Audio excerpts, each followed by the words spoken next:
Chapter 739. Separated by the fake mountain, Yan Bingyun looked at Fan Xian behind the mossy and snowy door. There was no expression on his face, but no one knew what he was thinking. After a moment of silence, he coldly said, "You know too many things. Don't forget, I have been at your side for so many years. I know a little about matters of the palace treasury. Furthermore, these years you have always shifted your focus toward northern Qi. Fan Xizha is still in Shangjing. If you say you never had plans to betray the court and move to northern Qi, how can I believe that?" Fan Xian coughed gently and forced a smile. "I am also a person of the Qin kingdom. Furthermore, I have an agreement with the emperor. If the emperor survives this time and does not carry out a purge of my people, I will not shed all pretense of cordiality with the court and stand on the side of the northern Qi people. Don't worry about this. This matter concerns the life and death of millions of people. How can I be at ease?" Yan Bingyun's voice was very low and he scolded angrily. "I don't care what strange agreement you have with the emperor.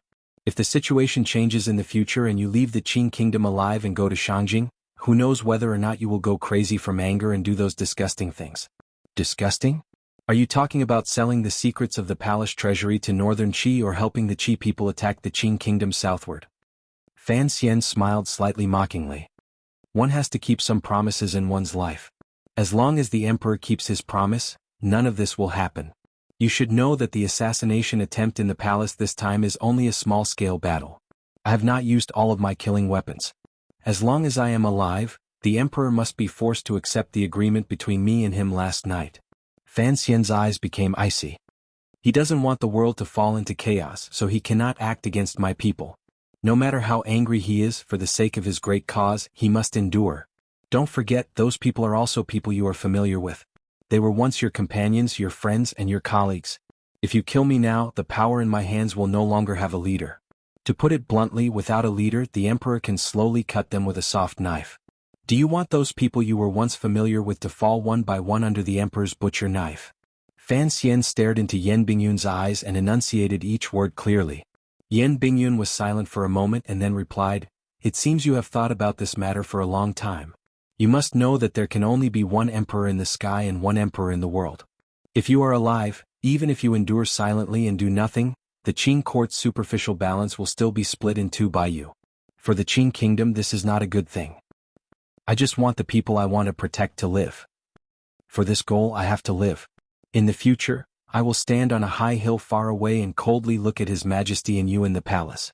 I think it will make you be on your guard. But don't forget, if you die, the officials and subordinates in the council will one day have to accept this reality. The emperor has great talent and strategy.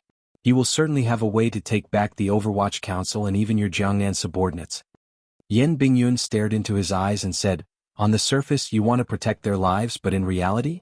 In reality, you are only using the power of these people to threaten the emperor and the court. You insist on not dying because you are using the Overwatch Council as a personal weapon to continue your own intentions.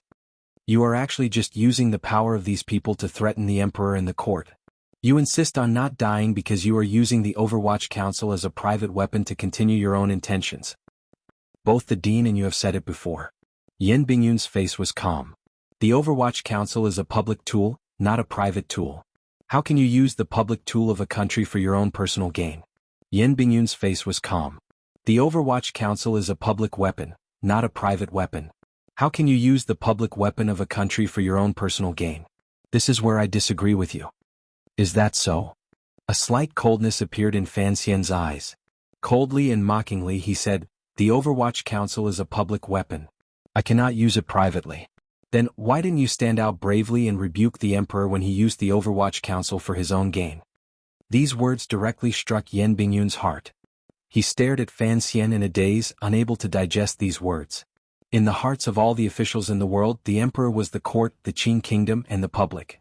The Overwatch Council was a public weapon, so it was the knife in the emperor's hand. Don't forget what you said. The Overwatch Council is a public weapon, not the emperor's private weapon. In the end, the person on the throne is only one person. Don't use him to represent the will of the world." Fan Xian looked at Yan Bingyun coldly. "Since it is a public weapon, it should belong to the virtuous. Yes, I am not a virtuous person, but do you dare to say that the emperor is also a virtuous person? Since he and I are only a pair of bastards, old and young, then it is very simple who the Overwatch Council belongs to." Fan Xian no longer looked at Yan Bingyun's expression. He picked up the canteen and took a sip with difficulty. Coldly he said, "This council was set up by Yi Qingmei and left to me by Chen Pingping. What right does the emperor have to take it? What right do you have to say such senseless things to me?" The Overwatch Council is an organization used to monitor the emperor. If it becomes the emperor's secret organization, you might as well not be the director of the Overwatch Council.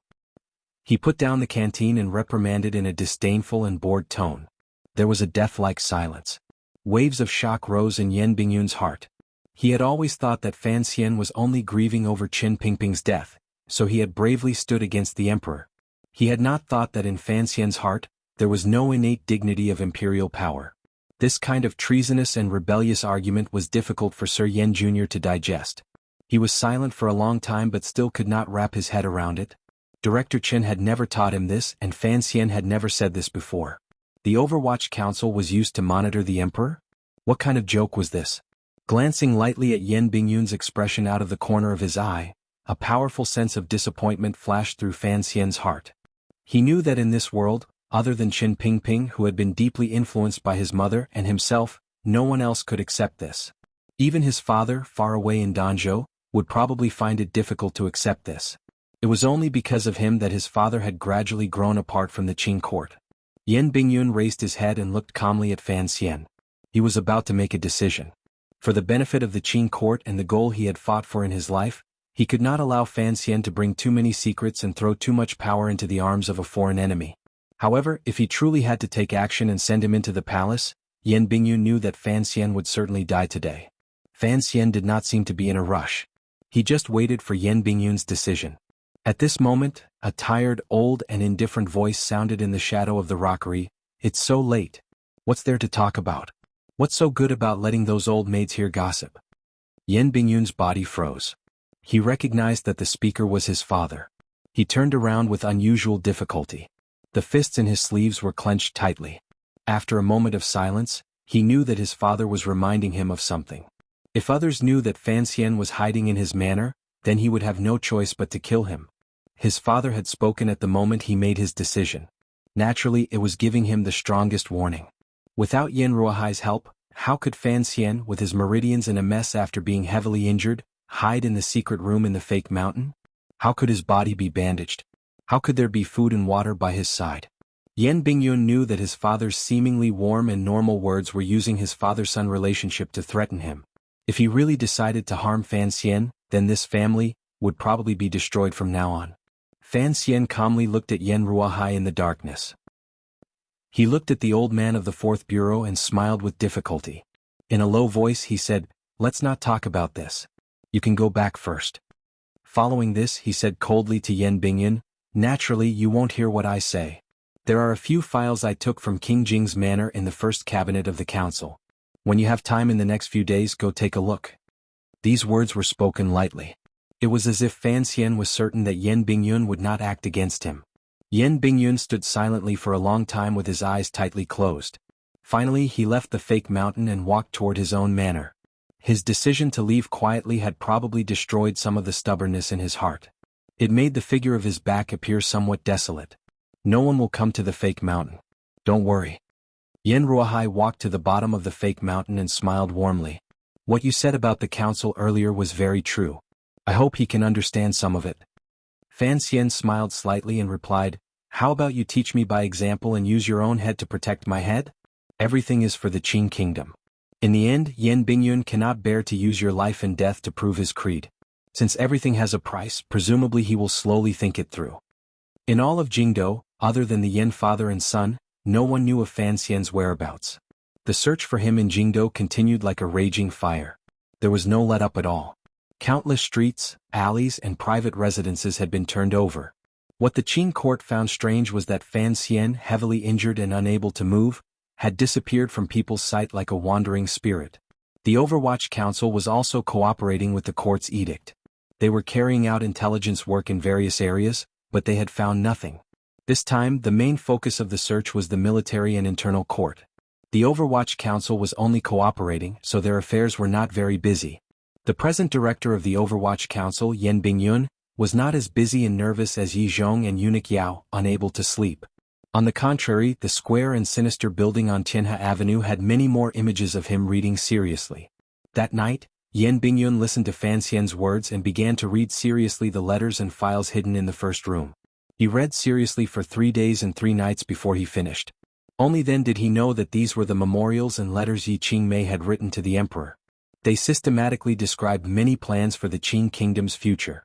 However, these plans were too daring. No, it should be said that they were treasonous. These poison-like words made Yan Bingyun feel his fingers holding the paper begin to burn. In his shock, he didn't look closely. He only picked the words about the origins of the Overwatch Council and read them seriously. He knew that the Overwatch Council was a yamen that Fan Xian's mother, the young lady of the Yi family, had single-handedly created. Why was there an Overwatch Council in the world? Perhaps he could find the answer in these letters and files. Was the Overwatch Council's purpose not to do everything for the Qing kingdom and the emperor? Why were there not many mentions of the person on the dragon chair or the person who might sit on the dragon chair in the future? Regardless of whether Yan Bingyun wanted to read them or dared to read them, the words that were not very elegant still crawled into his heart like a demon. He began to think deeply and spaced out. He began to feel that perhaps the night he was threatened by his father and forced to accept Fan Xian in his manner was not a completely wrong decision that was harmful to the Qing court. He walked to the window in the secret room and looked through the glass at a corner of the royal palace under the dusk light. He narrowed his eyes slightly and felt that the reflected red light was piercing his eyes. After a slight pause, he dug out a piece of black cloth from a corner of his desk and pulled it open again. Carefully, he covered the glass window and blocked the view of the royal palace. It was as if only by doing this could he feel more at ease. In the palace, the emperor had been heavily injured by the assassins. Fortunately, he did not die. He was only unconscious and awake at times. No one knew what his situation was today. It was this valiant emperor who occasionally woke up and calmly, even coldly, gave a series of orders to pursue and attack. He wanted to keep Fan Xian in the Qing kingdom's territory. On the contrary, the court did not care much about the assassins from northern Qi and Dongyi, as well as the assassins who had luckily survived. Yan Bingyun lifted a corner of the black cloth and looked at the glorious royal palace with narrowed eyes. He thought of another matter. It seemed that other than chasing after Fan Xian or searching for his body, the internal court was faintly searching for something. In the emperor's heart, it seemed that something was even more important than Fan Xian. What could it be? The light snow fell intermittently. The square in front of the royal palace no longer had any marks from a few days ago. The blood mixed with the snow had long been washed clean, revealing the clean and tidy stones below. The arrow marks that filled the sky did not leave behind any evidence. Only the green bricks on the vermilion walls of the royal palace, as well as a few frightening deep holes on the bluestone ground on the west side, indicated the cruelty of that day. At the same time, it proved to the passers-by that the terrifying attack from beyond the heavens really did exist, and was not just a movement that people imagined. Fan Ruoruo wore a large snow-white robe and stood quietly in front of the secluded palace doors below the royal palace, waiting for the imperial army and guards to jointly examine the token to enter the palace. After Scholar he was assassinated in the Hall of Governmental Affairs, the defenses of all the yamens in Jingdo had been tightened to a state of war. She knew that what truly terrified the court was the matter of the emperor being assassinated. However, this matter was still hidden within a certain range and had not spread among the people. Fan Ruoruo had already personally ordered her to enter the palace after she woke up. The Imperial Academy of Medicine had personally gone to the Fan Manor to invite her. This was not only because Fan Ruoruo's medical skills, which she had inherited from Qing Shan and Fei Jie, had reached a certain realm. More importantly, the serious injury the emperor had suffered was not the internal injuries and sword marks left by the assassins. The most fatal injury was the metal shrapnel that had flown into the flesh of the emperor's chest. Everyone knew that in the entire world, only the young lady of the Fan family knew this strange method of treatment called surgery. On the way here, Fan Ruoruo had already learned of the current condition of the emperor's body from the mouth of the royal doctor. Knowing that the emperor had not died under her shot, Fan Ruoruo did not know what kind of feelings she had in her heart. Strangely, she did not feel overly disappointed. She only felt a bit lost. She had lived in the palace for a full 5 months and stayed in the royal study for 5 months. It could even be said that she was the woman who had stayed by the emperor's side the longest these years. She knew very well what kind of person the gradually aging emperor was. More importantly, the way this emperor treated Fan Ruoruo was indeed different from others. Be careful after you enter the palace. If it is inconvenient for the emperor and you want to stay in the palace for treatment, You have to send a message to the manor. King Jing's heir Li Hongqing stood by Fan Ruoruo's side and warned her in a quiet voice. There was worry that could not be hidden between his brows. Treating the emperor's illness had always been a terrifying matter. What was even more terrifying was that the emperor's injuries could not be separated from Fan Xian, yet Fan Ruoruo was Fan Xian's favorite sister. Thinking of how Fan Ruoruo had been placed under house arrest in the palace a few months ago, Li Hongqing felt a strong worry in his heart. Yes. Fan Ruoruo smiled slightly. The indifference and frost on her face gradually melted. She lowered her head and bowed toward Hongqing. She and the imperial doctor were led by the guards toward the royal palace. She had always known of Li Hongqing's intentions and was deeply moved by it.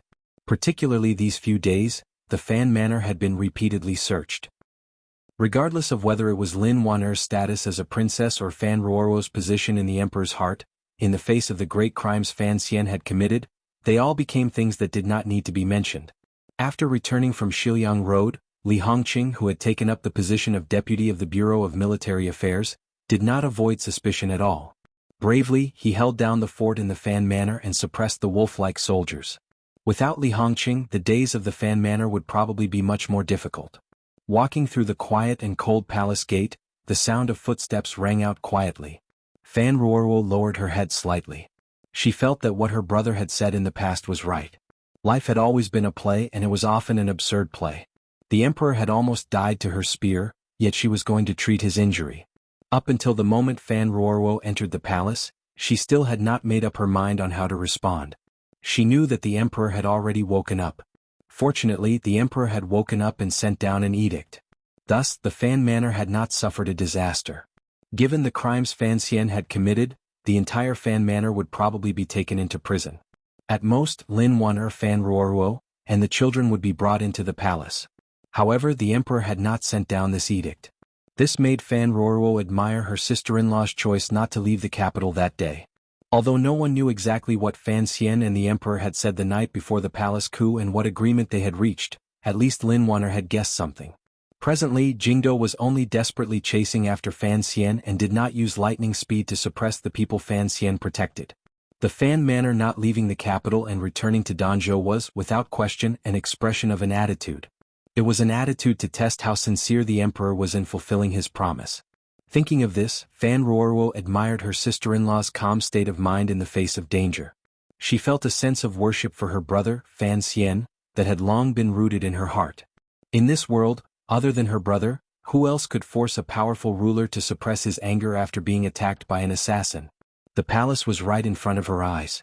Fan Ruoruo gradually calmed her emotions. She had only been at Jiaxing Tower to help her brother escape Jingdo. When all was said and done, she could not feel too much hatred toward the emperor. After all, 20 years ago, the death of the pitiful infant she had never seen was too far away from her. On the last day of the first month, the steps of the 12th year of the Qin calendar finally landed firmly on this land. However, the footsteps of the Qin court still could not be steady. Although the emperor could already sit up and examine memorials, he could not exhaust himself too much. He Zhongwei of the Hall of Governmental Affairs had died, and key officials in various departments had been ruthlessly eliminated by Fan Xian. For a moment the court was a bit chaotic. Fortunately, Hu the scholar fought with his old life and did not return to his manor for 7 consecutive days and nights. At least the important matters of court were not delayed too much. The footsteps in the shadows continued to step chaotically. Jingdo appeared to have returned to normal, but in reality, it was still under strict control. In particular, the work of capturing and killing those assassins never relaxed. The Qin court had to be proud of this matter. The 9th-level aces who had first been heavily injured by the emperor and then shot by tens of thousands of arrows should still be trapped in Jingdo, passing their days in fear. In such a large capital, they were able to strictly seal off the possibility of these aces escaping. One reason was because these aces were too heavily injured. Another reason was that one had to admit the terror of the Qin kingdom's national machinery. At present, the deaths of 5 assassins had been confirmed. Their bodies had already been transported into the royal palace. Of the known assassins, at least 3 were still missing. They were the foremost ace in the northern Qi royal palace, Sir Lang Tiao, the youngest disciple of Dongyi Sword Hut, and northern Qi's Saint Girl Haitang Duo Duo. These 3 had almost been captured a few times in Jingdo. Each time they had paid the price of blood before escaping wretchedly. As for Fan Xian, there was not even a shadow to be found. Yes, Fan Xian had disappeared, and the shadow had also disappeared. Only now did the Qing official responsible for the killing realize that the people the Overwatch Council had raised were indeed too talented in these areas. However, the officials still had confidence because Sir Fan Jr.'s injuries were too heavy. The Emperor had said that his meridians had been destroyed and would not recover within a year. On the other side, the court officials who entered the palace every night to report on the progress and hand in memorials to the Emperor couldn't help but see another scene that they had long gotten used to but now found particularly strange. The Emperor lay weakly in a pile of blankets. A woman wearing normal clothes served the Emperor coldly and carefully, bringing him medicine and feeding him. The woman was the young lady of the Fan family. The court officials had long gotten used to seeing her appearance in the past 5 months. They had not expected that she would come back after only a day out. Hadn't Sir Fan Jr. become an imperial criminal who had tried to assassinate the Emperor? How could his sister still serve at the Emperor's side? What was Manager Yao thinking? Was he not worried that the young lady of the Fan family would do something bad? Not only was the young lady of the Fan family serving the Emperor in the palace every day, but even the Fan Manor, which everyone saw as a place of death, did not seem to have become hell. The people inside lived as usual. Princess Qin Lin Wana would enter the palace every few days to bring the Emperor some fresh food and joke with him. What was going on? The Emperor was probably going crazy from wanting to kill Sir Fan Jr., but he did not want to make things difficult for his wife and sister? This scene was truly too preposterous and absurd, and it was truly difficult for others to understand. The depressing atmosphere in Jingdo was finally broken one day at the beginning of February. Eunuch Yao received a top-secret message. That night, after a long conversation with the injured and tired emperor in the royal study, countless internal court and military people quietly gathered from all directions the next day and came to the front door of Viscount Qinghai's manor. The moment the morning light rose, the green buds on the trees were still sleeping under the bark when the front door of the Yen manor was suddenly blown open. Soldiers gathered from all directions and guarded all directions. Over 20 aces leaped over the high courtyard walls. They seemed to know where their target was and headed straight for the fake mountain in the back garden. Eunuch Yao held his hands in his sleeves and waited calmly outside the Yen manor. He had no intention of entering the manor to speak. This manor was not a simple place. Putting aside how long Sir Yen Ruahai had operated in the Overwatch Council, the present young master of the Yen manor was, after all, the director of the Overwatch Council. This operation had not leaked any information to the Overwatch Council. Once they actually captured the noble in the Yen manor, Yen Bingyun would not be able to explain it no matter what. Sir Yen Jr. was wearing a nightgown. With a serious expression, he looked at the arrogant soldiers searching everywhere in the manor. The anger in his eyes grew stronger and stronger. However, his expression remained calm. The most successful spy in the Qing kingdom had a strong will. It was not something normal people could compare to. He did not hurry toward his father's residence in the back of the garden. He just stood in the bedroom door and watched coldly as everything happened. On the bed behind him, his wife, Lady Shen, slowly sat up and asked in a trembling voice, "What happened? Do you not know what happened?" Yen Bingyun didn't even turn his head. His voice was squeezed into a cold line. Sitting on the bed, Shen Wan'er's expression changed drastically. A moment later, she replied in a trembling voice, "What did you say?" "Only my father and I know. You were the one who reminded me." A bitter smile rose to the corners of Yen Bingyun's lips. "Back then I had indeed let you down. But it has been so many years. I thought you had long forgotten. Furthermore, we are husband and wife. I didn't think that you would still be unwilling to let the Yen family be destroyed." Shen Wan'er's body began to tremble. She knew that her husband had already seen through what she had done. Facing Yen Bingyun's back, she said in a wretched voice, "How could I have such thoughts? However, he is, in the end, a criminal. If the court finds out, how can our family escape responsibility? Besides, he has always been a powerful person. If he said he hid in the manor and the manor didn't find him, the court would believe it. Yes, we have the merit of being the first, but we are also guilty of sheltering." Yen Bingyun's smile appeared dark, cold, and bitter. "I still don't understand. Why did you do this? You are a northern Qi person. When did you become so loyal to the Qing court?" A clamor came from the courtyard of the Yen manor, but the master's bedroom was very quiet. Behind Yen Bingyun, Shen Wan'er lowered her head and was silent for a long time. Finally, she bravely raised her head. Her eyes were filled with hatred that could not be shaken off. "What? What did you say? Don't forget I am your wife.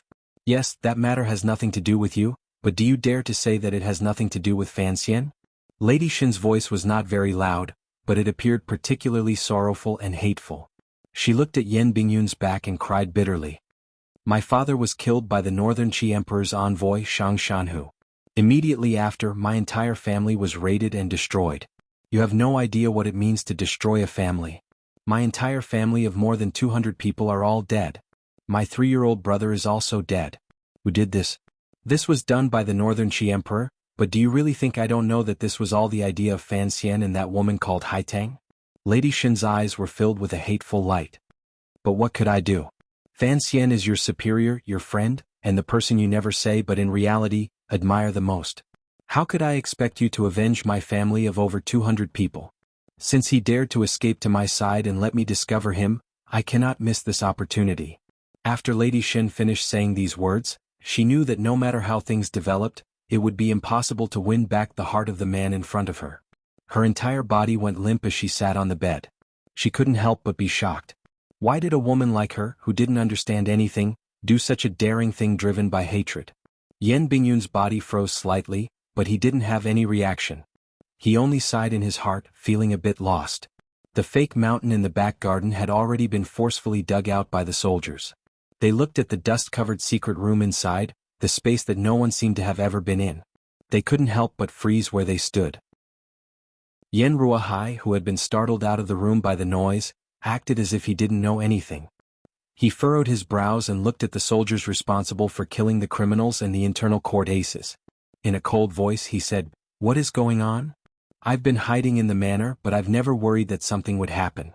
In the carriage, Fan Xian leaned comfortably against the soft cushions. Although the meridians in his body were still a mess and he was worse than a cripple, this could not affect his good mood. At least he was out of Jingdo. Looking at the more vivid scenery around Jingdo, he felt happy for some reason. When he left the Yen Manor, he didn't know what had happened. He also didn't know that Lady Shin had never forgotten the massacre of the Shin Manor in Shangjing in the 5th year of the Qin calendar. He trusted in old Sir Yan's abilities. The Yen father and son were both skilled figures in the Overwatch Council. How could they not have sensed the strange movements in their own manor? It was still the valiant power of the Yen Manor that had finally found an opportunity to send Fan Xian out of Jingdo. The carriage was traveling on the dimly lit road in the mountains. The driver was an official of the Overwatch Council, but he was not an old subordinate Fan Xian was familiar with. He was also not an old member of the Qinian unit. Since the Yen Manor was at ease in letting this official manage this matter, presumably, they had sufficient confidence in his loyalty. That's the dean's good fortune. Otherwise, the director would not have found such an opportunity to send you out of Jingdo. Of the two directors, the first was Fan Xian and the second was Yan Bingyun. The official was silent for a moment and then suddenly said, "The director wants me to ask you one last thing. You promised him not to go to Northern Qi and not to betray the court. Can you really do it?" "This damned lump of ice." Fan Xian scolded jokingly. "Since I've said it, I will do it. I'm not like the old cripple who has no inhibitions. After you return to the capital, help me give this letter to Yan Bingyun.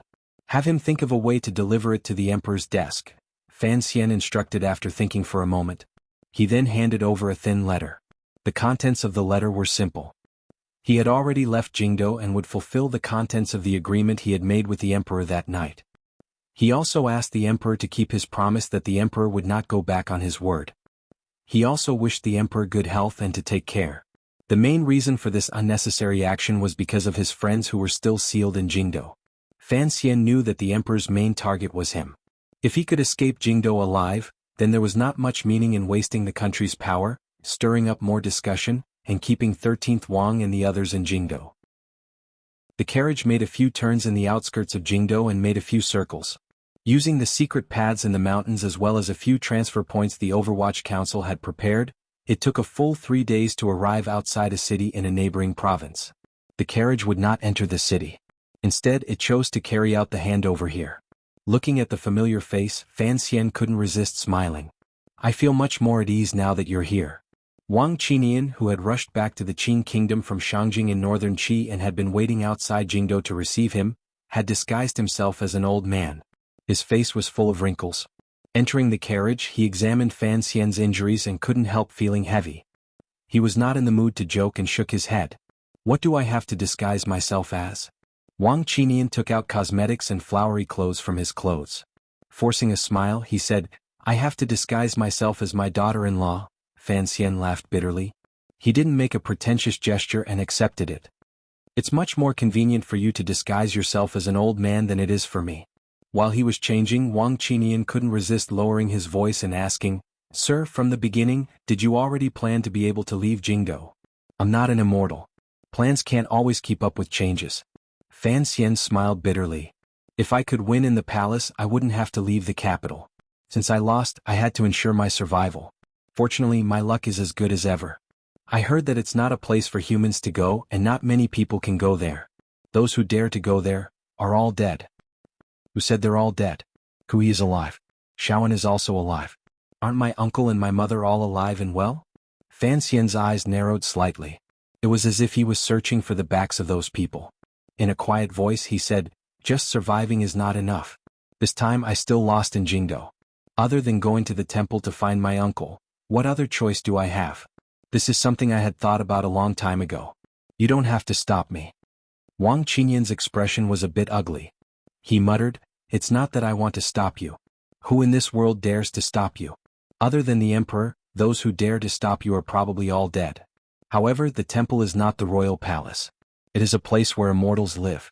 I'm afraid that even if I took you and searched for decades, we wouldn't be able to find a place.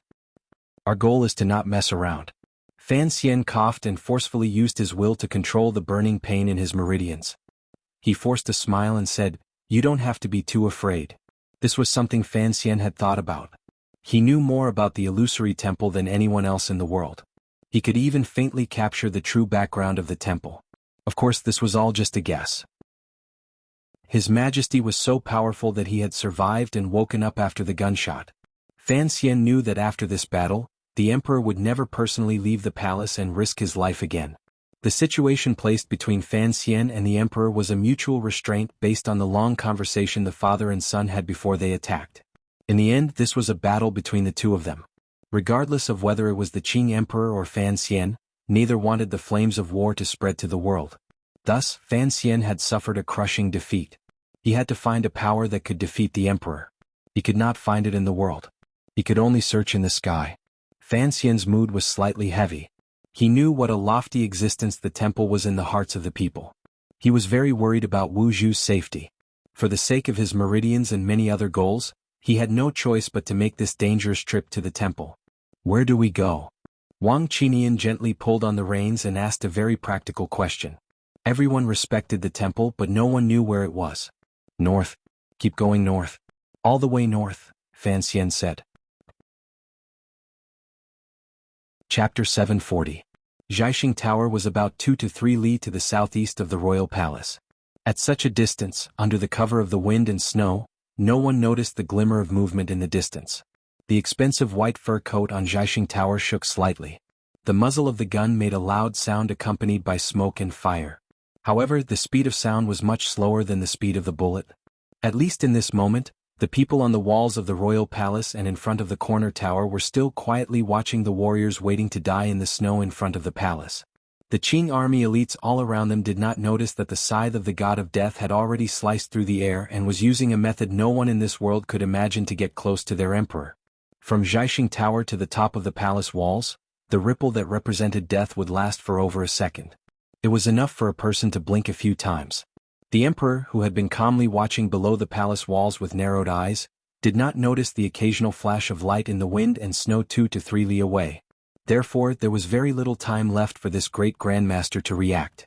When he sensed that a fatal aura had suddenly appeared in the world, an aura that even he could not resist, he only had time to blink his eyes. His face turned pale, and the light in his eyes condensed before dissipating. His body was like a cloud of dust as he rapidly retreated. The emperor was injured and had used up a lot of Jinqi. At this critical moment of life and death, he exploded with an energy that no human could possess. In an instant he disappeared into the distance. Like a wandering spirit, he suddenly smashed into the corner tower. Bang! A muffled sound rang out. The bullet, which was spinning at high speed and did not have a chance to flip, brushed past the shoulder of the bright yellow figure and shot past. It blasted a large hole about a foot wide and immeasurably deep into the sturdy walls of the royal palace. At this moment, the bricks and hard gravel left their bodies and shot out in a ray like a flower blooming. Other than the emperor, who had retreated like a wisp of smoke, there was still no one above or below the city walls who had reacted. No one even realized what had happened. At that moment, the ferocious flower that had bloomed from the black brick wall was still flying. The sharp stone shards seemed to maintain a motionless state in the air, mixing with the surrounding snowflakes and stabbing into one place. Did His Majesty just dodge this shot? No. No matter what psychological reason the assassin in the snow on the roof of Jiaxing Tower had, he paused for a moment at the moment when he lightly flicked his finger, causing the seemingly fatal shot to miss. But immediately after, the second shot came, followed by the first shot with a thunder-like muffled sound. The sound of the first shot had just reached the square in front of the imperial palace when the second shot arrived like a shadow. Like cutting through tofu, it broke a fist-sized hole in the wooden door of the turret and shot into the dark and quiet turret. There was no such thing as a sure-kill gun in this world, especially when the target was an unfathomable grandmaster.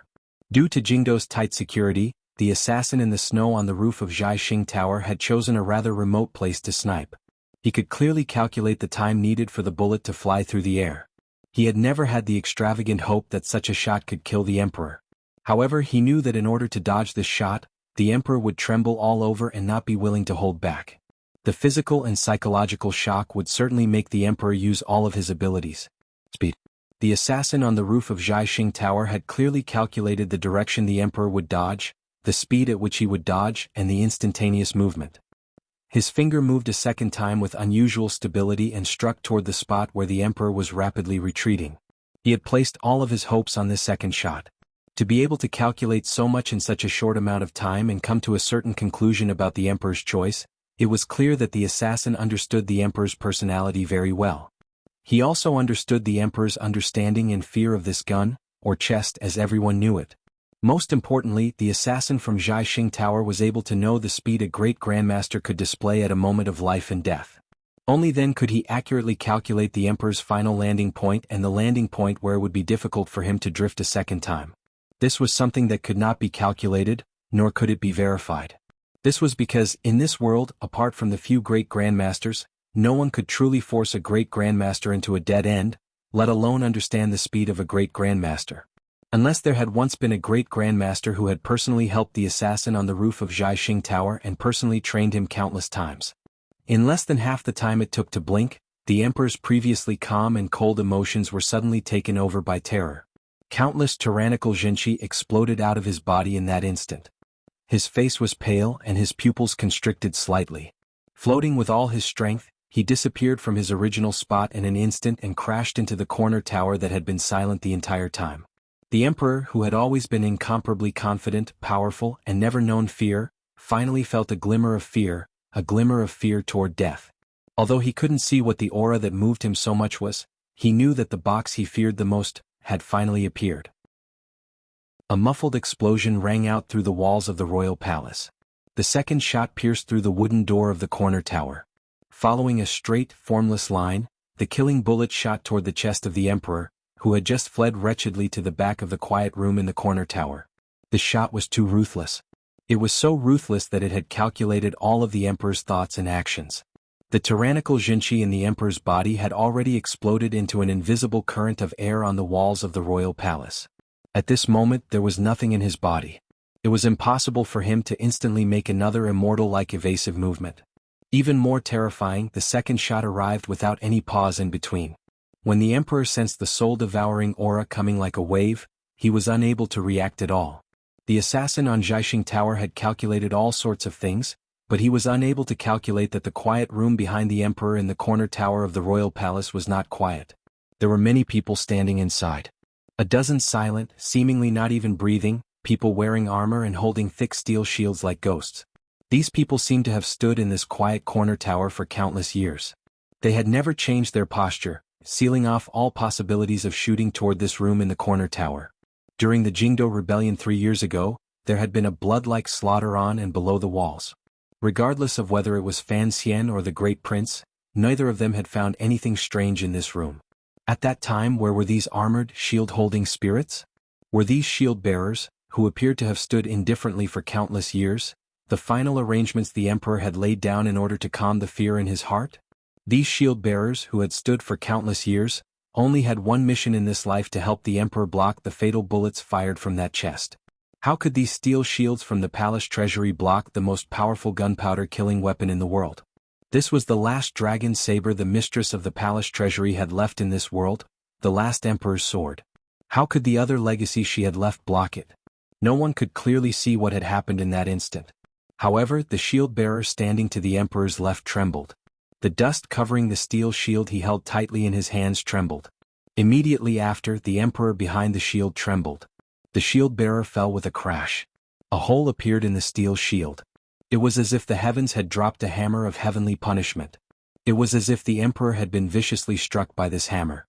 He abruptly retreated and smashed through the back wall of the corner tower. He came out through the wall and fell wretchedly onto the icy snowy ground. Fresh blood flowed out from the left side of the emperor's chest. Earlier, when he stood in Taiji Palace, the wounds on his body had been torn open again by the violent movements. The wound 13th Wang had sliced open on his right chest, and the wound Fan Xian's fingertip had sliced open on his neck had begun to bleed again, turning this powerful ruler into a pitiful bloody man. The emperor lay on the snowy ground and breathed rapidly. His jet-black eyes focused and then scattered. The left side of his chest caved in slightly and was covered in blood. It was impossible to see the true wound clearly. The snowy ground was under his head. His eyes were wide open as he looked at the icy sky flowing with tears of snow. His two hands outside his sleeves clenched tightly to prevent himself from sinking into darkness. Boundless terror and anger surged into his mind. The chest had finally appeared. In this world, the emperor had always thought that he was the person who understood the chest the best, even more so than Qin Pingping. Back then, Xiao Yezi had used this chest to silently kill 2 princes and send King Cheng's manor onto the dragon chair. There was no one who did not fear the existence of such an item. However, back then, the heir of King Cheng and the crown prince had not been afraid because this chest belonged to her, which was equivalent to it belonging to him. But, ever since the Taiji courtyard incident, the emperor had become afraid. Every day and night he was afraid.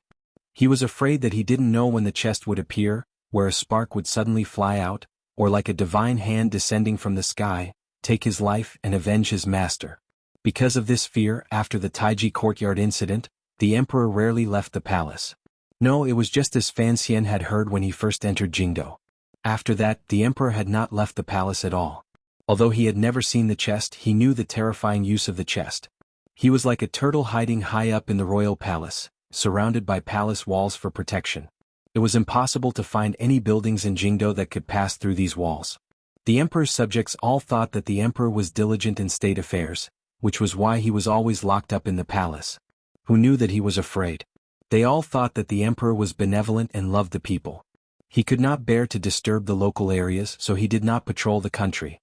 Who knew that he was still afraid? This situation continued until the 4th year of the Qin calendar. The child from Danzhou finally entered the capital. Lao Wu seemed to have truly forgotten many things. No one connected him to the Taiji courtyard incident. Only then did the emperor gradually relax and occasionally leave the palace in casual clothes. Even so, he still did not leave Jingdo. Who knew if there was a fire of revenge hidden in the darkness waiting for him in the endless fields of the Qin kingdom? For the Dong Mountain incident, the emperor had to leave Jingdo. However, at the first instant he summoned Fan Xian back to Danzhou and to his side.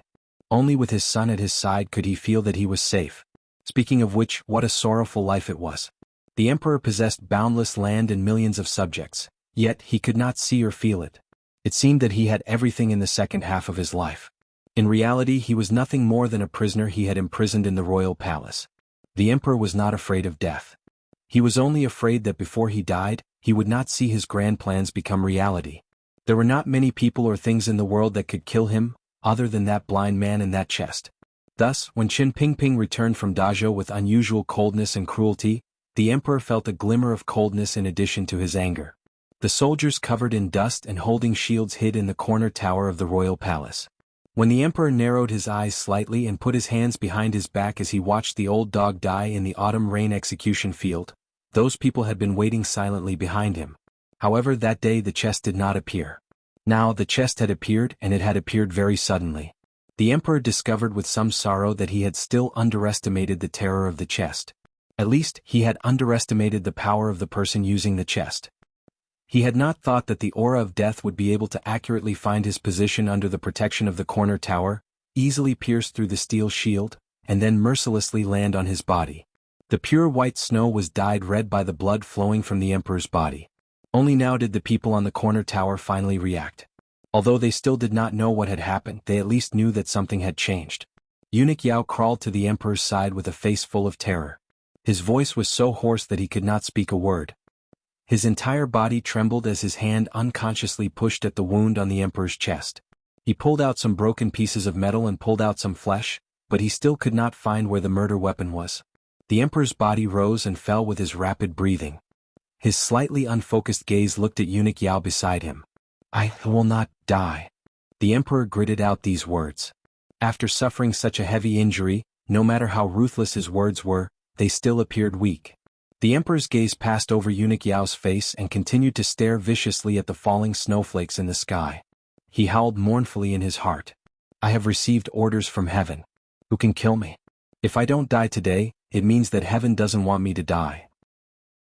The assassin on the roof of Zhaixing Tower had calculated everything. In the end, he had not calculated just how powerful the emperor's great grandmaster's physical body was. More accurately, he had not calculated that the emperor, who loftily looked down on the world, would be so afraid of death that he would place a heart-protecting mirror on his chest under his dragon robe. The soul-devouring line from the heavy sniper rifle passed through the distant sky above Jingdo and pierced through the steel shield. In the end, although it did not deviate and accurately struck the emperor's chest, it was already an arrow at the end of its flight. It only shattered a large part of the emperor's sternum. It did not tear apart all the flesh and blood it came into contact with and immediately and completely destroy the emperor's life. Earlier in the abandoned garden, when Fan Xian had taken out the steel plate in front of his chest, the emperor had scolded him mockingly. Small tricks could not accomplish great things. Who would have thought that the emperor would rely on such a small trick to luckily escape with his life? However, to achieve great things, caution, no matter how extreme, was necessary. To cherish one's life, no matter how embarrassing and boring, was necessary. From this perspective, the emperor and Fan Xian were actually two similar shameless people in the world. Zhaixing Tower. The emperor's slightly unfocused gaze stared at the gray sky. He knew that the person who had used the chest today was certainly not Lao Wu. If the person who had come was Lao Wu, he would probably have long charged into the royal palace. He panted and said, "Kill them all." The emperor had suddenly been assassinated and was unconscious. No one knew if he was dead or alive. This sudden change shocked all of the officials and generals on the palace walls. No one knew what to do next. The warriors surrounded by countless people on the palace walls still had not escaped. If this second volley of arrows shot out, everyone would probably die, including the still unconscious Fan Xian. The imperial doctors were rushing over from the Imperial Academy of Medicine. Gong Dian had already rushed to the emperor's side with a deathly pale face. He took out the medicine he always carried and tried to staunch the emperor's bleeding. However, the effect did not seem to be very good. Eunuch Yao still firmly remembered the emperor's final orders before he fell unconscious. His body trembling, he moved around the corner tower and carefully approached the side of the deputy commander of the imperial army. In a raspy voice, he read the emperor's final order to kill them all. Eunuch Yao curled up on the palace walls. He looked strangely comical, but he was truly afraid. He knew how powerful the emperor was. Yet, such a powerful ruler had been so heavily injured by an invisible assassin. How could he not be afraid? He was even worried that in the next moment he would be torn into pieces by invisible lines in the air. The scene that followed made Eunuch Yao's pupils constrict. His entire body fell to the ground, once again confirming his fear. With a muffled thud, the deputy commander of the imperial army, who was standing coldly on the palace walls, was about to wave his flag and give the order for the soldiers on and below the palace walls to rain down arrows again. However, his shoulder only moved when his entire head suddenly disappeared. That's right. Just like a ghost story in broad daylight, the head of the deputy commander of the imperial army suddenly exploded like a ripe watermelon or a skin bag filled with water. It burst for no reason and turned into a pool of blood and bone fragments on the city wall, scattering all over the sky. What was even more horrifying was that after the head of the deputy commander of the imperial army exploded, his body seemed to be unaware of the fact that his head had turned into a splatter of brain matter. His right arm was still raised for a moment before he slumped to the ground. Like a puppet whose strings had been cut, he collapsed to the ground. A wave of shocked and wretched cries rang out on the palace walls. Such a hair-raising scene had happened in front of countless soldiers. How could they not be shocked and afraid? Everyone began to tremble and desperately kept their eyes open. On the palace walls, below the palace walls, among their comrades, and even in the empty, snowy sky, they searched desperately. Of course they couldn't find anything. They had no idea what had happened. They only knew that the deputy commander's head had suddenly exploded. These elite imperial soldiers of the kingdom of Qing had no idea that the assassin was miles away. They shouted in vain and searched angrily. The fruitless search gradually turned into fear. This kind of invisible assassin, this kind of unstoppable killing, was not something that mortals could stand against. Boundless terror began to spread rapidly over the palace walls. All of the soldiers searched helplessly. Some people were about to collapse under the pressure of this silence. The bows and arrows aimed at the people below the palace walls unconsciously relaxed. The Qing army's military discipline was strict. It was impossible for them to become a ball of loose sand just because of the deputy commander's tragic death. On the battlefield and during rebellions, the Qing soldiers had seen countless strange and tragic deaths. However, a divine blow like the one today made the common people have no choice but to think in a strange direction. Another general bravely roared a few times, trying to calm the emotions of his imperial army subordinates. At the same time he gave the order to attack. However, his roar only lasted a few times before it came to an abrupt end. Because the killing intent that terrified the soldiers on the city wall came again, this general's chest and abdomen were blasted open, and his intestines turned into a ball of rotten blood. He did not even have time to groan before he fell down. At this point, the atmosphere of panic could no longer be suppressed, and the city walls of the imperial city were in chaos. The changes on top of the imperial city walls had naturally spread to the foot of the city. However, the soldiers who had been ordered to seal off all directions did not know what had happened. The archers who had aimed at the people waiting to die in the snow felt that their hands were about to become sore, but they still did not receive the order to shoot. The generals furrowed their brows tightly. They were very worried about what had happened on the palace walls for it to become so chaotic. If it was an ordinary battle, if the imperial palace was just a simple battlefield, then no one would foolishly wait for His Majesty's order before shooting arrows. However, it was not the same today. Tens of thousands of arrows were aimed at Sir Fan Jr. Everyone knew what killing Fan Xian meant. Everyone also understood the grudge between Sir Fan Jr. and the Emperor. Without the Emperor's clear order, no one dared to rashly shoot. The generals below the palace walls did not know that the Emperor was heavily injured and had fallen into a coma. It was unknown whether he was dead or alive. This strange silence did not last for long. Outside, faced with a tense situation, the generals had to have their own reactions. Even if it was just outside the palace, the Qing military generals had their own initiative. Hidden behind the archers, General Shi Fei furrowed his brows and stared at the center of the snowy ground. He found that the surrounded assassins seemed to have already sensed the strange change on the palace walls. They began to have the courage and thoughts to break out. However, Shi Fei was, after all, a powerful figure who had single-handedly subdued Yan Xiaoyi's northern camp. No one knew where it came from, but he did not directly give the order to attack. Instead, he had the deputy beside him give it. For one, it was a nameless fear that made him make this choice. For another, Shi Fei was like all the civil and military officials of the Qing kingdom. He never, ever wanted Fan Xian to die by his hand. This thought saved Shi Fei's life. The deputy beside him had just raised the flag in his hand when he fell to the ground. It was not because he did not ride his horse steadily or for some other reason. Following the deputy's body, the horse under him also fell into the snowy ground. Countless drops of fresh blood quickly dyed the white snow red. Shi Fei's pupils constricted. With a slightly pale face, he looked at the flesh and blood of the deputy beside him. He knew that if he had given the order earlier, then he would already be dead. Who could block such an invisible and unpredictable attack from the heavens? Shi Fei also understood why the strange movement on the palace walls was happening. However, was the emperor still alive? After a moment of chaos, the royal palace recovered its silence. Amidst the death-like silence, the Qing army's military discipline was indeed the best in the world.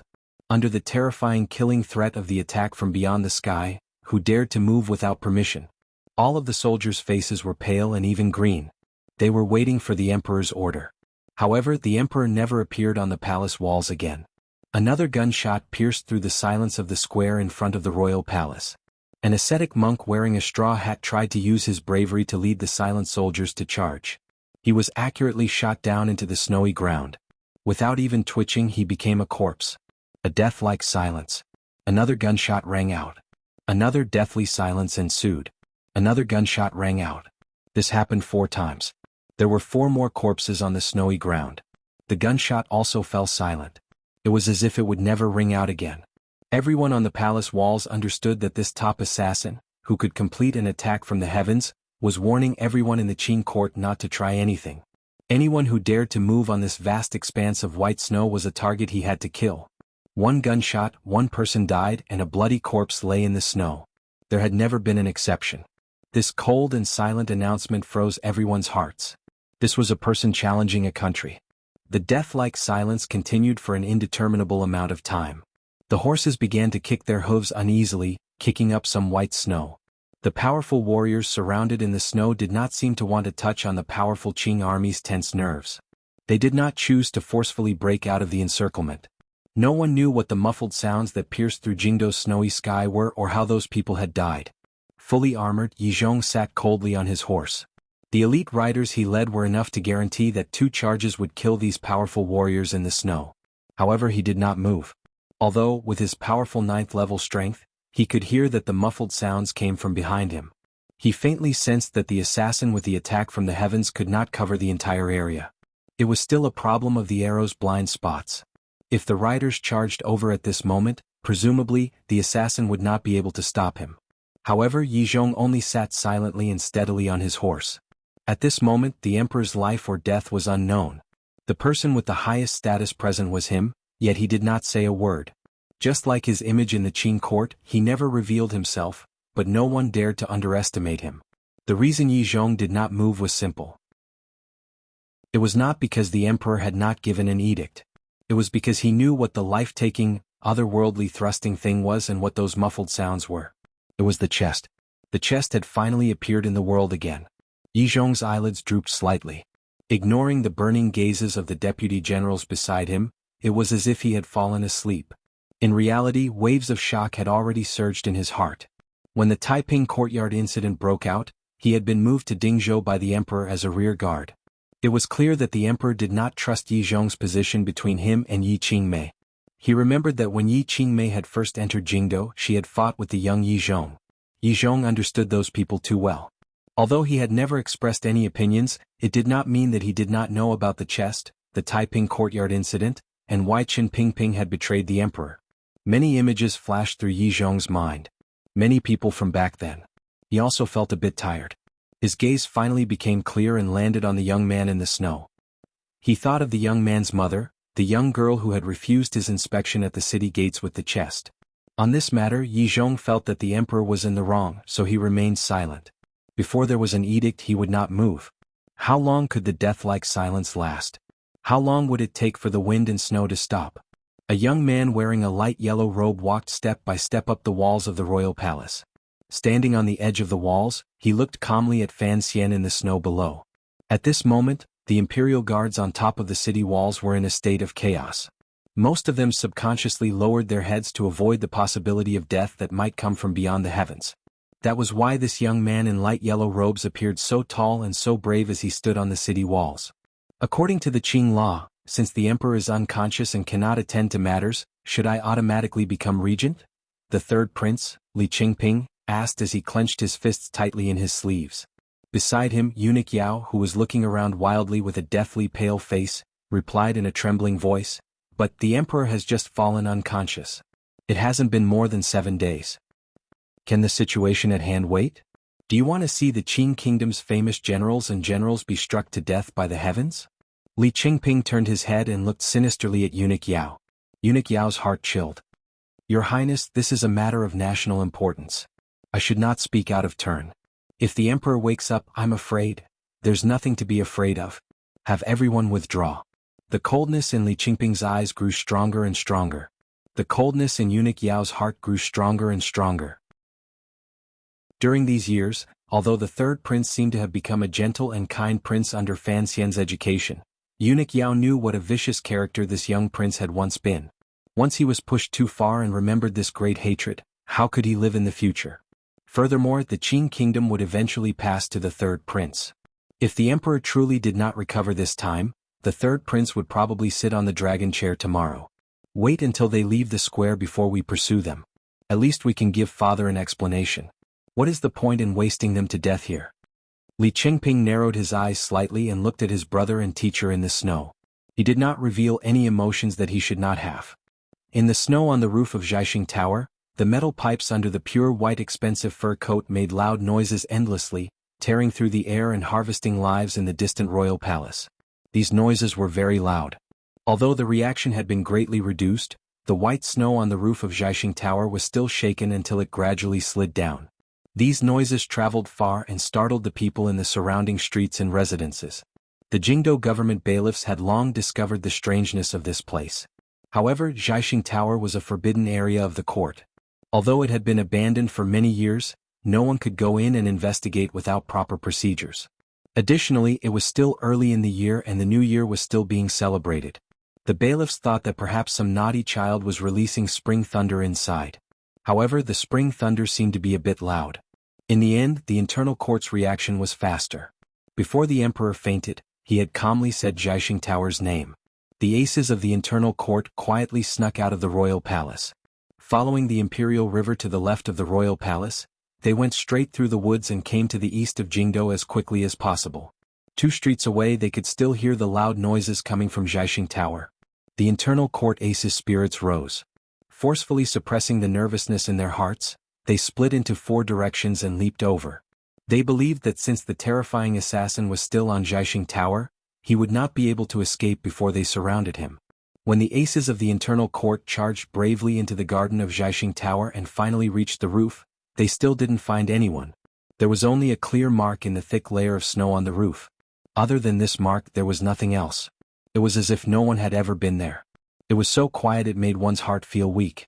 Snowflakes continued to fall. The internal court aces carefully examined the marks left in the snow on the roof. They found that the terrifying assassin had not left behind any clues. Although the marks were clear, they had already been cleaned up. It was impossible to even see the person's figure.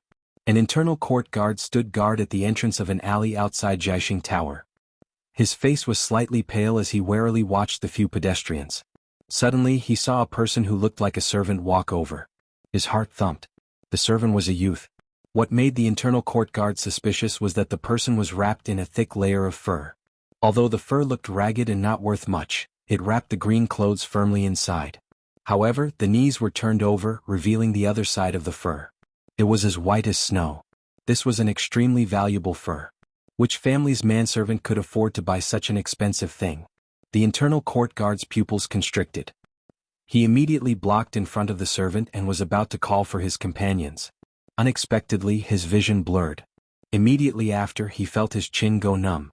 The internal court ace leaned against the wall of the alley and died immediately. His body was stiff and did not fall to the ground. The servant wiped the tip of his finger and took out the thin needle he had stuck under the person's chin. He wrapped it tightly around the thick fur covering his body as if afraid of the cold. Walking out of the alley in an instant, he disappeared into Jingdo's wind and snow. The wind and snow in Jingdo were heavy. There was a lot of activity. However, not many people knew what was happening in front of the tightly sealed royal palace. The imperial censors who had knocked on the door in the imperial censorate had long been forcefully escorted back to their manors in the night. The officials of the various departments had also been notified by the Overwatch Council and forcefully kept in their manors. Even Hu the scholar was unable to get close to the royal palace. This kind of oppressive tension and fluctuation did not take long to spread to that street in the south of Jingdo. Who knew how many noble families lived on this street, but everyone's wary and suspicious gazes were only focused on one family, Fan Manor. The Fan Manor was as usual. There was no panic, sorrow or nervousness. Those who needed to boil water were boiling water, and those who needed to cook were cooking. The results of Fan Xian's negotiations with the emperor in the palace were clearly not reflected in the manor.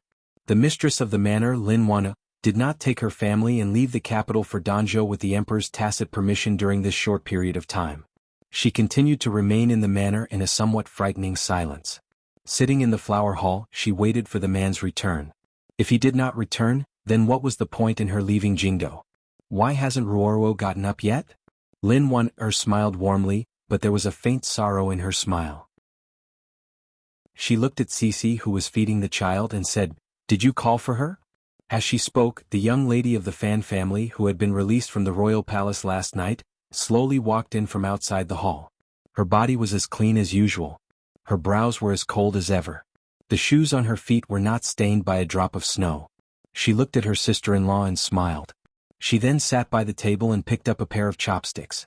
Her hand holding the chopsticks was steady and did not tremble at all. Chapter 741. Yesterday I made another embarrassing mistake. When I was writing I was probably possessed. There were so many Li Hongchengs yet I didn't notice. It was like my eyes were blind. Really I can't explain it. Sorry. I didn't write much today because it's close to the end of the year. I've been so busy I'm feeling a bit panicked. It was still early in the new year. Normally the red firecrackers would still be dancing on the snowy ground.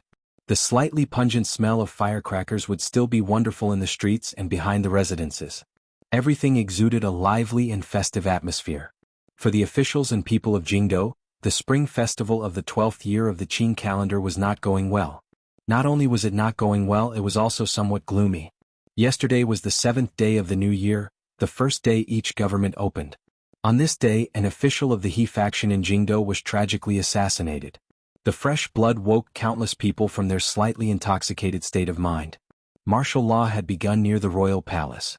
It was said that the court had finally found out who the evil people who dared to assassinate officials in the most virtuous place in Jingdo were and had launched a killing operation near the royal palace. It was said that many people had died. It seemed that Sir Fan Jr., who had been stripped of his position by the emperor, was also involved. There were also rumors that there were many northern Qi and Dongi people among the sinister assassins. Countless soldiers walked the streets and alleys of Jingdo. The Overwatch Council, the 13 yamens of the Ministry of Justice, the Internal Court, the Supreme Court, the 13 city gate guards, and the Jingdo garrison were all activated. Cold and heavy footsteps echoed through the snowy Jingdo. They searched everywhere for the assassins who had luckily escaped the net. The city gates leading out of Jingdo were tightly sealed.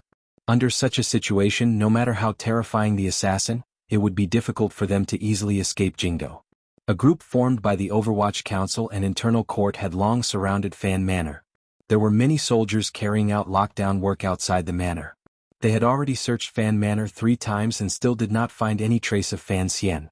Another search team led by Yan Bingyun rushed to the west of the city immediately after the chaos in the square in front of the royal palace. They went to the most secret contact point of the Qinian unit.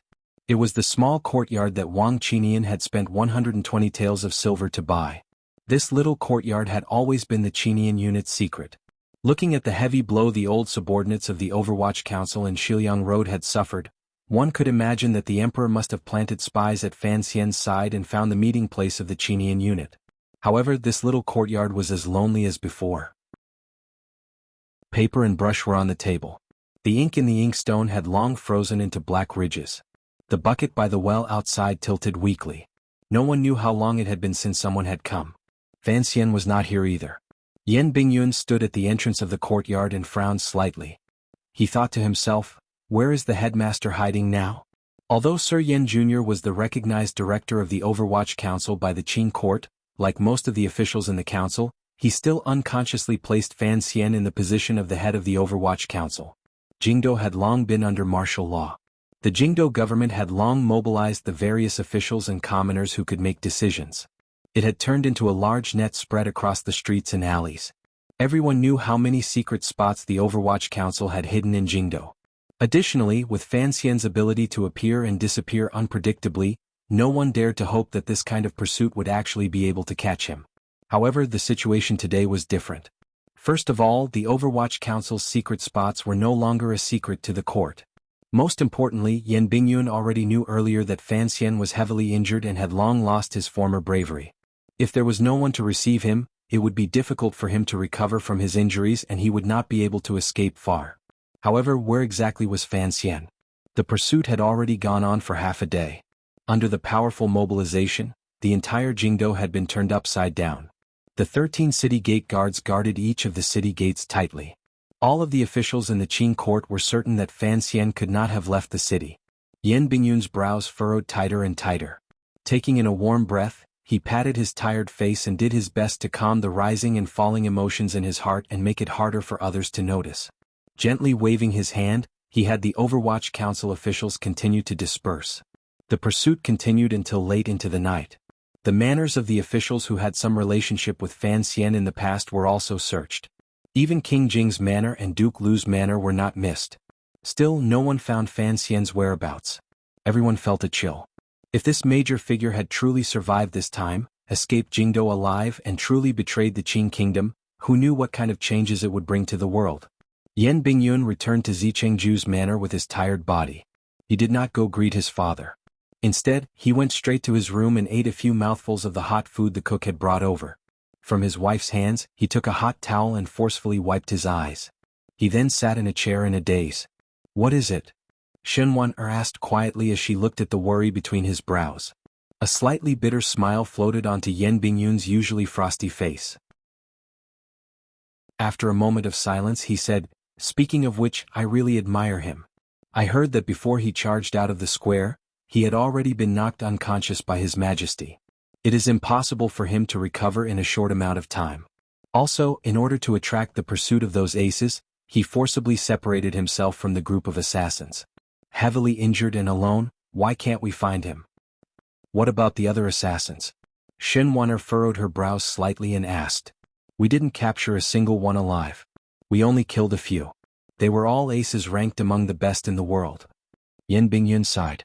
At the time, he had not been in the square in front of the royal palace. It was clear that although the emperor trusted him, the emperor did not want the Overwatch Council to interfere in the ambush to kill Fan Xian. He also knew that if it wasn't for the mysterious, godlike assassin, Fan Xian and the others would probably have died long ago. How could they have taken advantage of the chaos to charge out? After saying this, Yan Bingyun noticed that his wife's expression was slightly strange. He paused slightly and asked, "What is it?" Shenwan-er was silent for a long time. She then forced a smile and said, "It's nothing. It's just that I went to pay my respects to father at dusk. It seems that he wasn't there." Yan Bingyun's body froze slightly. He didn't move for a long time. Although his father Yan Ruohai had long stepped down from his position as head of the 4th Bureau of the Overwatch Council, he was, in reality, a very powerful figure. As his son he knew this. The problem was that he knew his father was the most traditional of Overwatch Council officials. His loyalty was more to Qin Pingping and Fan Xian than to the emperor. He probably went out for a walk. Yan Bingyun pulled up the corners of his lips and smiled with some difficulty. He didn't say anything more. In the early autumn, Principal Chen had been tortured to death by 1,000 cuts.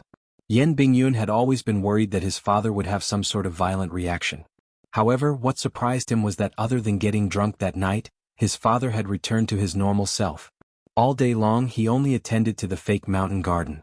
Yan Bingyun knew that the emperor didn't make things difficult for his father because of his loyalty. Now the emperor and Fan Xian had officially broken off relations and fought their way from inside the palace to outside. Fan Xian was going to avenge Director Chen. Given his father's abilities, he would certainly know of this matter. If he knew of this, what would he do? Stay in the room and don't see anyone. Yan Bingyun's brows furrowed slightly. He told his wife in a low voice, "I'll go see father." He didn't walk far to the west and was about to pass the strangely large fake mountain in front of the corridor. Yan Bingyun came to his father's room and respectfully entered. The hair at the temples of first-rank Viscount Yan Ruohai had long turned white. He didn't seem to find his son's arrival strange. Straightforwardly he said, "He didn't come to the manor. He isn't stupid enough to walk right into your trap." Yan Bingyun was silent for a long time. He then said, "This is council business. I cannot be biased." Yan Ruohai glanced at him and said, "You know best whether or not someone can be hidden in the manor." Yan Bingyun bowed in greeting and took his leave. When he passed by the strangely large fake mountain in front of the corridor, he stopped in a daze. His eyes looked at the slightly dried moss and remaining snow on the fake mountain. Suddenly he thought of some of the strange rules of his family when he was young. He kept feeling as if he had missed something. Fortunately it was winter, so the dark room was not very humid. However, it was still dark. The meridians in his body were riddled with holes, and those red-hot iron wires were still running through them. The endless pain was like tens of thousands of needles piercing into his brain, making him want to howl in pain from time to time. This kind of pain and injury made it impossible for him to move the mountain and sea of qi behind his back.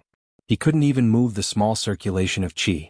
Wanting to use the natural Jinqi of Tianyi Dao to repair his meridians had become an extravagant hope.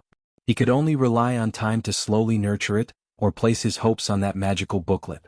From this seemingly empty heaven and earth, he could absorb the precious vitality and slowly fill up his empty chi.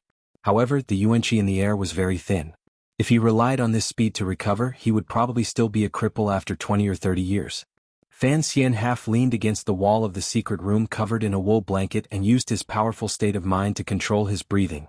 His instincts made his breathing at this moment a bit hurried and loud. However, it was the dead of night and he was deeply surrounded, so he had to be careful. His body had already been bandaged up.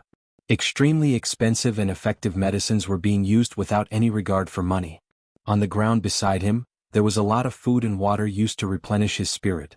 Although the secret room was small, the things prepared inside were extremely complete. His cracked sternum began to ache again.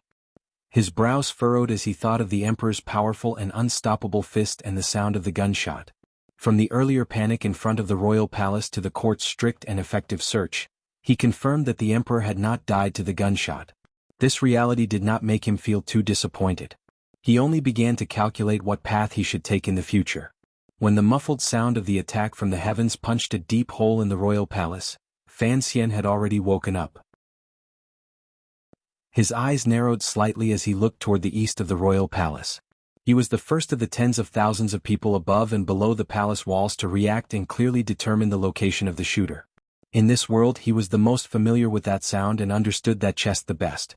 3 years ago, Uncle Wu Zhu left Jingdo and went to the distant temple of ice and snow to search for the ultimate answer to who he was. From that day on, the chest left Fan Xian's side.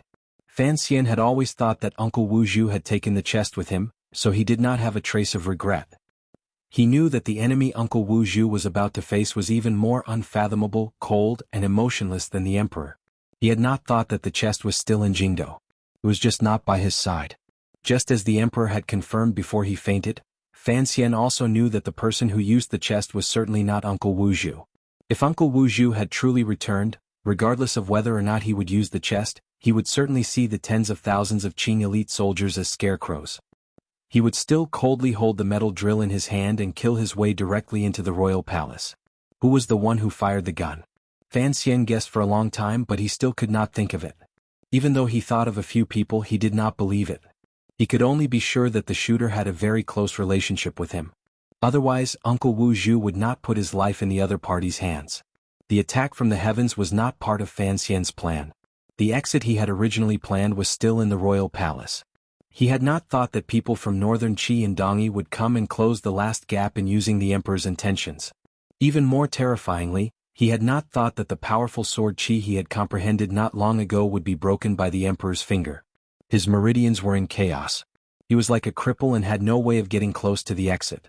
However, this was also good. At least Hongzhu did not have to take such a large risk. When Fan Xian and his group took advantage of the chaos to kill their way out of the square in front of the royal palace, they still encountered great obstacles. Although there was the existence of the attack from outer space, which could inflict divine punishment, and although the third prince stood on the palace walls and tried to use his thin and weak shoulders to help Fan Xian find a way out, the Emperor's edict had long been given. How could the tens of thousands of soldiers just watch as these foreign assassins escaped?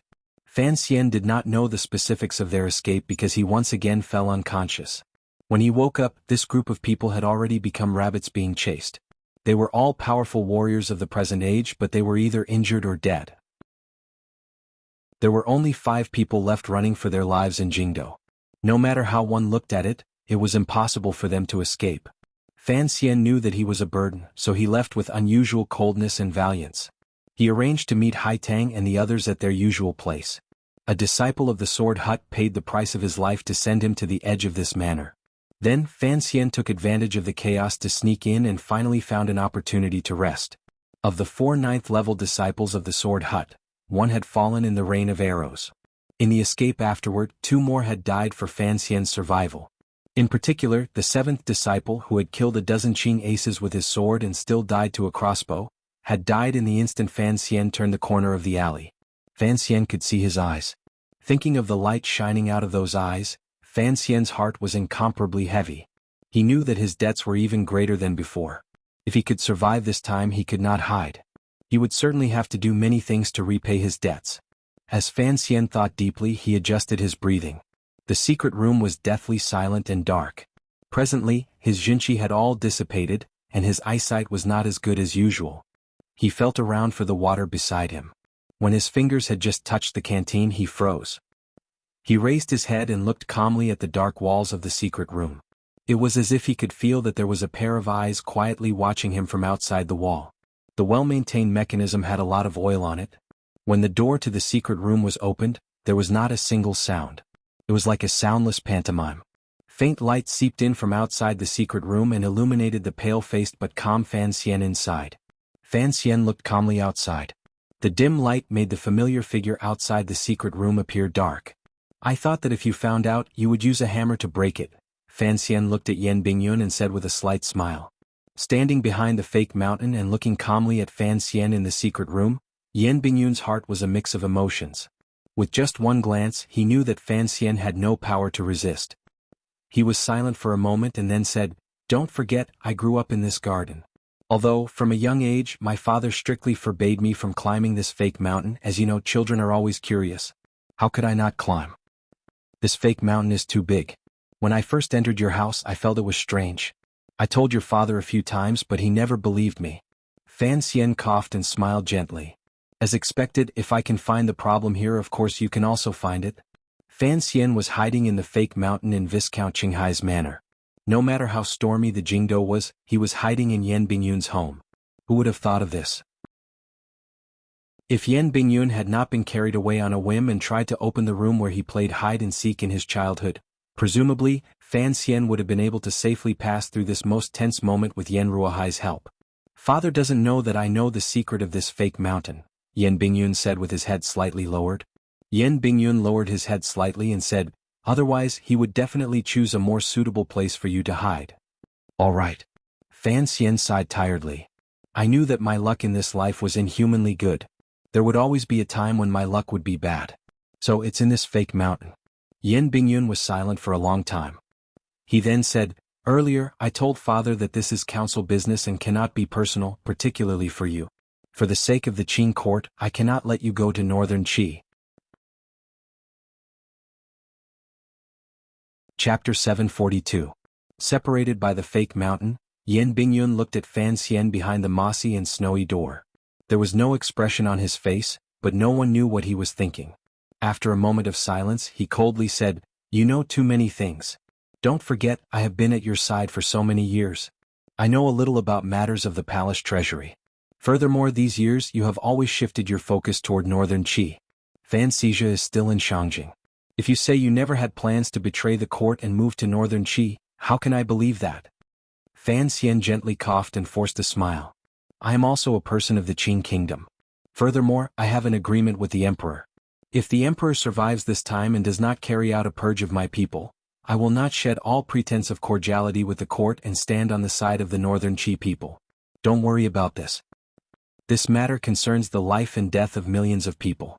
How can I be at ease?" Yan Bingyun's voice was very low and he rebuked angrily. "I don't care what strange agreement you have with the emperor.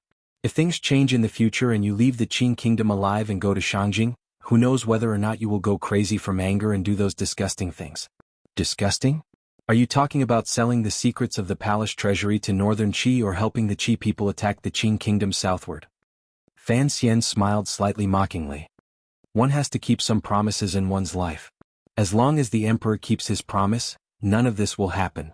You should know that the assassination attempt in the palace this time is only a small-scale battle. I have not used all of my weapons.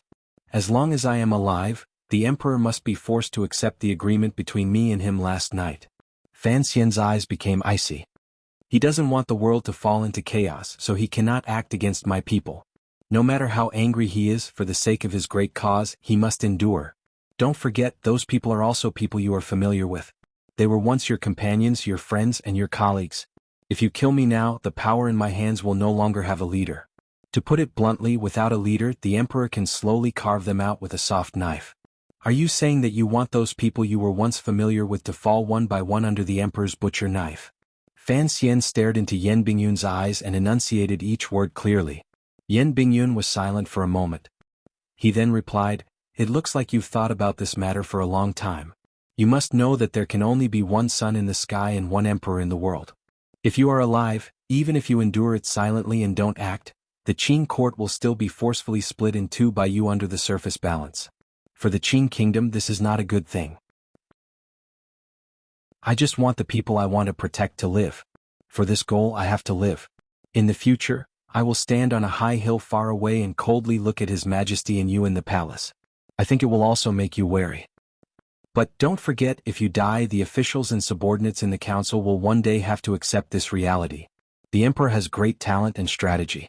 He will certainly have a way to take back the Overwatch Council and even your subordinates in Jiangnan. Yan Bingyun stared into his eyes and said, on the surface you want to protect their lives, but in reality? In reality, you are only using the power of these people to threaten the Emperor and the court. You insist on not dying because you are using the Overwatch Council as a private weapon to continue your own intentions. Why not? Fan Xian gently coughed and looked at Yan Bingyun with slightly narrowed eyes. Regardless of whether it is the director or you, they have both said it. Yan Bingyun's face was calm. The Overwatch Council is a public weapon, not a private weapon. How can you use the public weapon of a country for your own personal gain? This is where I disagree with you. Is that so? A slight coldness appeared in Fan Xian's eyes. Coldly and mockingly he said, the Overwatch Council is a public weapon. I cannot use it for my own gain. Then why didn't you stand out bravely and rebuke the Emperor when he used the Overwatch Council for his own gain? These words directly struck Yan Bingyun's heart. He stared at Fan Xian in a daze, unable to digest these words. In the hearts of all the officials in this world, the Emperor was the court, the Qin kingdom, and the public.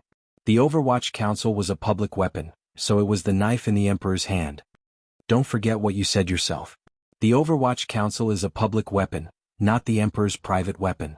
In the end, the person on the throne is only one person. Don't use him to represent the will of the world. Fan Xian looked at Yan Bingyun coldly and said, since it is a public weapon, naturally, it belongs to the virtuous. Yes, I am not a virtuous person, but do you dare to say that the Emperor is also a virtuous person? Since he and I are only a pair of bastards, old and young, then it is very simple who the public weapon of the Overwatch Council belongs to. Fan Xian no longer looked at Yan Bingyun's expression. He picked up the canteen and took a sip with difficulty. Coldly he said, this council was set up by Yi Qingmei and left to me by Chen Pingping. What right does the Emperor have to take it? What right do you have to say such senseless things to me? The Overwatch Council is an organization used to monitor the Emperor. If it becomes the Emperor's secret organization, you might as well not be the director of the Overwatch Council. He put down the canteen and reprimanded in a disdainful and bored tone. There was a death-like silence. Waves of shock rose in Yan Bingyun's heart. He had always thought that Fan Xian was only grieving over Chen Pingping's death, so he had bravely stood against the Emperor. He had not thought that in Fan Xian's heart, there was no innate dignity of imperial power. This kind of treasonous and rebellious argument was difficult for Sir Yan Jr. to digest. He was silent for a long time but still could not wrap his head around it. Director Chen had never taught him this, and Fan Xian had never said this before. The Overwatch Council was used to monitor the Emperor? What kind of joke was this? Glancing lightly at Yan Bingyun's expression out of the corner of his eye, a powerful sense of disappointment flashed through Fan Xian's heart. He knew that in this world, other than Chen Pingping, who had been deeply influenced by his mother and himself, no one else could accept this. Even his father, far away in Danzhou, would probably find it difficult to accept this. It was only because of him that his father had gradually grown apart from the Qin court. Yan Bingyun raised his head and looked calmly at Fan Xian. He was about to make a decision. For the benefit of the Qin court and the goal he had fought for in his life, he could not allow Fan Xian to bring too many secrets and throw too much power into the arms of a foreign enemy. However, if he truly had to take action and send him into the palace, Yan Bingyun knew that Fan Xian would certainly die today. Fan Xian did not seem to be in a rush. He just waited for Yan Bingyun's decision. At this moment, a tired, old and indifferent voice sounded in the shadow of the rockery. It's so late. What's there to talk about? What's so good about letting those old maids hear gossip? Yan Bingyun's body froze. He recognized that the speaker was his father. He turned around with unusual difficulty.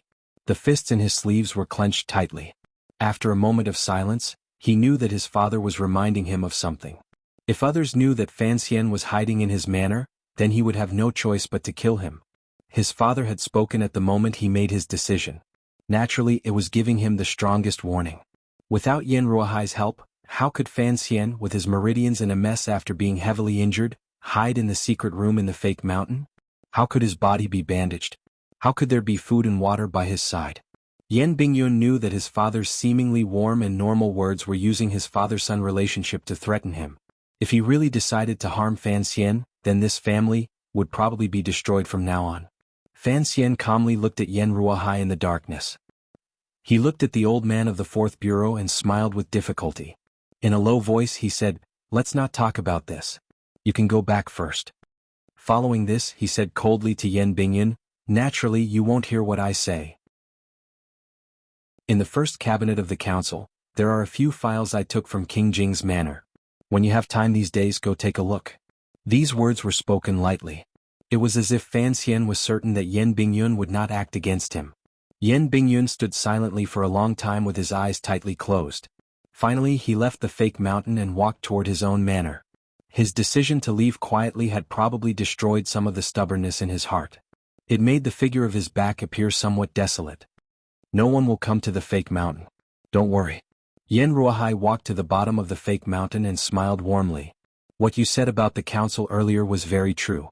I hope he can understand some of it." Fan Xian smiled slightly and replied, "Why don't you teach me by example and use your own head to protect mine? Everything is for the Qing kingdom.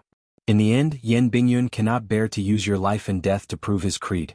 Since everything has a price, presumably he will slowly think it through." In all of Jingdo, other than the Yan father and son, no one knew of Fan Xian's whereabouts. The search for him in Jingdo continued like a raging fire. There was no let-up at all. Countless streets, alleys and private residences had been turned over. What the Qing court found strange was that Fan Xian, heavily injured and unable to move, had disappeared from people's sight like a wandering spirit. The Overwatch Council was also cooperating with the court's edict. They were carrying out intelligence work in various areas, but they had found nothing. This time, the main focus of the search was the military and internal court. The Overwatch Council was only cooperating, so their affairs were not very busy. The present director of the Overwatch Council, Yan Bingyun, was not as busy and nervous as Yi Zhong and Eunuch Yao, unable to sleep. On the contrary, the square and sinister building on Tianhe Avenue had many more images of him reading seriously. That night, Yan Bingyun listened to Fan Xian's words and began to read seriously the letters and files hidden in the first room. He read seriously for 3 days and 3 nights before he finished. Only then did he know that these were the memorials and letters Yi Qingmei had written to the emperor. They systematically described many plans for the Qing kingdom's future. However, these plans were too daring. No, it should be said that they were treasonous. These poison-like words made Yan Bingyun feel his fingers holding the paper begin to burn. In his shock, he didn't look closely. He only picked the words about the origins of the Overwatch Council and read them seriously. He knew that the Overwatch Council was a yamen that Fan Xian's mother, the young lady of the Yi family, had single-handedly created. Why was there an Overwatch Council in the world? Perhaps he could find the answer in these letters and files. Was the Overwatch Council's purpose not to do everything for the Qing kingdom and the emperor? Why were there not many mentions of the person on the dragon chair or the person who might sit on the dragon chair in the future? Regardless of whether Yan Bingyun wanted to read them or dared to read them, the words that were not very elegant still crawled into his heart like a demon. He began to think deeply and spaced out. He began to feel that perhaps the night he was threatened by his father and forced to accept Fan Xian in his manor was not a completely wrong decision that was harmful to the Qing court. He walked to the window in the secret room and looked through the glass at a corner of the royal palace under the dusk light. He narrowed his eyes slightly and felt that the reflected red light was piercing his eyes. After a slight pause, he pulled out a piece of black cloth from a corner of his desk. Carefully, he placed it over the glass window, blocking out the view of the royal palace. It was as if only by doing this could he feel more at ease. In the palace, the emperor had been heavily injured by the assassins. Fortunately, he did not die. He was only unconscious and awake at times. No one knew what his situation was today. It was this valiant emperor who occasionally woke up and calmly, even coldly, gave a series of orders to pursue and attack. He wanted to keep Fan Xian in the Qing kingdom's territory. On the contrary, the court did not care much about the assassins from northern Qi and Dongyi, as well as the assassins who had luckily survived. Yan Bingyun lifted a corner of the black cloth and looked at the glorious royal palace with narrowed eyes. He thought of another matter. It seemed that other than chasing after Fan Xian or searching for his body, the internal court was faintly searching for something. In the emperor's heart, it seemed that something was even more important than Fan Xian. What could it be? The light snow fell intermittently. The square in front of the royal palace no longer had any marks from a few days ago. The blood mixed with the snow had long been washed clean, revealing the clean and tidy stones below. The arrow marks that filled the sky did not leave behind any evidence. Only the green bricks on the vermilion walls of the royal palace, as well as a few frightening deep holes on the bluestone ground on the west side, indicated the cruelty of that day. At the same time, it proved to the passers-by that the terrifying attack from beyond the heavens really did exist, and was not just a movement that people imagined. Fan Ruoruo wore a large snow-white robe and stood quietly in front of the secluded palace doors below the royal palace, waiting for the imperial army and guards to jointly examine the token to enter the palace. After Scholar he was assassinated in the Hall of Governmental Affairs, the defenses of all of the yamens in Jingdo had been tightened to a state of war. She knew that what truly terrified the court was the matter of the emperor being assassinated. However, this matter was still hidden within a certain range and had not spread among the people. Fan Ruoruo had already personally ordered her to enter the palace after she woke up. The Imperial Academy of Medicine had personally gone to the Fan Manor to invite her. This was not only because Fan Ruoruo's medical skills, which she had inherited from Qing Shan and Fei Jie, had reached a certain realm. More importantly, the serious injury the emperor had suffered was not the internal injuries and sword marks left by the assassins. The most fatal injury was the metal shrapnel that had flown into the flesh of the emperor's chest. Everyone knew that in the entire world, only the young lady of the Fan family knew this strange method of treatment called surgery. On the way here, Fan Ruoruo had already learned of the current condition of the emperor's body from the mouth of the royal doctor. Knowing that the emperor had not died under her shot, Fan Ruoruo did not know what kind of feelings she had in her heart. Strangely, she did not feel overly disappointed. She only felt a bit lost. She had lived in the palace for a full 5 months and stayed in the royal study for 5 months. It could even be said that she was the woman who had stayed by the emperor's side the longest these years. She knew very well what kind of person the gradually aging emperor was. More importantly, the way this emperor treated Fan Ruoruo was indeed different from others. Be careful after you enter the palace. If it is inconvenient for the emperor and you want to stay in the palace for treatment, you have to send a message to the manor. King Jing's heir Li Hongqing stood by Fan Ruoruo's side and warned her in a quiet voice. There was worry that could not be hidden between his brows. Treating the emperor's illness had always been a terrifying matter. What was even more terrifying was that the emperor's injuries could not be separated from Fan Xian, yet Fan Ruoruo was Fan Xian's favorite sister. Thinking of how Fan Ruoruo had been placed under house arrest in the palace a few months ago, Li Hongqing felt a strong worry in his heart. Yes. Fan Ruoruo smiled slightly. The indifference and frost on her face gradually melted. She lowered her head and bowed toward Hongqing. She and the imperial doctor were led by the guards toward the royal palace. She had always known of Li Hongqing's intentions and was deeply moved by it. Particularly these few days, the Fan Manor had been repeatedly searched. Regardless of whether it was Lin Wan'er's status as a princess or Fan Ruoruo's position in the emperor's heart, in the face of the great crimes Fan Xian had committed, they all became things that did not need to be mentioned. After returning from Shiliang Road, Li Hongqing, who had taken up the position of deputy of the Bureau of Military Affairs, did not avoid suspicion at all. Bravely, he held down the fort in the Fan Manor and suppressed the wolf-like soldiers. Without Li Hongqing, the days of the Fan Manor would probably be much more difficult. Walking through the quiet and cold palace gate, the sound of footsteps rang out quietly. Fan Ruoruo lowered her head slightly. She felt that what her brother had said in the past was right. Life had always been a play and it was often an absurd play. The emperor had almost died to her spear, yet she was going to treat his injury. Up until the moment Fan Ruoruo entered the palace, she still had not made up her mind on how to respond. She knew that the emperor had already woken up. Fortunately, the emperor had woken up and sent down an edict. Thus, the Fan Manor had not suffered a disaster. Given the crimes Fan Xian had committed, the entire Fan Manor would probably be taken into prison. At most, Lin Wan'er, Fan Ruoruo, and the children would be brought into the palace. However, the emperor had not sent down this edict. This made Fan Ruoruo admire her sister-in-law's choice not to leave the capital that day. Although no one knew exactly what Fan Xian and the emperor had said the night before the palace coup and what agreement they had reached, at least Lin Wan'er had guessed something. Presently, Jingdo was only desperately chasing after Fan Xian and did not use lightning speed to suppress the people Fan Xian protected. The Fan Manor not leaving the capital and returning to Danzhou was, without question, an expression of an attitude. It was an attitude to test how sincere the emperor was in fulfilling his promise. Thinking of this, Fan Ruoruo admired her sister-in-law's calm state of mind in the face of danger. She felt a sense of worship for her brother, Fan Xian, that had long been rooted in her heart. In this world, other than her brother, who else could force a powerful ruler to suppress his anger after being attacked by an assassin? The palace was right in front of her eyes. Fan Ruoruo gradually calmed her emotions. She had only been at Jiaxing Tower to help her brother escape Jingdo. When all was said and done, she could not feel too much hatred toward the emperor. After all, 20 years ago, the death of the pitiful infant she had never seen was too far away from her. On the last day of the first month, the steps of the 12th year of the Qin calendar finally landed firmly on this land. However, the footsteps of the Qin court still could not be steady. Although the emperor could already sit up and examine memorials, he could not exhaust himself too much. His own way of the Hall of Governmental Affairs had died, and key officials in various departments had been ruthlessly eliminated by Fan Xian. For a moment the court was a bit chaotic. Fortunately, Hu the scholar fought with his old life and did not return to his manor for 7 consecutive days and nights. At least, the important matters of court were not delayed too much. The footsteps in the shadows continued to step chaotically.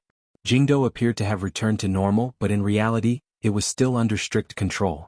In particular, the work of capturing and killing those assassins never relaxed. The Qin court had to be proud of this matter.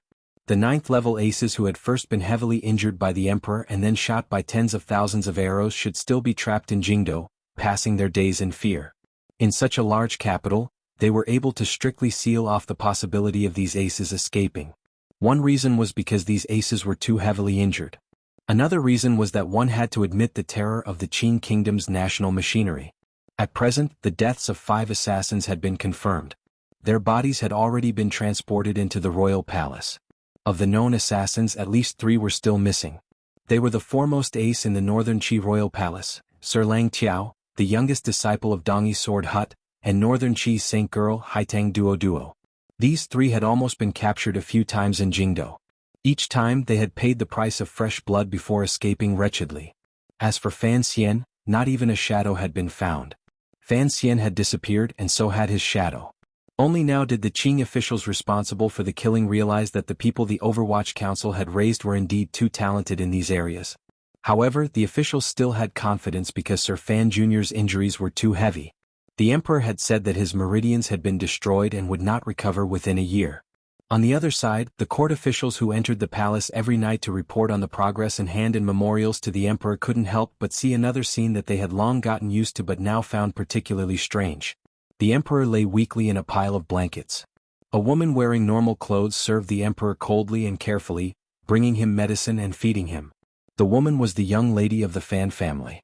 The court officials had long gotten used to seeing her appearance in the past 5 months. They had not expected that she would come back after only a day out. Hadn't Sir Fan Jr. become an imperial criminal who had tried to assassinate the emperor? How could his sister still serve at the emperor's side? What was Manager Yao thinking? Was he not worried that the young lady of the Fan family would do something bad? Not only was the young lady of the Fan family serving the emperor in the palace every day, but even the Fan Manor, which everyone saw as a place of death, did not seem to have become hell. The people inside lived as usual. Princess Qin Lin Wana would enter the palace every few days to bring the emperor some fresh food and joke with him. What was going on? The emperor was probably going crazy from wanting to kill Sir Fan Jr., but he did not want to make things difficult for his wife and sister? This scene was truly too preposterous and absurd, and it was truly difficult for others to understand. The depressing atmosphere in Jingdo was finally broken one day at the beginning of February. Eunuch Yao received a top-secret message. That night, after a long conversation with the injured and tired emperor in the royal study, countless internal court and military people quietly gathered from all directions the next day and came to the front door of Viscount Qinghai's manor. The moment the morning light rose, the green buds on the trees were still sleeping under the bark when the front door of the Yen manor was suddenly blown open. Soldiers gathered from all directions and guarded all directions. Over 20 aces leaped over the high courtyard walls. They seemed to know where their target was and headed straight for the fake mountain in the back garden. Eunuch Yao held his hands in his sleeves and waited calmly outside the Yen manor. He had no intention of entering the manor to speak. This manor was not a simple place. Putting aside how long Sir Yen Ruohai had operated in the Overwatch Council, The present young master of the Yen Manor was, after all, the director of the Overwatch Council. This operation had not leaked any information to the Overwatch Council. Once they actually captured the noble in the Yen Manor, Yen Bingyun would not be able to explain it no matter what. Sir Yen Jr. was wearing a nightgown. With a serious expression, he looked at the arrogant soldiers searching everywhere in the manor. The anger in his eyes grew stronger and stronger. However, his expression remained calm. The most successful spy in the Qing kingdom had a strong will. It was not something normal people could compare to. He did not hurry toward his father's residence in the back of the garden. He just stood in the bedroom door and watched coldly as everything happened. On the bed behind him, his wife, Lady Shen, slowly sat up and asked in a trembling voice, "What happened? Do you not know what happened?" Yen Bingyun didn't even turn his head. His voice was squeezed into a cold line.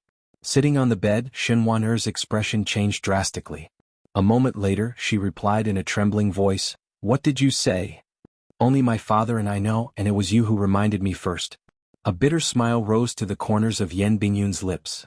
"Back then it was indeed I who betrayed you. But it has been so many years.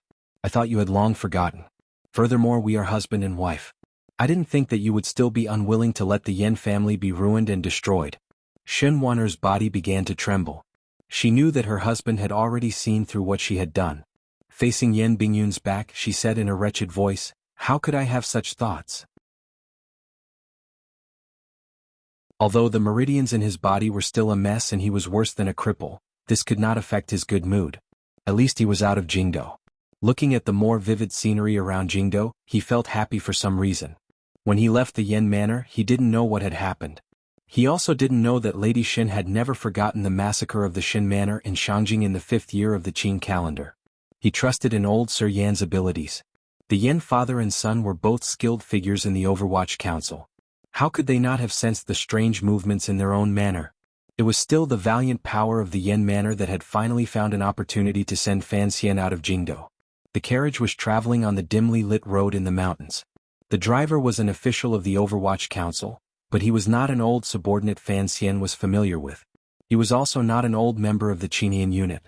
Since the Yen Manor was at ease in letting this official manage this matter, presumably, they had sufficient confidence in his loyalty. "That is the director's good fortune," the Overwatch Council official driving the carriage said with a smile. "Otherwise, the director would not have found such an opportunity to send you out of Jingdo." Of the two directors, the first was Fan Xian and the second was Yen Bingyun.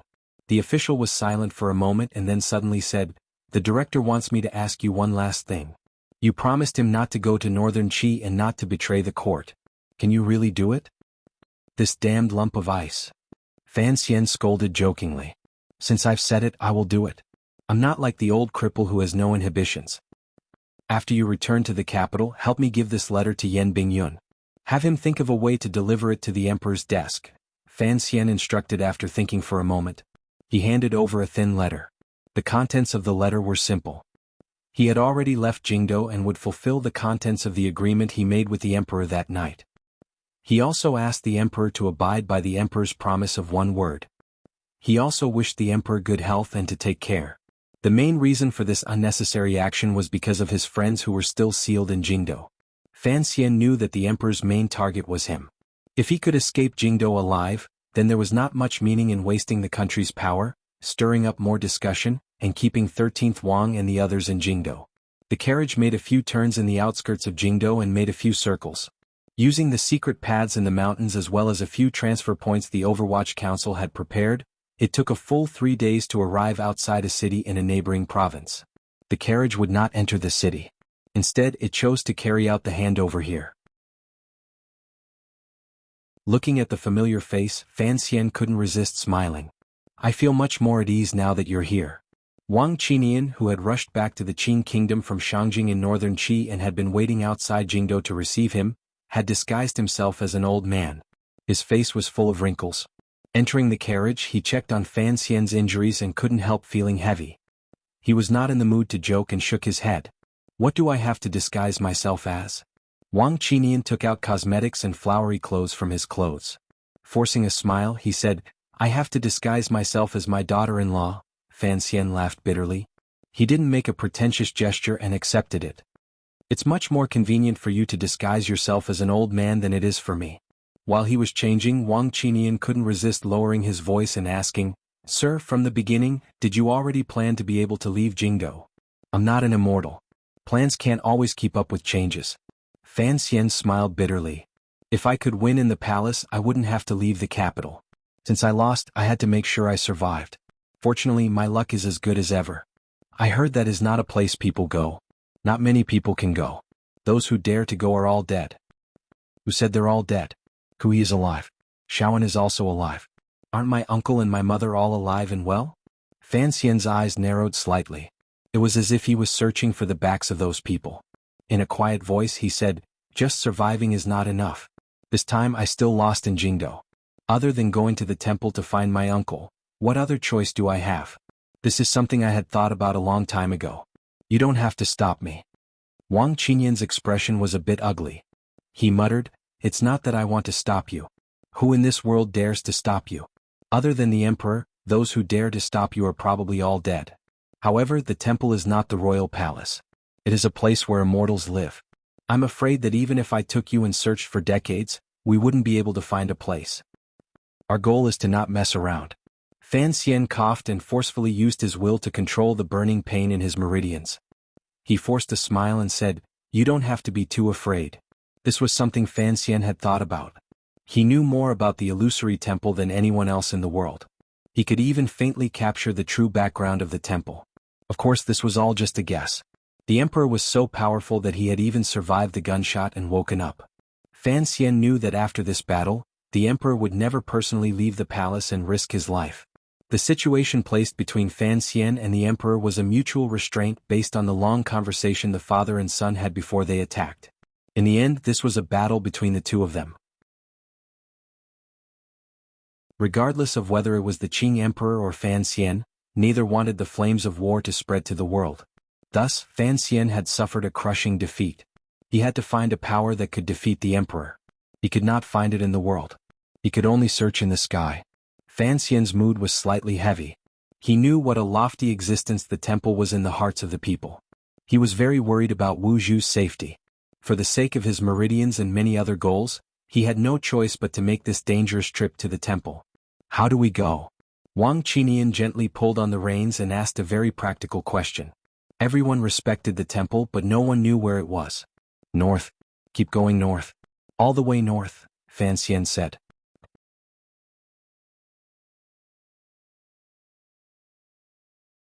Chapter 743. The wind came from the north, but the people in the wind were heading north. The carriage circled around Shao Mountain and quietly brushed past the empty space between Yanjing and Sangzhou. Just as it was about to reach the North Sea, it began to snow again at the end of February. This place was cold and different from the surrounding wilderness. The carriage was covered in a thin layer of snow. It was like black bread covered in crumbs as it slowly moved along the road in the wilderness. Wang Qinian, who was driving the carriage, wore a raincoat that barely blocked the snow. However, his eyelashes and the beard above his lips were still frozen by the snow. He looked wretched. However, his eyes, which usually appeared muddy and lifeless, appeared clear and sharp in the wind and snow. They slowly swept past the two sides of the road, not letting go of any suspicious movements.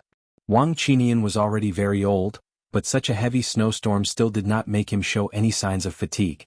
This old man was as thin as a monkey, but his muscles were like a kind of bone. He was full of strength and spirit. Such a long and difficult journey did not make him feel the slightest bit uncomfortable. It was only thanks to this powerful figure of one of the two wings of the Overwatch Council that he was able to continuously disguise himself along the way, make connections, and forge documents to break through the Qing court's countless inspection lines and successfully bring the carriage to a place not far from the border. Back then he had been a great bandit who moved freely in the north of the land. Using him to make a living was very suitable. After the carriage passed through a col and crossed a small bridge over a snowy stream, Wang Qinian finally let out a breath. He knew that the carriage had already crossed the border and entered northern Qi territory. There was no longer anything that could endanger the life of the man in the carriage. Immediately after, a bitter smile rose to the corners of Wang Qinian's lips. He really didn't know what day it was and how the situation had developed to this state. They were all Qing people, yet they had to step into enemy territory to feel truly safe. Feeling the carriage beneath him shake, Fan Xian slowly woke up in the carriage. His years of professional life allowed him to clearly sense that the road the carriage rolled over was different from the road he had been fleeing on these days. Although there was no Jinchi in his body, the subtle feeling of his 36,000 pores and skin had not disappeared. He adjusted the thick sheepskin draped over his body and coughed lightly twice. He lifted a corner of the window and looked out of the carriage. He saw that the carriage was traveling on a somewhat familiar wooden bridge. Across the bridge was a similar scenery, but the aura was definitely not the same. It was winter. No matter how familiar the scenery was, it would still be different. However, Fan Xian was still able to accurately tell from the direction of the stream and the small hills on either side that the carriage was passing through Wudu. Back then he had traveled to northern Qi as a young immortal poet. Along the way Shaoan had come to this place. It was also here that he had seen the begonia for the first time. How could he forget? Fan Xian's face was very pale, without a trace of blood. Even his thin lips appeared dim. The injuries in his body still showed no signs of improving. The meridians that had been shattered by the Emperor's finger were still riddled with holes. Without Jinchi to protect his body, the days of running and tiredness as well as the harsh cold outside the carriage had finally made him fall ill again. The thick sheepskin wrapped around his body. Only his head was exposed. There was a small heater in the carriage, but it seemed to have no heat at all. Fan Xian narrowed his eyes and gazed in a daze at the northern Qi land on the other side of the bridge. He gently exhaled a breath of hot air and sank into deep thought. In his direct confrontation with the Emperor, Fan Xian had already unleashed the peak of his strength he could reach in his life. However, he had still been destroyed by one finger. The meridians in his body had been shattered too badly. The natural Jinchi of Tianyi Dao contained in his minor circulation had been forced to scatter among his internal organs and was unable to condense. The only thing that seemed to be of some use was the mysterious little book Ku he had left him. However, the yuanqi between heaven and earth was too thin. If it continued to repair like this, it would take many years. After Wudu, not far away was the northern sea. The meridians in his body were all shattered. Fan Xian naturally thought of the begonia. Back then, the meridians in his body had all been shattered. He had completely relied on Haitang's careful care and treatment in Jiangnan. This time, his injuries were even more serious. He didn't know if Haitang had escaped from Jingdou or not. Fan Xian was not too worried about the shadow's safety because he understood what was most similar to him. As long as they plunged into the sea of people, no matter what identity they used, they would be able to live well and safely. Furthermore, they would live well. However, Haitang and 13th Wang were different. Although the two of them were the top young warriors in the world, in the end they had not specially studied these survival skills. Fan Xian did not know much news from Jingdou. When he was hiding in the fake mountain in the Yan Manor, old Sir Yan Ruohai would give him daily updates on the current situation in Jingdou. He knew that the emperor had already woken up. After leaving the capital, he and Wang Qinian only moved forward in silence. They took the initiative to cut off all contact with the old subordinates of the Overwatch Council and the various powers under Fan Xian's control. It was for safety. It was also part of the agreement Fan Xian and the emperor had reached. Fan Xian knew that as long as he did not die, the emperor would not act against those people. It would not be appropriate for him to take the initiative to contact them. The chilly wind poured in from outside the window. Fan Xian's narrowed eyes narrowed even more. He had not thought that the weather at the end of February would still be so cold. He couldn't help but worry about the trip to the temple in a few days. Given his weak body, how could he stand against the bone-chilling cold? Fan Xian pulled all of his hands and feet into the thick sheepskin. Tiredly and haggard, he leaned against the window and allowed the snowflakes to hit his face. Calmly, he looked at the winter woods on the other side of the bridge. He thought of the flower girl holding a flower basket standing quietly like this in the woods that year. If she was by his side at this moment, perhaps the trip to the temple would be much easier. Heaven follows one's wishes. These 4 words seemed to describe Fan Xian's current situation. Fan Xian looked at the figure that had suddenly appeared in the winter woods and the flowers that appeared in the expanse of white. He couldn't help but wonder if his eyes were playing tricks on him. Time to take your medicine. The carriage passed the wooden bridge and came to a steady stop. Wang Qinian rubbed his hands together and crawled into the carriage. He scooped a bowl of medicinal soup that had been kept warm on the stove and brought it in front of Fan Xian. Earlier he had heard Fan Xian cough and felt worried.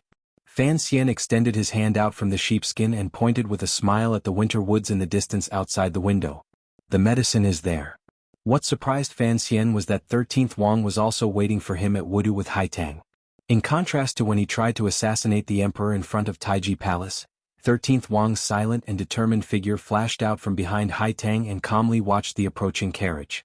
The curtain of the carriage lifted and snowflakes flew in.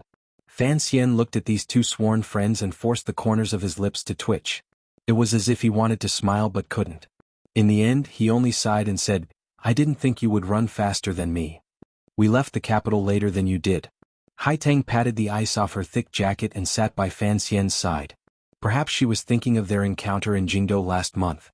The smile of reunion on the girl's face gradually faded. Calmly she said, "I heard that later because you escaped Jingdo first. The Qing court search weakened. Only then did we have a chance." Fan Xian nodded. He coughed and then said, "As long as you're alive it's good. There's no need for words of thanks between us. The Jingdo incident originally had something to do with your two strange teachers. If there is to be thanks in the end you should be thanking me." Haitang sighed and looked at his pale face in a daze. Shaking her head with a smile, she said, "I had thought that after this battle, you would mature a bit. I didn't expect you to still like to joke." Mature? The first 20 years of my life have long matured. With great difficulty I've regained some of my youth. How could I abandon it? Fan Xian replied with a smile and turned to 13th Wang. After a moment of silence he asked, "How are your injuries?" From the moment 13th Wang entered Fan Xian's sight, Fan Xian had acutely sensed that there was something wrong with 13th Wang's body.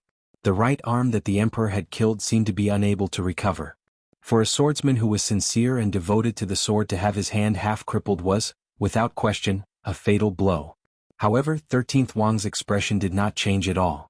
In a quiet voice he replied, "Your old man's jinchi is too tyrannical. The meridians and muscles in my right arm have all been twisted to mush. There is no way to heal it. I tried on the road but the effect was only SOSO." Haitang Duo glanced at 13th Wang worriedly. Along the way the two great grandmasters' favorite disciples had broken through together and were already familiar with each other. Fan Xian coughed and calmly said, "Let me take a look." After saying this, two of his fingers were already on 13th Wang's pulse. Immediately after, one of his hands moved up like a dragon's claw. He carefully squeezed 13th Wang's weak right arm. The expression on his face grew heavier and heavier. 13th Wang was silent for a moment and then said, "I've been injured many times in my life. It's not a big deal." Fan Xian shook his head and said, "Buy some top-quality gold needles in Shangjing. Let me try." Following this he turned around and used his fist to cover his mouth. After coughing forcefully he panted and said, "At this point, what is there to hide between us? Teach him the method of Tianyi Dao." Haitang was silent for a moment and then nodded her head. The jinchi of Tianyi Dao had a strange effect on repairing meridians. Although it was a secret of Qing Mountain that was not passed on, Haitang had secretly taught it to Fan Xian. Using it to save 13th Wang's swordsmanship was doable. 13th Wang abruptly raised his head.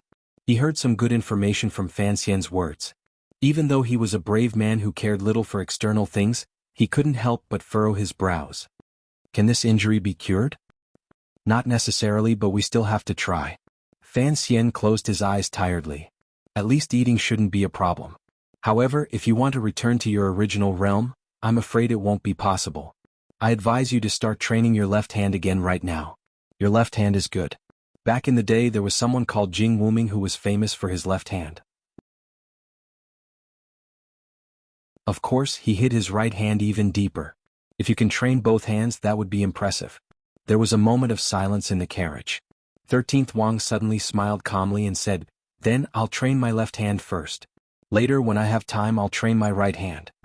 Haitang Duo looked calmly at Fan Xian, who had his eyes closed and face pale. Countless strange emotions rose in her heart. These years she and Fan Xian had not seen much and parted often. However, the two of them never needed many words to know each other's intentions. At this moment Haitang Duo suddenly realized that she could not see through Fan Xian. During the battle in the royal palace in Jingdo, Haitang Duo had clearly and shockingly discovered that Fan Xian had already faintly surpassed the upper 9th level realm that people knew of. He firmly suppressed her in 13th Wang. Just by looking at how he could exchange a few blows with the Qing emperor and injure him, one could see how terrifying Fan Xian's present strength had reached. "Have you already understood something?" Haitang asked a question that had no head or tail. Fan Xian immediately understood. He opened his eyes and shook his head. Smiling slightly he said, "If I truly understood, I wouldn't have lost so badly in the royal palace. With these words, the three young people in the carriage sank into silence at the same time. Their thoughts seemed to return to that snowstorm in the royal palace. These three were the most powerful and promising young aces in the world, as well as the best assassin in the world. When faced with that bright yellow figure, they still appeared minuscule.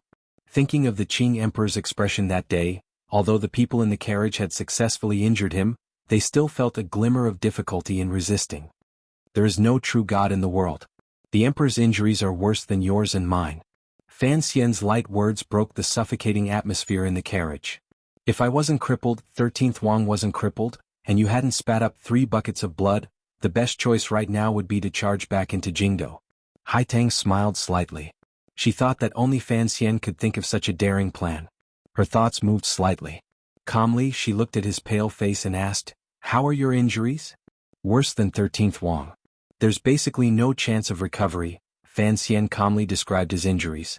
Fan Xian calmly described his injuries and said, "However, I don't care about these things. Since I can't beat the Emperor by fighting, it's like a child who can't beat someone in a fight. It's better to go find a bigger relative. This is the eternal and unchanging method." For now, Haitang didn't understand the meaning of Fan Xian's words. The tiredness in her clear eyes faded slightly. Calmly she asked, "The lightning in the square in front of the palace. Do you know what it was?" "It was the chest." The corners of Fan Xian's lips twitched slightly. "It was my chest. Ku He and Sigujien have probably mentioned it to you. However, don't look at me like that. I also don't know who has the chest right now. Furthermore, don't think of the chest as too terrifying. If it really was a divine weapon, the Emperor would not only be heavily injured, he would have died a long time ago." Haitang was silent for a long time. She then asked, "There's something I don't understand. Since you and the Qing Emperor mutually restrict each other and neither wants the Qing kingdom to have internal strife, why didn't you choose to escape Jingdo and live in seclusion? Instead you chose to take action?" Fan Xian was silent for a long time. The calmness in his eyes grew stronger and stronger. Evenly he said, "First, I wanted to prove to the Emperor that I had the right to negotiate with him on equal footing. First, I had to have the courage to sit in front of him and talk to him. Second, although leaving Jingdo and living in seclusion was a way, the Emperor would not want me to leave his control. Most importantly, I'm not satisfied." He closed his eyes and faintly said, "I could choose to be like Yi Luyun and Sir Fei and go out to sea, no longer caring about the affairs of the world. I don't care how many people die in the endless flames of war on this land. But I'm not satisfied. If no one can stop him, then in history he will certainly be correct." This was the principle of the victor being king and the loser being in the wrong. If no one could stop the Qing Emperor, then there would be no trace of Yi Qingmei's aura left in history. Chen Pingping would also be destined to become a criminal, unpardonable, and ultimately be killed by 1,000 cuts, a eunuch. Fan Xian was not satisfied with that wisp of soul from his homeland. The result of his efforts on this land was to become a vast expanse of white. Thus he had to carry out the bravest attempt. "I have to try at least once." Fan Xian's eyes narrowed slightly. "Although I lost, at least I have no regrets. When I die in the future, I can always tell myself that I was brave for once in my life." The medicinal soup on the stove sizzled slightly. A wisp of medicinal fragrance enveloped the carriage. Haitang looked at Fan Xian in a daze and quietly asked, "What are you going to do next?" In the present situation, Fan Xian had launched a thunderous attack but still failed on the verge of success. The Qing Emperor was heavily injured and lying in the palace, but in the end he was not dead. The Qing kingdom's powerful national strength still existed. No one could face this lion head-on. For Fan Xian, if he wanted the Emperor to maintain his sincerity in fulfilling his promise, he could not do anything to anger the Qing court. The path laid out in front of Fan Xian seemed to be hiding in a small mountain village and living out the rest of his life. "I want to go to the temple. Are you interested?" Fan Xian sent out a sincere invitation. 13th Wang's eyes lit up. Haitang Duo smiled after a slight surprise and said, "Sir Wang has probably had a hard journey. I'll go drive the carriage. You know the way?" Fan Xian smiled and couldn't resist coughing a few more times. Haitang didn't even turn her head. Smiling, she replied, "Back in Jiangnan you mentioned it a little. It should be in the north." From Wudu to the official road, the broad-leaved forest by the side of the road gradually became as thin as needles. Accompanied by the beautiful icicles on the trees by the side of the road, the snow-covered road led all the way to Shangjing, the capital of the northern Qi kingdom. Shangjing's old and worn city walls were also covered in snow. Although the Jiangnan area of the Qin kingdom was presumably in the warm days of spring buds sprouting, grass growing, and insects chirping, it had snowed continuously in northern Qi this year. The temperature had been unable to rise. It was still predominantly white. The bright yellow imperial umbrella was like a strange flower in the snow, blooming on top of the old city walls of Shangjing. Light snow fell on the top of the umbrella without making a sound. The northern Qi emperor and his favorite imperial concubine Li wore luxurious fur coats and stood under an umbrella in front of countless eunuchs, serving girls, and officials of the northern Qi court. They quietly watched the road in front of Shangjing. They didn't have to wait for long before a normal-looking carriage slowly drove over from the southwest intersection. The city gates of Shangjing opened wide. A group of caravans came out to receive them. The northern Qi emperor narrowed his eyes slightly and placed his hands behind his back. His slightly pale face carried an unhealthy flush. He looked at the carriage and couldn't help but gently sigh. This sigh was very suppressed. Other than Sea Lily beside him, no one else could hear it. Sea Lily was holding a tightly wrapped baby. She lowered her head and adjusted the warm towel on the baby's head. Suddenly hearing the quiet sigh beside her, the expression in her eyes was faint. She raised her head and quietly said, "It's such cold weather. Why don't we have the nannies take Hong Dufan down first?" Between the 11th and 12th years of the Qin calendar, the northern Qi court had maintained a rare kind of suppression and endurance toward the unpredictable situation in the south. They had only helped Fan Xian stabilize the situation in Dongyi through Shang Shanhu's mobilization of the army. The northern Qi court did not take advantage of the Qing emperor and Fan Xian's falling out to seek even greater benefits. The most important reason was that the northern Qi emperor had been seriously ill since last autumn. Even Sir Mu Peng, who had been released by the Qin kingdom and returned to Shangjing, could not immediately cure him. The emperor lingered on his sickbed for many months. He rarely even saw his officials, much less had to exert himself to manage state affairs. State affairs were basically handled by the Empress Dowager. The northern Qi emperor's illness lasted for many months. Fortunately, the matter of the royal bloodline, which worried the northern Qi people the most, finally came out this year. Imperial concubine Li, who was greatly favored by the emperor, was pregnant and had successfully given birth to a princess. Perhaps because of this good news, the northern Qi emperor's illness gradually improved. There was no one in the northern Qi court and people who was not overjoyed. Although imperial concubine Li did not give birth to a crown prince, the emperor was still young. As long as there was a beginning, he could continue to give birth. This northern Qi princess had not yet been given a proper name. The northern Qi emperor and imperial concubine Li had privately given this pink and jade-like child a pet name, Hong Dufan. Although this pet name was truly unpleasant to the ears and greatly damaged the dignity of the royal family, it drew a great deal of discussion from the eunuchs and serving girls in the palace. In the end, it was still called this.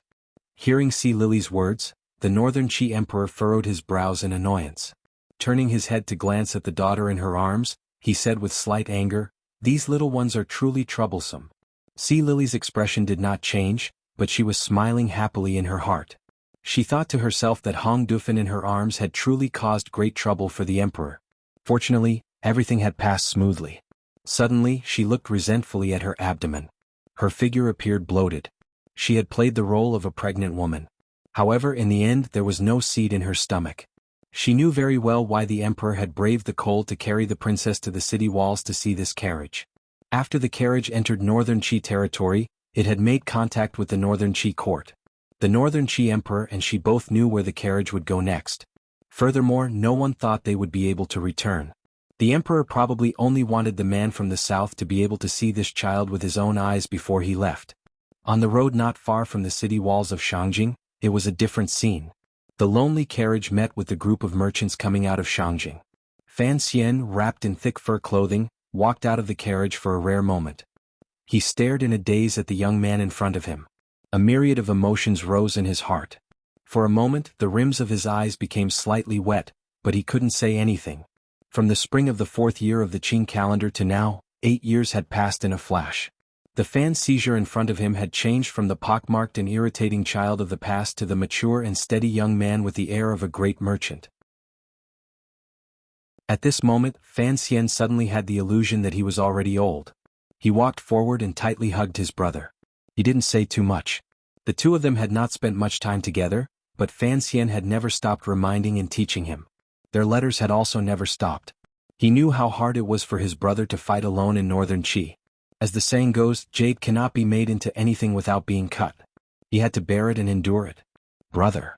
Fan Xizhe looked at his brother, whom he had not seen in a long time, and thought of the things that had happened in Jingdo in the south. He then thought of how his brother was about to step onto a path of no return. Involuntarily, sorrow rose from his heart. Crying out loud, he said, "Father and mother are both in Danzhou. Grandmother's health is not good. If you go like this, what will we do?" That damned child. Fan Xian's heart warmed slightly, but he coughed and scolded with a smile. "You speak as if I am going to die. Father will take care of things in Danzhou. If you have time, you can go back and take a look. Show filial piety on my behalf." Speaking to this point, he sighed and didn't say anything more. Fan Xizhe actually knew that given the present situation, it was impossible for his brother to return to Danzhou. The emperor would not allow him to live. "Have you prepared the things I've asked you to prepare these years?"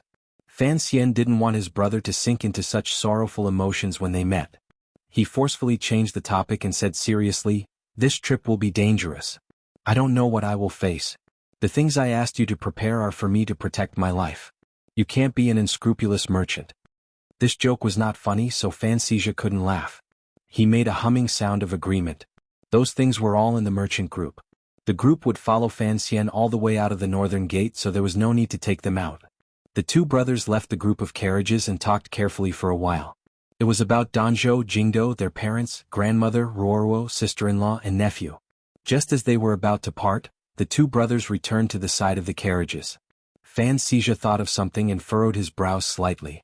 He personally carried out a heavy urn from a carriage and brought it to Fan Xian. Confused, he asked, "This was sent by the great prince from Dongyi. He said it was something you repeatedly told me not to forget. What exactly is it? So heavy. I didn't dare to open it to see." Fan Xian's expression suddenly became serious. Shortly after, he smiled slightly. He knew that given his physical strength, he probably wouldn't be able to carry such a heavy urn. Waving his hand toward the carriage, he said to 13th Wang, who had come down, "Come, since your right arm has some strength, quickly carry your teacher. Your teacher is too heavy. I can't carry him." With these words, everyone near the carriages froze. As for Fan Xizhe, who was carrying the urn, his expression couldn't help but change. How could he have thought that he was carrying Sigu Jian's ashes? This was the remains of a great grandmaster. 13th Wang's expression also changed. He carefully accepted the urn like it was a treasure. Without another word, he returned to the carriage. Fan Xian looked at this scene and couldn't help but grumble bitterly in his heart. He wondered if he was going to spend every day with a dead person on this journey. What? 13th Wang suddenly poked his face out from the carriage and asked with furrowed brows. "Your teacher told me that if I was going to the temple, I had to carry him with me." Fan Xian shrugged his shoulders helplessly. Watching the slowly departing group of carriages and Fan Xizhe kneeling in the snow to send off his brother, Si Lily, on the top of the palace walls, suddenly had a disappointment and sorrow that was difficult to hide in her eyes. She turned her head to look at the Northern Qi Emperor and faintly said, "Why doesn't he want to enter the capital?" The Northern Qi Emperor's expression was calm. With his hands behind his back, he said after a moment of silence, "Since he has a bet with the Qing Emperor, he has to be willing to lose. If he is not willing to be used by me, how could he enter the city?" He had the second brother of the Fan family prepare for a long time for this trip to the temple. Presumably he has a plan. You don't have to worry too much. But why didn't Duo come and say a few words to us? Her present identity is Fan Xian's friend. This must be made clear to the entire world. After the emperor said this, a complicated expression flashed through his eyes. He prepared to turn and leave the top of the city walls. Suddenly, his eyes lit up with a faint satisfaction. On the departing carriages below the city walls, Fan Xian was waving his hand toward them with a smile on his face. The Northern Qi Emperor smiled slightly and was about to wave his hand in response when he suddenly realized that something was wrong. He forcefully put down his arm and sighed in his heart. Fan Xian put down his hand and sat back in the carriage. He looked at 13th Wang, who was holding Sigu Jian's ashes without letting go for a moment, and Hai Tang, who was leaning against the window and looking at the scenery of her old country. In his heart he said to himself, "Women brothers, goodbye." Usually, goodbye meant that they would never meet again. However, Fan Xian did not think so. Everyone in the world who knew of his plan all thought he was a madman and thought it was impossible for him to come out of the temple alive. However, he did not believe this. If Yi Qingmei could do it, so could he.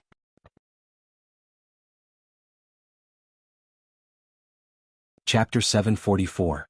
Yes, yesterday I was lamenting the lack of time, but today I have to ask for leave again. Tonight my best brother will show off his certificate to everyone, and no one will be able to escape. Up until now, I have only written about 1,000 words, so I can only apologetically ask for leave. It's still the same old saying, I still underestimate the time of the new year. Drunk, looking forward to the end of the New Year's Eve, almost a full 20 months of suffering seems to have become a wishful thinking. But this is also good, I can smash that railing and no longer set a limit for myself. I think it will be much easier. Last night, the brother of a friend sent a text message saying, I received it too quickly, there are ellipses at the end, I can feel something. I also think a lot, I really feel that my mentality is too rushed, I am always worried about the quality of the next few chapters. We have already endured for almost 2 years, even if we continue to endure until we become old women, right? As long as the taste of the soup is good.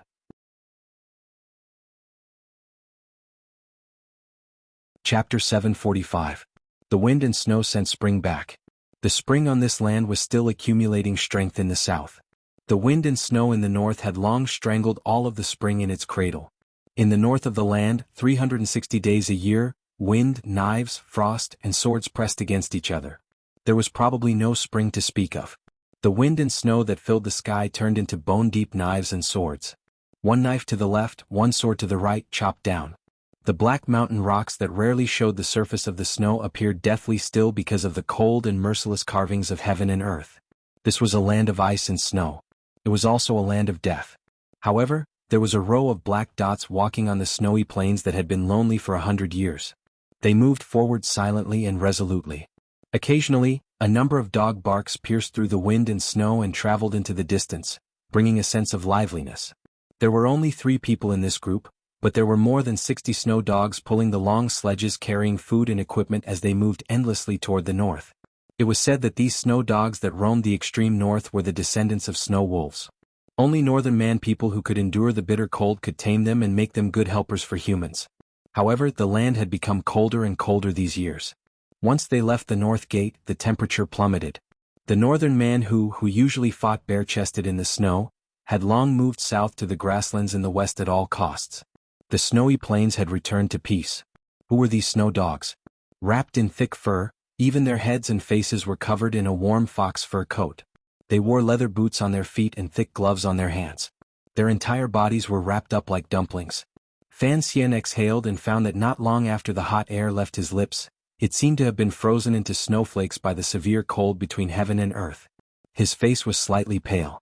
Although he had secretly prepared for a number of years after he learned of the whereabouts of the temple in the 5th year of the Qing calendar, only when he truly stepped onto the snowy plains did he realize that the might of heaven and earth could not be truly endured just by being mentally prepared.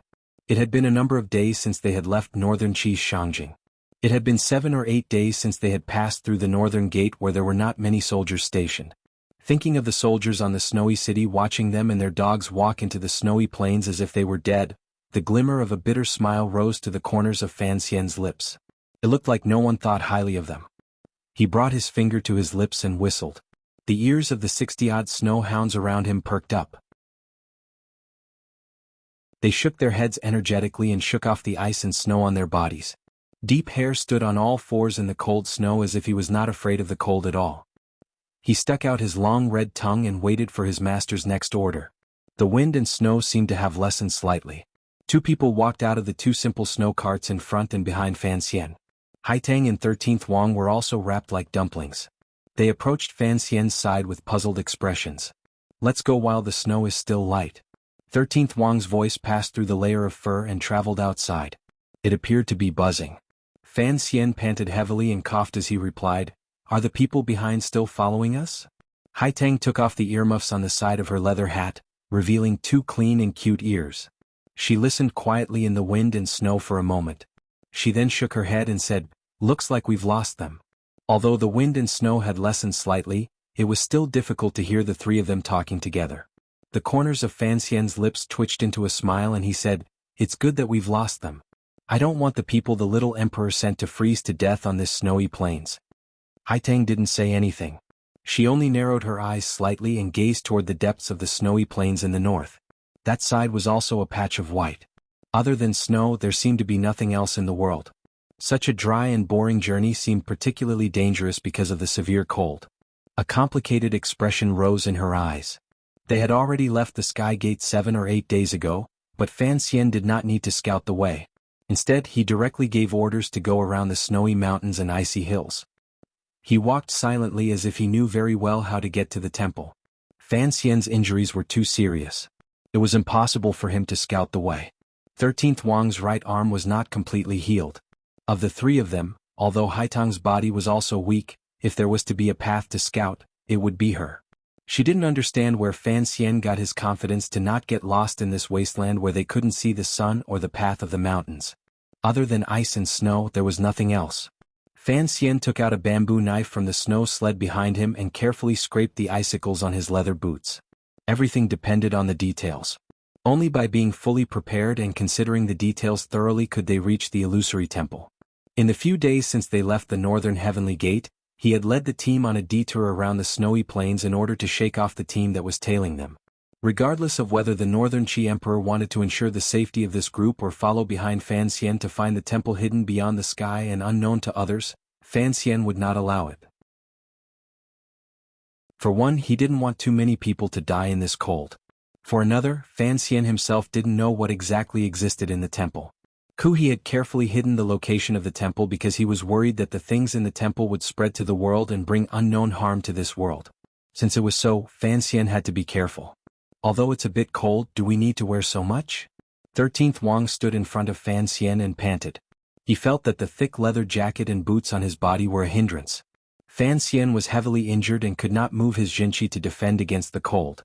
However, 13th Wang and Haitang still had abundant jinqi. When 9th level aces were together, they could truly be said to be impervious to heat and cold. Fan Xian smiled and looked at him. If you can preserve as much heat and jinqi as possible, then save some. Don't look at the cold right now. You can still withstand it, but we still have to head north. Who knows how low the temperature will be once we get there. As he said these words, he lowered his head slightly to hide the faint worry in his eyes.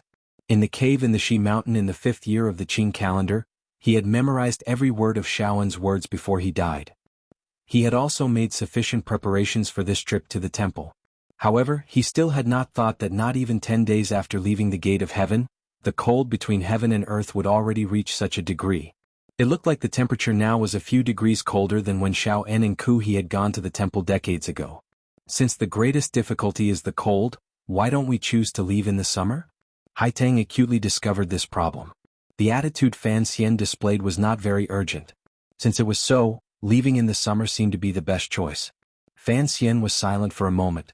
He then said, "The time on the road is about 2 months. I don't know how much longer it will take to find the temple. Leaving at the end of winter and arriving at the beginning of summer is safer this way. Furthermore, I don't want to be stuck in darkness for half a year." Yes, I heard that the sky and earth at the temple are reversed. Half the year is night and half the year is day. 13th Wang nodded. None of you understand this world as well as I do, so just listen to me, Fan Xian said calmly. Fan Xian spoke calmly, but his words were filled with unquestionable confidence. When he and Dabao were watching the stars together, he had once again confirmed that this was Earth. Since it was Earth, then the North Pole had polar day and polar night. The north of this world was too cold. Not many people could step into the depths of the snowy plains, and not many could return alive. Thus, in the legends, the place where the temple was had a mysterious and unknown atmosphere. However, this kind of mystery had no effect in front of Fan Xian's eyes. Fan Xian took out 3 strange things from the cloth bag at his side and handed 2 to Haitang and 13th Wang. From now on, there will probably only be snow in our eyes. Overly monotonous colors will cause problems with our eyes. Regardless of whether you're used to it or not, you must wear these things. After speaking, Fan Xian put the thing on the bridge of his nose. It was a pair of glasses made of glass. The lenses had been painted black with some kind of paint, so they could still transmit light. Haitang narrowed her eyes slightly and looked at Fan Xian without speaking for a moment. She felt more and more that she could not see through him. She also didn't know what the thing in her hand was for. Was it good for the eyes? She didn't ask any more questions. Instead, she copied Fan Xian and put on the sunglasses that had appeared for the first time in this world. They had seen crystal glasses before, but they had never seen this kind of black. 13th Wang glanced at Hai Tang and hesitantly put them on as well. The three of them immediately became three young blind fortune tellers. It looked rather comical. The three of them looked at each other for a moment and couldn't resist laughing. Let's hurry. In another 2 hours we'll be setting up camp. Fan Xian took out the carefully protected pocket watch and looked at it. He then narrowed his eyes to look at the color of the sky in the wind and snow. As they headed north, it would probably be inaccurate to look at the time based on the color of the sky. He didn't know how many days this pocket watch could last in the bitter cold. A whining sound rang out. The 60 snow hounds who had rested for a moment perked up. Barking, they happily rushed toward the depths of the snowy plains. The silver-white fur on their bodies flowed with a wondrous movement. Fan Xian half leaned against the leather suitcase on the sleigh and narrowed his eyes slightly. He felt the ice and snow on his eyelashes coldly touch his thin skin. He couldn't help but twitch his nose. He tightened the loose buckles on his collar and cuffs, not wanting a single speck of snow to seep into his body. From the 5th year of the Qin calendar, he had learned the location and route to the temple. Fan Xian had hidden this secret in his heart for more than 6 years. He knew that it was fated that he would eventually go to the temple. However, he had not thought that it would be because he had to find Uncle Wu Zhu and because of the rupture between him and the emperor. The journey of exploration. Once there was such a direct goal, it seemed to lose a lot of beautiful feelings. The sleigh slid quickly across the flat snowy plains. The sound of the snow hound's urgent breathing and the rustling sound of the wind and snow came from all directions. Accompanied by such sounds, Fan Xian seemed to be about to fall asleep. It was impossible for him to fall asleep. He was carefully listening to the breathing of the snow hounds to determine their state of exhaustion. During these 6 years his younger brother, Fan Xizha, had followed his orders and prepared everything he needed to overcome the harsh cold, including food, kindling, and special tents in the snow. These snow hounds, which had been raised at the northern gate for 3 years, were Fan Xian's greatest reliance on this trip to the temple. From these aspects, it could be seen that Fan Xian was a meticulous person. He never fought a battle unprepared. In the eyes of the common people, going to the temple was as difficult as climbing to the heavens. In his opinion, as long as one was fully prepared, the temple was nothing more than a distant tourist attraction. The only thing that made him wary was the cold. The cold now was even colder than when Xiao'an and Ku He had been. Back then, the Wei Kingdom had sent out an expedition of hundreds of people. In the end, Xiao'an and Ku He had to eat human flesh to last until the temple appeared. Now, there were only 3 people in their group. Would they be able to make it there? Fan Xian closed his eyes, but he was not worried that he would freeze. The meridians in his body were indeed pretty much crippled. He was unable to mobilize Jinqi to protect his body. Strangely, the moment he entered this desolate and strangely cold snowy plains, he acutely sensed that the yuanqi in the wind and snow seemed to be much thicker than anywhere else in the south. This sensitivity was due to the little booklet Master Ku He had given him before he died. Without that booklet, Fan Xian would probably not have sensed any change in the world. Why was it that the further north one went, the thicker the yuanqi became? This was a phenomenon that Fan Xian could not understand no matter how he thought about it. In the end, it was a good thing. He half lay on the sleigh and slowly absorbed the yuanqi ripples between heaven and earth. If the yuanqi in the north was thicker, perhaps he would only need 2 or 3 years for the meridians in his body to be as good as new. The sleigh bounced slightly on the ice and snow. Fan Xian awoke from his empty state. Narrowing his eyes slightly, he calmly observed the wind and snow in front of him through his sunglasses. Suddenly he understood something. Back then, the Wei Kingdom dominated the world. The emperor, who had nothing else to ask for, had sent envoys to the temple to seek the path of immortality. All of this was because of Ku He's suggestion. Xiao'an controlled the tiki and vaguely knew the general direction of the temple. Among the mortals in the world, who dared to risk their lives to go forward and investigate. If Ku He had not pushed for this matter and tempted the Wei Emperor with immortality, the trip to the temple decades ago would probably not have happened. Why did Ku He have such great interest in the temple to the point that he wanted to go at all costs? Was it simply because he was an ascetic monk of Tianyi Dao and served the temple his entire life? No, Ku He was a follower of the secular world. Just looking at how he had instantly reached an agreement with his imprisoned mother, Yi Qingmei, outside the temple, it was clear that Master Ku He did not have much respect for the temple. Fan Xian's eyes narrowed even more under his sunglasses. He didn't know when he had obtained the little book in Master Ku He's hands. Had he already sensed at that time that there was a problem with the yuanqi in the north and wanted to go to the temple to take a look at the source of all these fluctuations and the truth? The wind and snow grew stronger and the temperature dropped. The white sheep and snow foxes that could occasionally be seen had run off somewhere to hide from the bitter cold. On the desolate snowy plains, there was only this group of snow hounds pulling forward with difficulty in the wind and snow. 2 suppressed coughs came from Fan Xian's sleigh. This kind of low temperature was not something a normal person could withstand. His injuries had not healed, so it was indeed difficult for him to endure. 13th Wang on the sleigh in front didn't seem to hear Fan Xian's coughs. Instead he looked forward cautiously. Suddenly, his body turned into a streak of sword light. Wearing a swollen leather jacket, he broke through the air and killed his way to the very front of the snowhound group. Viciously he stabbed into a slightly raised patch of ice and snow.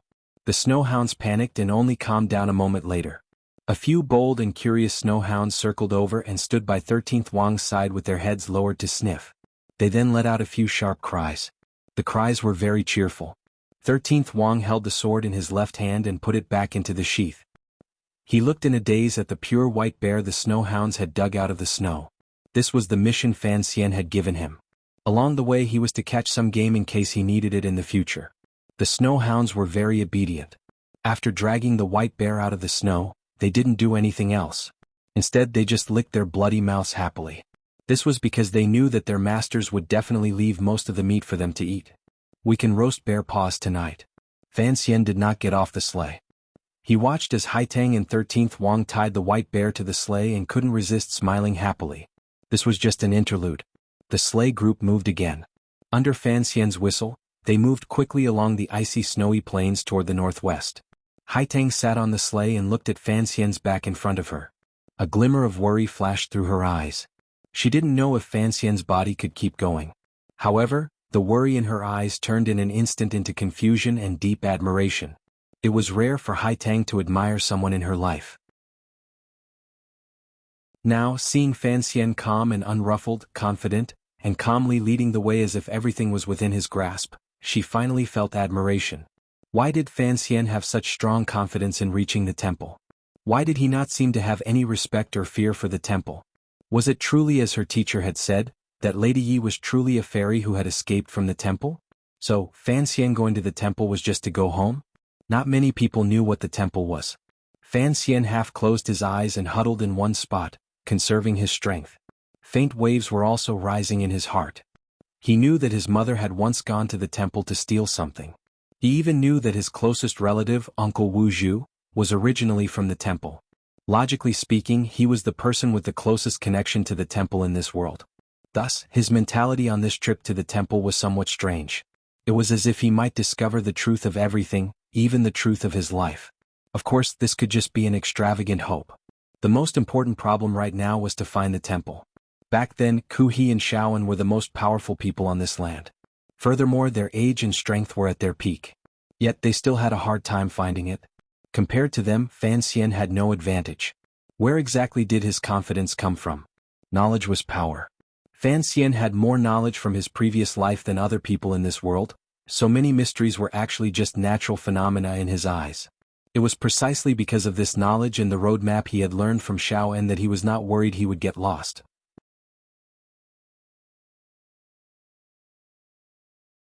Chapter 746. I'll write slowly. Everyone take your time to read. There's no rush, it was already nightfall. The wind and snow rose and fell.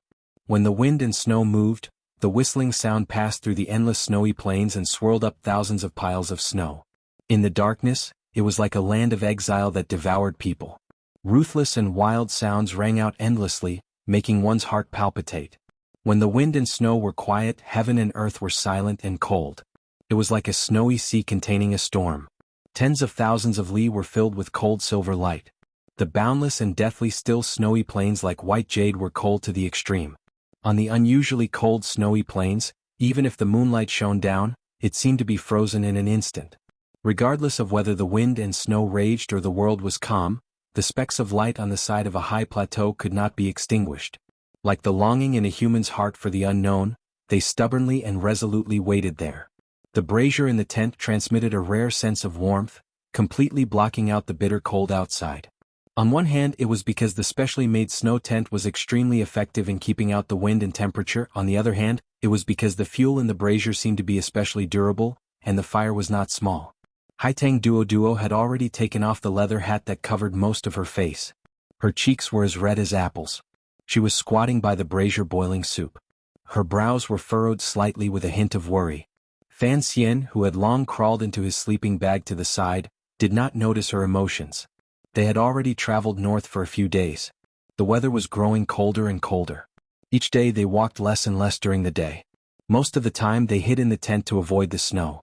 However, Fan Xian was not too worried about these problems. He was only calculating how long the fuel and food he had brought could last. The white bear had long been left with only a piece of bear skin. Fan Xian had eaten 2 bear paws. Although Haitang and 13th Wang were surprised at his leisurely mood and even more surprised that he had not forgotten things like seasoning in his personal equipment, the bear paws were not very tasty. Furthermore, the amount was not enough. At the beginning of the journey to the temple in the extreme north, the dozens of snow hounds laboriously pulling the equipment could still find food on their own. The deeper they went into the snowy plains, the fewer living beasts they could see. Without a choice, Fan Xian was forced to use the food he had prepared. These snowhounds worked hard every day. Naturally, Fan Xian could not bear to treat them badly. However, their appetites were a bit too good. For this trip to the temple, Fan Xian had made ample preparations. He had sunglasses to prevent snow blindness, a specially made, fine velvet sleeping bag and a large amount of supplies. However, he was still cautious. If he couldn't find the temple before summer and had to endure half a year of darkness on the icy plains in the extreme north, the food he brought would not be enough. Perhaps he would have to start killing dogs in the end. Back then, Ku He and Shaoan had survived by eating human flesh. Fan Xian didn't want to repeat his mistakes. He turned his head slightly and looked at the begonia flowers by the brazier. Forcefully suppressing the piercing pain in his chest, he said, "Do you want to hear a story?" "What story?" Haitang's face was still a little red and she didn't raise her head. Fan Xian smiled and told her the story of Xiao En and Ku He exploring the temple in the north. He didn't even hide the fact that the 2 elders had eaten human flesh. After Haitang finished listening, her expression gradually changed. It was as if, for a moment, she could not accept that her teacher had once made such a terrifying choice. A complicated emotion reverberated in her heart. After a moment of silence, she slowly raised her head and looked at Fan Xian with her bright eyes. Quietly she said, "Telling me this at this time is certainly not just to disgust me or attack me. There has to be some reason." "I found that you like those snowhounds very much," Fan Xian said tiredly. Fan Xian's eyelids drooped slightly. Tiredly he said, "In reality these snowhounds have indeed helped us a lot. If the day comes when we run out of food and ammunition, we will have to start eating dog meat.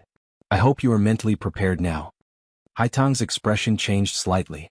In front of Fan Xian, she didn't need to maintain her identity as the Northern Qi Saint girl and the leader of Tianyi Dao. She could naturally reveal her emotions. She was a girl, so she was incomparably fond of the snowhounds that ran around happily every day. During this month, she had basically been responsible for the dog food. Suddenly hearing these words, only now did she realize that Fan Xian had not had good intentions from the beginning. The snowhounds that worked hard to pull the sled were part of his food reserves. However, Haitang had already made difficult preparations for this trip to the temple, particularly after hearing about her teacher's tragic story of eating human flesh. She knew there were priorities. She lowered her head slightly and didn't reply or argue. It was quiet inside the tent, causing the sound of the wind and snow outside the tent to be especially clear. One could even hear how much snow was violently beating against the outer skin of the tent, causing the sound of pa-pa, causing one to be unable to rest in peace. At this moment, the sound of footsteps on ice and snow came from outside the tent. Fan Xian and Haitang's expressions did not change because they knew who it was. On this desolate, uninhabited and bitterly cold snowy plains, other than these 3 youths, whose willpower and bodies were as powerful as the peak of humanity, no one else could appear. 13th Wang lifted open the wooden door and walked in, bringing with him a gust of cold wind. The flames in the brazier suddenly dimmed. This damned cold of the snowy plain seemed to be able to freeze the flames with a low temperature. Haitang took out a small black ball from her sleeve and threw it into the brazier. The fire in the brazier finally stabilized. All of this was a special item Fan Xian had prepared all these years. In particular, the fire seed had never been cut off. 13th Wang stood on the blanket by the door and patted off the thick layer of ice and snow on his body. He took down the countless layers of towel wrapped around his face. A few words as crisp as a lump of ice came out of his lips, which had turned white from the cold, and said, "All right, let's sleep." Haitang was responsible for all the trifling matters of life. This girl had finally been transformed by Fan Xian into a housewife in this extreme environment. 13th Wang was responsible for leading the dozens of snow hounds and the construction and defense of the tent. What he meant by "all right" was that the snow shelter specially built for the snow hounds outside had been taken care of. In terms of hard work, 13th Wang's work was even harder. Fan Xian narrowed his eyes and said to him, "From tomorrow onwards, you will be responsible for feeding the dogs." 13th Wang nodded and sat by the brazier. Accepting the bowl of hot soup Haitang handed him, he slowly drank it. Each mouthful was carefully drunk. The sword at his waist dragged on the ground, giving off the faint smell of blood. To recover, you will indeed need to practice endlessly. However, this place is too cold. Don't push yourself too hard. A glimmer of worry flashed through Fan Xian's eyes. These days, 13th Wang had practiced his sword with unusual valiance in the wind and snow, using his own potential to resist the might of heaven and earth. This kind of hard practice truly moved Fan Xian and Haitang. They knew 13th Wang had a sense of urgency and wanted to quickly recover his arm or train to be left-handed. However, Fan Xian was always worried about his body. Ada found a nest of snow rabbits earlier. However, the hole was too deep. They couldn't do anything about it. I helped them chase the rabbits out. 13th Wang put down the bowl of soup and rubbed his face. Shaking his head, he said, "I also moved my muscles and bones. If it continues to freeze like this, I'm afraid I'll freeze into an ice cube." "Looks like we can improve our meals tomorrow," Fan Xian said with a smile as he covered his mouth and coughed. He found that 13th's relationship with these snow dogs was growing better and better. He was afraid that there would be one more person he needed to convince in the future. He suddenly noticed that Haitang was acting strangely. She spoke particularly little today. Furthermore, her face was always red. There was always worry between her brows. He couldn't resist asking in a quiet voice, "What are you thinking about that so engrossed?" Haitang furrowed her brows slightly and glared at him but didn't say anything. To the side, 13th Wang paused and gave a rare smile. Tying the towel around his head again, he walked out of the tent. Fan Xian was slightly startled. A moment later, he couldn't resist realizing the reason. He laughed out loud. Could a living person die from holding in their urine? These words were vulgar and just happened to hit Haitang's sore spot. A glimmer of anger flashed through the girl's eyes. Fan Xian had calculated everything. He had even calculated 2 years ago that he would drag Haitang and 13th Wang to be his helpers on this trip to the temple. He knew that the long journey and endless night would be like the days by his sickbed in his previous life. The unbearable loneliness would make one go crazy. Back then, Ku He and Sir Xiaoan were able to endure until the temple appeared under the morning sun, not because they dared to eat human flesh. Rather, it was because they could become each other's companions. In a dangerous and unknown journey, companions were always the most important factor. However, Fan Xian had still missed out on some details of life. He and 13th Wang didn't care. Any jar would be enough to relieve themselves. He had never thought of adding to the burden and preparing an extra tent on the snowy plains as a toilet with unusual luxury. Although it had been cold a few days ago, they could still withstand it. The temperature had suddenly dropped. It was difficult to relieve oneself in the wilderness. 13th Wang walked out, leaving Haitang some private space. She narrowed her eyes slightly and looked at Fan Xian coldly. "If it weren't for your medicine jar, there wouldn't be so many inconveniences." Fan Xian was silent and smiled. Of the 3 people on this trip, even his body was the weakest. If he hid in the wind and snow outside the tent, he would probably immediately be frozen into a cripple. Lightly smiling, he said, 13th Wang left alone. "Naturally, he knows the relationship between you and me. There's no need to mind who we are, right?" It was still a deep and cold night. Due to the lack of wood and other large materials, the fire in the brazier was unable to flourish. The wind and snow continued to howl furiously outside the tent. There was no danger in the darkness around them, but the cold itself was the greatest danger. The 3 sleeping bags were lined up in a triangular formation by the brazier. The 3 young people in the sleeping bags all had their eyes wide open and refused to sleep. They had already trudged on the snowy plains for a month without any entertainment or tricks to pass the time. Other than traveling, it was all about sleeping. It was truly boring. The 3 of them had also slept their fill. If Fan Xian's body was not so weak, he would certainly regret bringing 13th Wang, the son, with him.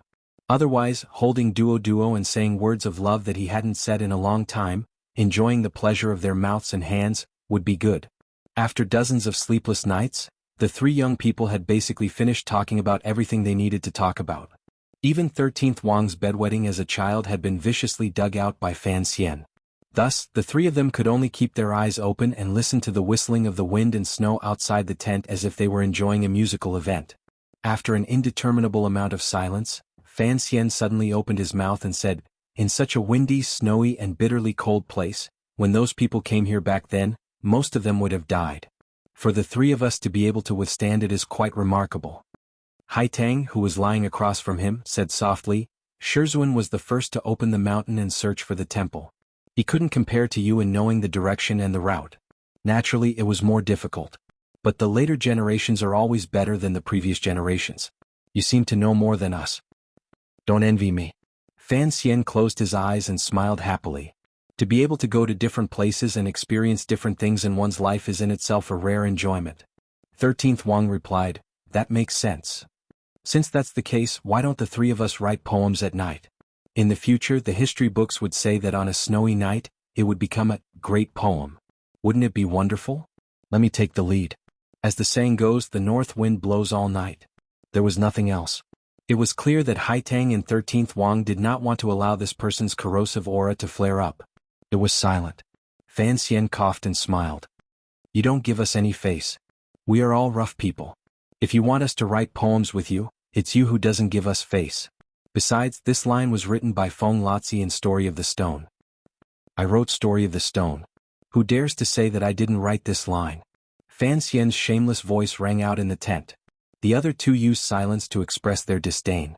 Fan Xian smiled and opened his tired eyes in the dusky environment. As he coughed and panted, he said, "We've said everything. We understand each other enough.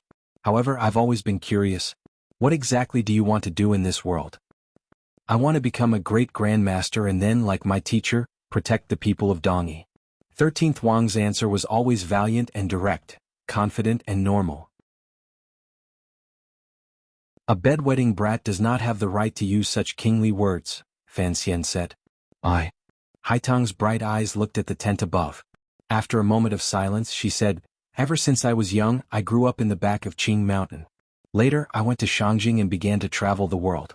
I just want to bring Qing Mountain to greater heights and protect the Qi court for generations to come, to not be invaded by foreign enemies, and for the people within our borders to live and work in peace."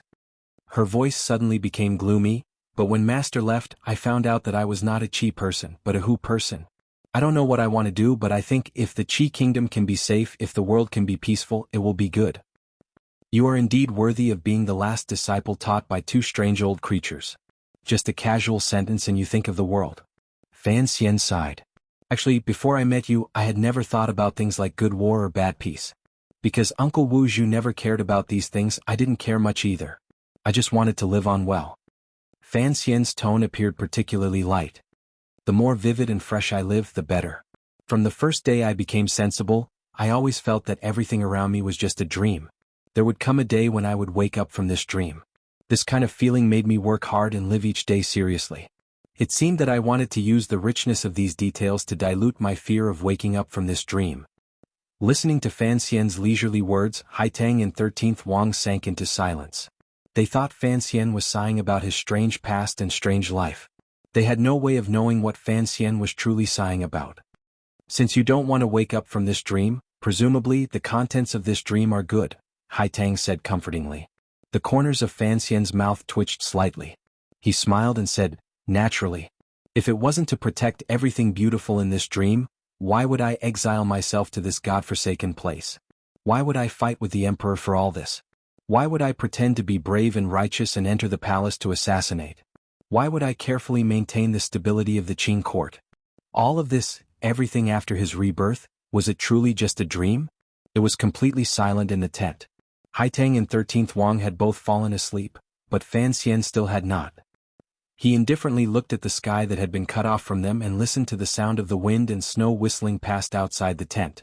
He thought endlessly in his heart. He died in that world and came back to life in this one. During his childhood, Fan Xian could not shake off the fear of waking up at any moment. He was afraid that all of this was fake. He was afraid that he was in an illusory mental state. He was afraid that this was the Truman Show that encompassed the world.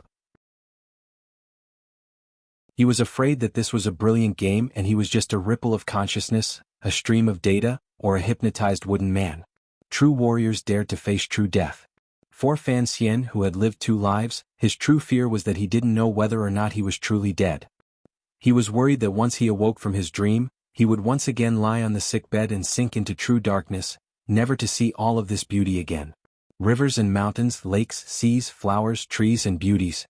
He had yelled on the rooftop in Danzhou to collect the clothes. He had written 300 poems in the palace. All of this was based on an impudent emotion. However, after living on the land of the Qin kingdom for more than 20 years, he had laughed and cried. He could finally prove that all of this was not a dream. Although he still didn't know what the temple was, he was certain that all of this was truly happening around him and not an illusion created by some mysterious god. The people of this world truly existed. The emotions of the world truly existed, as well as human nature and sorrow and joy. There were always some things in the world that could not be faked. If there truly was a God who could perfectly control all of this, just like how God wanted light, Nuwa wanted to play with mud, or Pangu wanted to rest when he was tired, then what was the point in investigating all of this?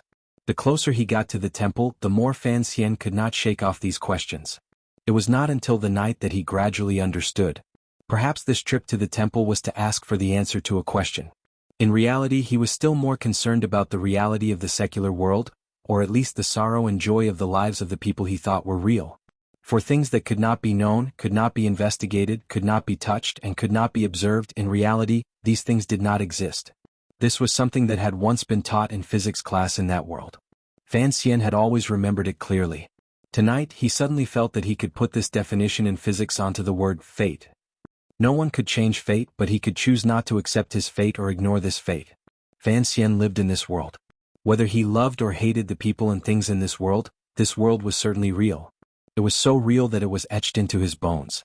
He firmly believed in this. After a night of restless sleep, the Jinqi in his body scattered. Although the Yuanqi in the world made up for what he lacked as he breathed, the speed was still not fast enough. The cold invaded his body and his mind was restless. Fan Xian finally fell ill. When the whistling of the wind and snow outside stopped and the white light from the snowy ground reflected into the tent, Fan Xian's face became very pale. 2 unhealthy red spots appeared under his eyes, and his forehead was boiling hot. The sickness he was most afraid of had arrived at the coldest moment. Fan Xian lay in Haitang's warm and gentle embrace and drank the medicine he had made. He forced himself to stay awake and said in a raspy voice, "The medicine jar has something to say." "Speak." Haitang's brows were full of worry. She held him gently and shook him like she was coaxing a child. "We can't stop. Let's keep going." "But the snow here is so heavy." Suddenly the tent door was lifted open. 13th Wang stuck his head in. His face was full of joy.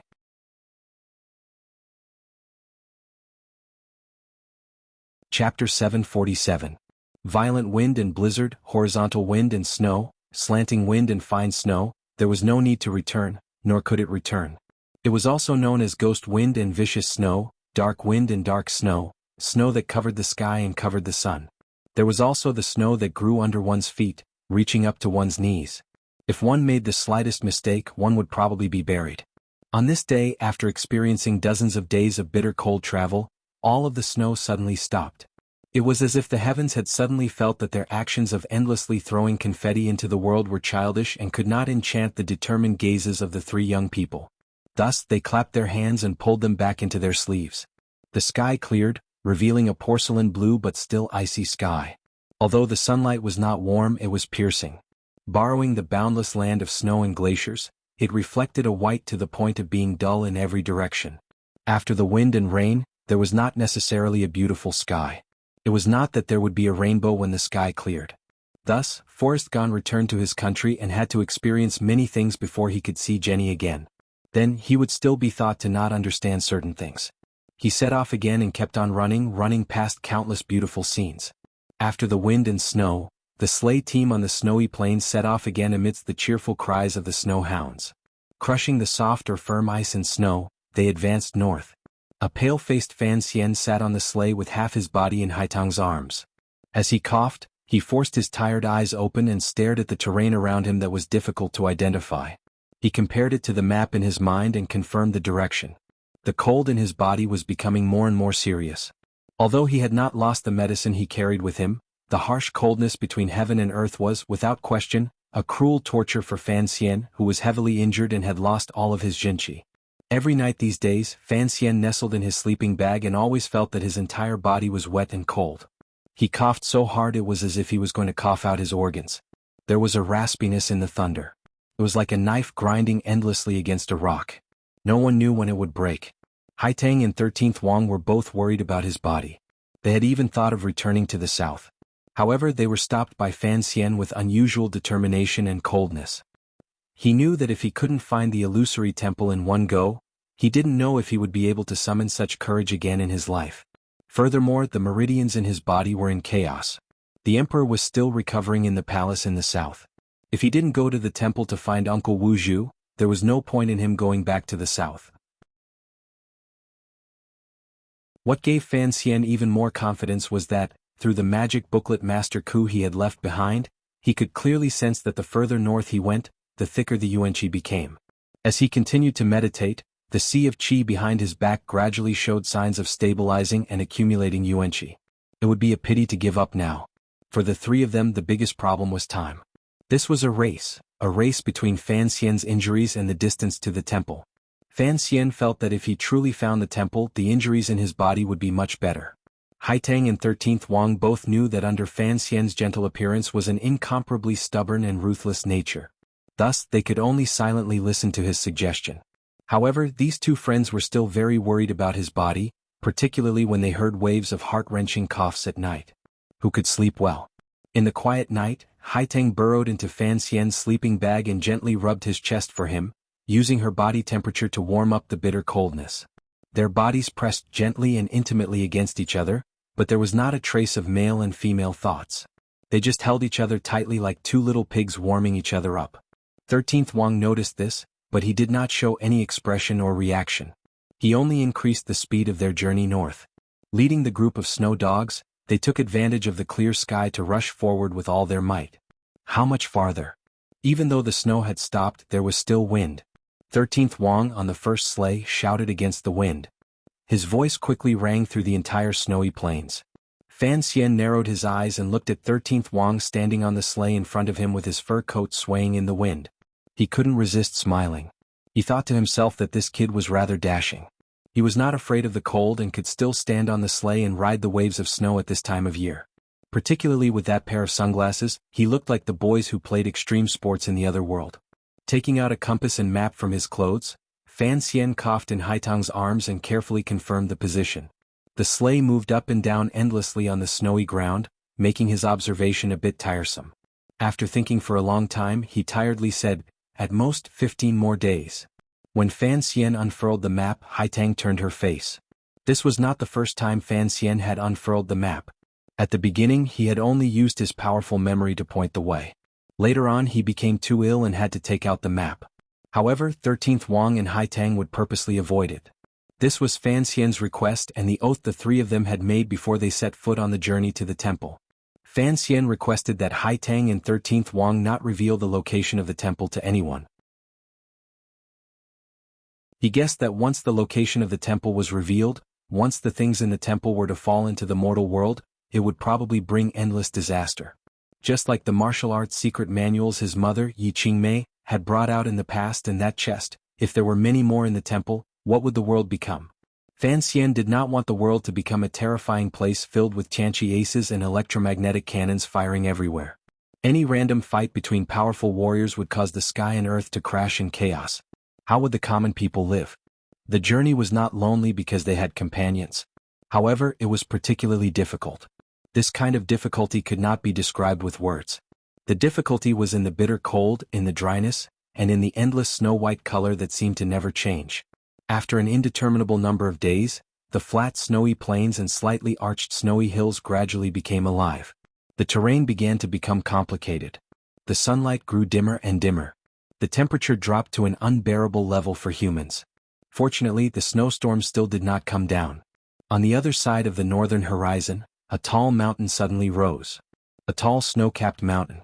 It was as if from the beginning of the world, This magnificent and mighty snowy mountain had stood there, coldly and calmly waiting for brave travelers to come and make offerings. The sleigh procession slowly came to a stop beside a relic of glaciers. Fan Xian narrowed his eyes and looked at the distant snowy mountain in front of him. He gazed at the strange mountain glowing with a cold white light under the blue sky. A glimmer of excitement grew uncontrollably in his chest. A glimmer of excitement that came from the depths of his heart quickly took over his entire body, making his fingers tremble slightly. In his dreams he had seen this snowy mountain that was similar to Dong Mountain.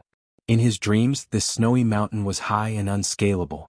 It was mysterious, powerful and cold, just like the feeling the emperor gave him. Now, when this snowy mountain suddenly appeared in front of his eyes without any warning, Fan Xian felt boundless joy. People were born to fear death.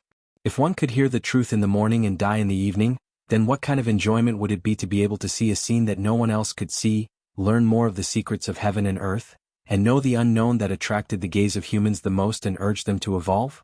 Fan Xian's body abruptly froze. His incessant coughing also stopped.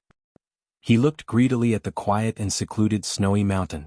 It was as if he wanted to firmly brand this scene, which moved him, into his heart so that he would never forget it in the years to come. He was moved not only because of this scene or the temple in the mountain. It was also because the Yuanqi here had reached a level that made one tremble. The eyes on Fan Xian's pale face were sunken, and he was extremely thin. With each breath, he seemed to feel that he was gradually becoming healthier. Haitang was the first to sense Fan Xian's strangeness. Her body was already exhausted. Her usually bright eyes had long been ground into exhaustion by the severe coldness between heaven and earth. At this moment, her eyes lit up again. Following Fan Xian's gaze toward the snowy mountain, she did not speak for a long time. After the sledges stopped, the snow hounds seemed to sense the different atmosphere and howled in a low voice. Of the 60-odd snow hounds, after experiencing such a difficult journey, only 17 remained. The long line of sledges had been abandoned along the way and had been reduced to 5. 13th Wang stood on the one at the very front. He didn't turn his head. He only stared in a daze at the mountain. In a raspy voice he asked, "The temple is in this mountain?" "Yes." Fan Xian, who had been too tired to speak for a few days, found the strength from somewhere and spat out one word with great determination. After receiving confirmation, the three young people stared in a daze at the snowy mountain in the distance. It was as if they didn't want to take another step forward. Suddenly, 13th Wang jumped down from the sleigh and roared crazily at the snowy mountain. His voice was raspy, angry and even more elated. Seeing this, Haitang and Fan Xian couldn't resist smiling. They thought that this last disciple of the Sword Hut, who had always been gentle and determined, had endured until now and finally exploded with the craziness he inherited from Sigu Jian. After the laughter came silence. Haitang's eyes grew moist and finally turned into a few clear tears. The tears landed on the leather jacket and quickly turned to ice. Fan Xian shook his head happily and couldn't speak for a long time. Those who had not experienced their long journey would not be able to understand the emotions in their hearts at this moment. It was a kind of satisfaction of achieving a great wish, a kind of heroic spirit that triumphed over heaven and earth, and an impulse that was about to come into contact with the most mysterious place in the world. On the long snowy journey, the snowhounds died on the ground along the way. Fan Xian was seriously ill and could die at any moment. Haitang and 13th Wang had also been tortured until they lost their human form. Such hardships were not worth mentioning to outsiders. In the end they had arrived. Without Fan Xian's ample preparation and understanding of nature, the three of them would probably have died on the snowy plains long ago. Thinking of this, Fan Xian narrowed his eyes and looked at the snowy mountain in the distance. He couldn't help but think of the two powerful pioneers from many years ago, Master Ku He and Sir Xiaoan. When Fan Xian and his group had set out from northern Qi, it had been early spring. Now it should be summer, the warmest time in the world. Back then Xiaoan and Ku He's group of hundreds had set out in the summer. There were countless deaths and injuries along the way. By the time they arrived at this snowy mountain, it was the polar night. How had the two pioneers made it through the months-long polar night? Unlike Fan Xian, Xiaoan and Ku He did not have the road map and experience left behind by predecessors. Yet they were still able to survive in such a wretched environment. It truly made Fan Xian, who had just escaped death, sigh in admiration. Compared to the two pioneers who ate human flesh, Fan Xian and the other two were actually much happier and more relaxed. However, they were still wretched. Fortunately, Haitang and 13th Wang were both top warriors in the world. Additionally, there was Fan Xian, a cripple with the knowledge of 2 lives. Everything seemed to be predestined. Fan Xian was destined to be the person in the world who feared the temple the most. He was also the person who had the most ability to enter the temple and needed to enter it. Fan Xian gradually shook off the excitement and agitation in his heart. Forcefully suppressing his emotions, he gazed calmly at the tall snowy mountain and guessed at the appearance of the large temple in the mountain. In a raspy voice he said, "Rest for the night. Enter the temple tomorrow morning."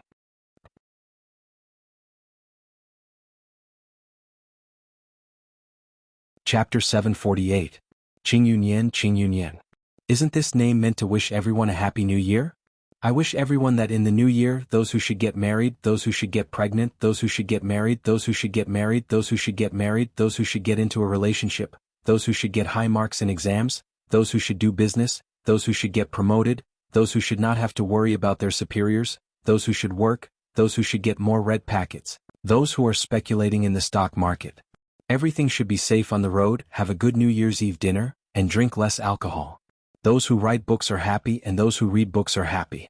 Those who do suddenly realize that their web novels are no longer eunuchs. Those who mingle in the forums suddenly realize that those familiar IDs are all girls. Is there anything else I missed out?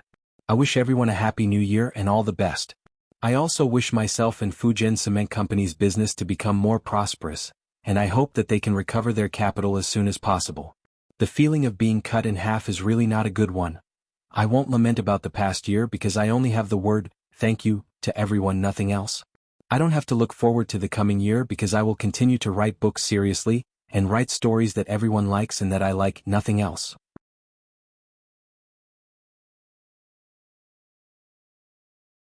Chapter 749.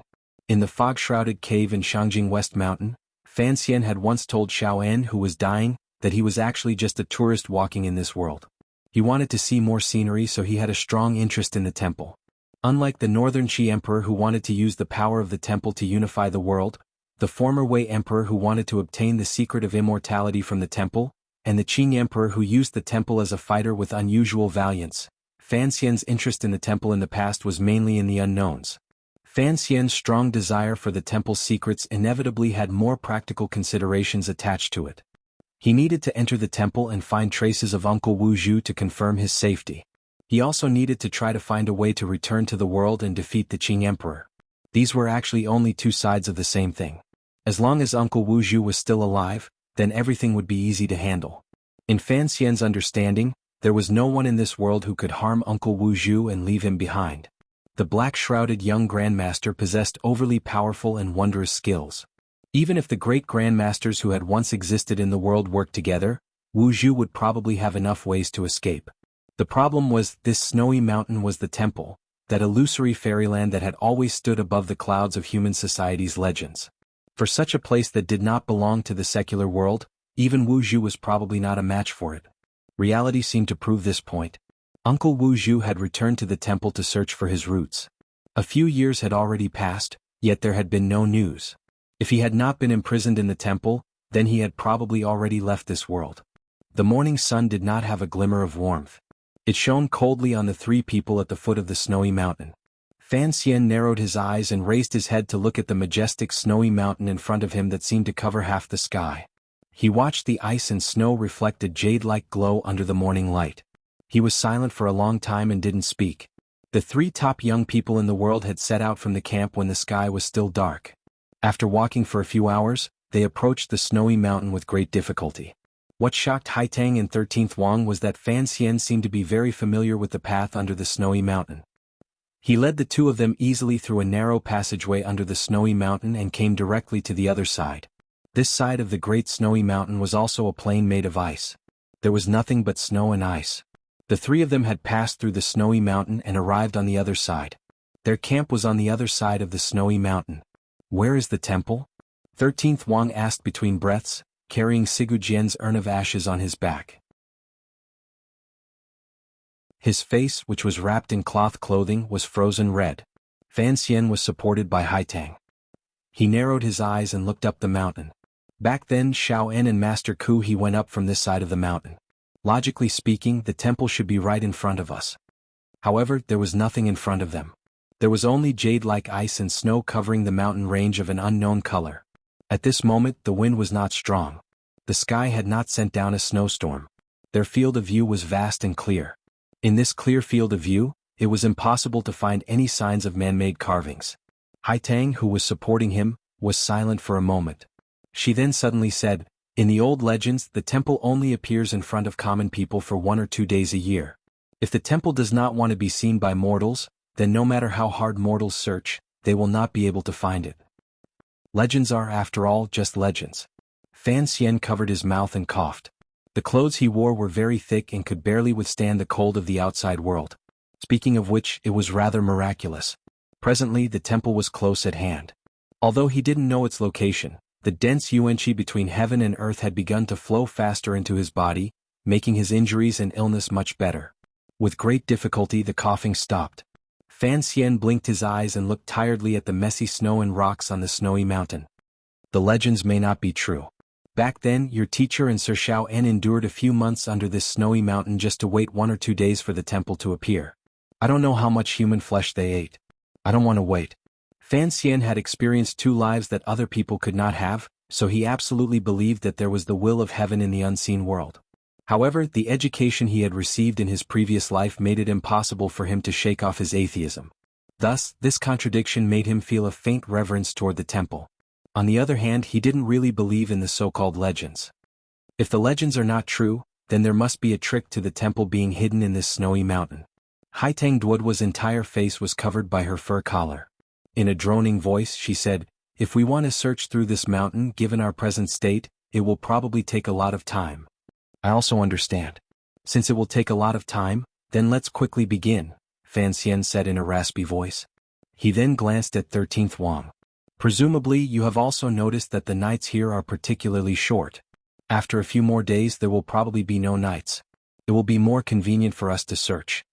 After many months of arduous travel on the snowy plains, Fan Xian no longer purposely hid the knowledge he knew from his previous life in front of Haitang and 13th Wang. Each of his predictions eventually became reality. However, Haitang and 13th Wang did not know the basis of his predictions. In their hearts, Fan Xian appeared more and more mysterious and unfathomable. During these months, Haitang and 13th Wang did not have a sliver of doubt or hesitation toward any of Fan Xian's predictions or orders. However, at this moment, the 3 of them stood in front of the snowy mountain and were about to begin their search for the temple. 13th Wang did not head toward the snowy mountain. Instead, he glanced at Haitang. Coincidentally, Haitang also glanced at 13th Wang. Their gazes met. They both saw the worry and shock in each other's eyes. Fan Xian noticed the strangeness of his 2 friends. Furrowing his brows slightly, he coughed and said, "What is it?" 13th Wang was silent for a moment. He then looked at him and said, "We are just curious. The temple is right in front of us. Based on your predictions, no matter how long it takes, we will always be able to find the temple before the night comes." Fan Xian nodded. He didn't understand the meaning of his words. His brows furrowed even deeper. Beside him, Haitang sighed and said, "What we mean is that we are about to find the temple. Regardless of whether it is to dig out the secret of the temple or to rescue the blind great master from the temple, you have to have a plan ahead of time and make some preparations. If you have any understanding, you have to let us know ahead of time. Given your present physical condition, there are many things that require us to do." The temple was like a fairyland. At least, it was so in the hearts of the people of this land. Fan Xian and the other 2 were exploring the temple. This was a major event, yet Fan Xian appeared relaxed and careless. It was even a bit sloppy. It was as if he was truly just traveling. Who knew what kind of dangers were hidden on this snowy mountain and what kind of divine might was difficult for mortals to withstand? Haitang and 13th Wang were both top figures with the most determined wills and willpower in the world. Faced with this snowy mountain, they still found it difficult to suppress a sense of confusion and fear. They truly did not understand how Fan Xian could still be so relaxed and at ease. Back then, Ku He and Xiaoan returned from the temple alive. This place is not as terrifying as people imagine. Fan Xian smiled bitterly. Back then, the 2 of them were already superior 9th level aces. However, they were tortured for half a year and were about to die. Their strength is not as good as we are now. Since they can return alive, what are we afraid of? Furthermore, Uncle Wu Zhu and the Emperor have both said that the temple has already fallen into ruin and has no power. Fan Xian lowered his eyelids slightly. I believe in the Emperor's judgment because he has basically never made any mistakes in this life. Even though the temple had fallen into ruin, it was still a temple. Could mortals stop worshipping it? More importantly, I only know the way to the temple and its outer appearance. As for what is inside, I don't know either, Fan Xian said with a helpless smile. Since it is so, then it is useless to make any more preparations. Let's search. We'll talk about it after we find it. This was a very irresponsible way of doing things. Fan Xian had spent his entire life immersed in the darkness of the Overwatch Council. He never fought a battle unprepared. Even when faced with the unfathomable Emperor, he still came up with clever plans and bravely thought of little ways to win. Looking at this snowy mountain that he knew nothing about, how could he have prepared? The snowy mountain remained silent, solemn, and cold. It was as if it had no idea that three mortals were nervously and quietly searching for its secrets. The temple, which was rumored to be omnipotent and omniscient, was still like a girl waiting to be married, hidden in the wind and snow, unwilling to show its true face. After climbing up the snowy mountain with great difficulty for a long time, the wind on the mountain gradually grew stronger. It swirled up the snow on the rocks, blinding the eyes. Fan Xian's eyes remained clear and steady. He did not let go of any details that could have been missed. In his calculations, the temple only appeared for 1 or 2 days a year. The last time Xiao En and Ku He had seen the temple was the day after the polar night ended. There had to be some pattern hidden here. Only after the polar night did the sunlight fall on this snowy mountain. Did the people in the temple want to sunbathe, so they appeared? Leaning against Haitang's warm back, Fan Xian turned his head in satisfaction and sniffed the girl's neck. He was incomparably happy. He knew that his deduction was certainly correct. In the direction of the snowy mountain facing the sky, there would certainly be some man-made traces of ice and snow being broken. Haitang's brows furrowed slightly. She didn't understand where Fan Xian's confidence came from. She also didn't know why he was so happy. Reality was as Fan Xian expected. It didn't take long before 13th Wang, who was searching about 600 meters to the right, suddenly turned his head and made a hand gesture toward the two of them. In the wind and snow, it was difficult to hear clearly what 13th Wang had found. Fan Xian and Haitang could easily sense the excitement of the Sword Hut disciple. In a snowy depression, Fan Xian crouched down and carefully examined the traces 13th Wang had found. He pulled out a hole in the ice and snow and found what they had been looking for a long time, some man-made traces. It was something like a track. It was made of an unknown material. Even in such a harsh and cold environment, it was still incomparably smooth and did not deform at all. Fan Xian stood with Haitang's support and followed the track into the depths of the ice and snow until it reached the top. The wind and snow were strong. The majestic mountain range of ice and snow seemed to have suddenly snapped in the middle and sunk in. That was probably the end of the track. 13th Wang found a few other tracks beside this one. They were all made of a very high-quality material. No one knew what they were used for. The three of them immediately became nervous. There could only be one explanation for the sudden appearance of these magical tracks in this bitterly cold place that mortals would find difficult to reach. Climb up along it, Fan Xian said in a raspy voice. Fan Xian spoke in a raspy voice. His voice trembled slightly, but his eyes were a calm that he barely managed to maintain with a valiant will. There were no paths on the snowy mountain. There was snow and wind everywhere. If one was the slightest bit careless, they would fall off the mountain and end up with their bones crushed. Fortunately, Fan Xian had brought Haitang and 13th Wang, two powerful warriors here. Otherwise, how could a sick person like him endure the power of heaven and earth? The three of them suppressed their nervousness and faint fear and followed the smooth track. Going against the wind and snow, they climbed up the mountain range. After climbing for an indeterminable amount of time, when 13th Wang and Haitang both felt that the Jinqi in their bodies was about to be completely used up by the icy and snowy tracks, they suddenly felt their vision darken. The mountain was barren and the snow had no path. The sky darkened and the earth opened up. Fan Xian and the other two stared in a daze at the stone steps at the end of the track. They were speechless for a long time. This place was truly a work of nature. Such long stone steps were hidden on a platform deep in the mountain range. If someone could actually come to the snowy mountain, they would not be able to see these stone steps from the foot of the mountain. The temple appeared for 1 or 2 days every year. Did it mean that these stone steps would slide out along the track and bathe in the sunlight to welcome travelers who came with great difficulty to worship? These stone steps were made of green stone. No one knew how many thousands or tens of thousands of years they had experienced the baptism of ice and frost. There were many damaged areas. Amidst the ancientness, there was an ancient and frightening beauty. Different from the tracks, only when they saw these seemingly endless stone steps did the three of them truly feel like they were entering the temple. As they slowly walked up the stone steps, an indescribable atmosphere shrouded the three of them and shrouded the stone steps. The three of them maintained their silence at the same time. No matter who it was, in the moment before the mysterious veil of the temple was lifted, they would probably find it difficult to hide their excitement and fear. This was a kind of excitement and fear toward the unknown. It was human instinct. A long light gray eve appeared above the stone steps and reflected itself in their eyes. Haitang and 13th Wang's bodies froze slightly and paused. Fan Xian broke away from Haitang's support and stared at the gray eve calmly, almost crazily as he walked toward the top of the stone steps. Under the long light gray eve was a black stone wall. Just like this, as the three of them walked, it slowly revealed its true appearance. A solemn feeling followed the temple as it emerged from the world of ice and snow and enveloped the entire world. The temple finally appeared in front of the three of them. It appeared so calmly and naturally that it made the three of them feel a trace of disbelief. They had searched for it for thousands of miles in the crowd, dreamed of it, suspected that they had entered a dream. The temple that tens of thousands of people had searched up and down for thousands of years had actually appeared just like that. They could not help but feel a strange emotion. Standing at the top of the last stone step, Fan Xian's hands outside his leather jacket trembled slightly. He looked woodenly at the temple in front of him and was unable to speak for a long time. Beside him, Haitang and 13th Wang found it even harder to suppress the emotions in their hearts. With perplexed expressions, they looked at the magnificent building. The temple was very large. At least, it was impossible to build such a grand temple with the construction skills of the human world. The tall black stone walls were like unmelting black ice that stretched in front of the three of them.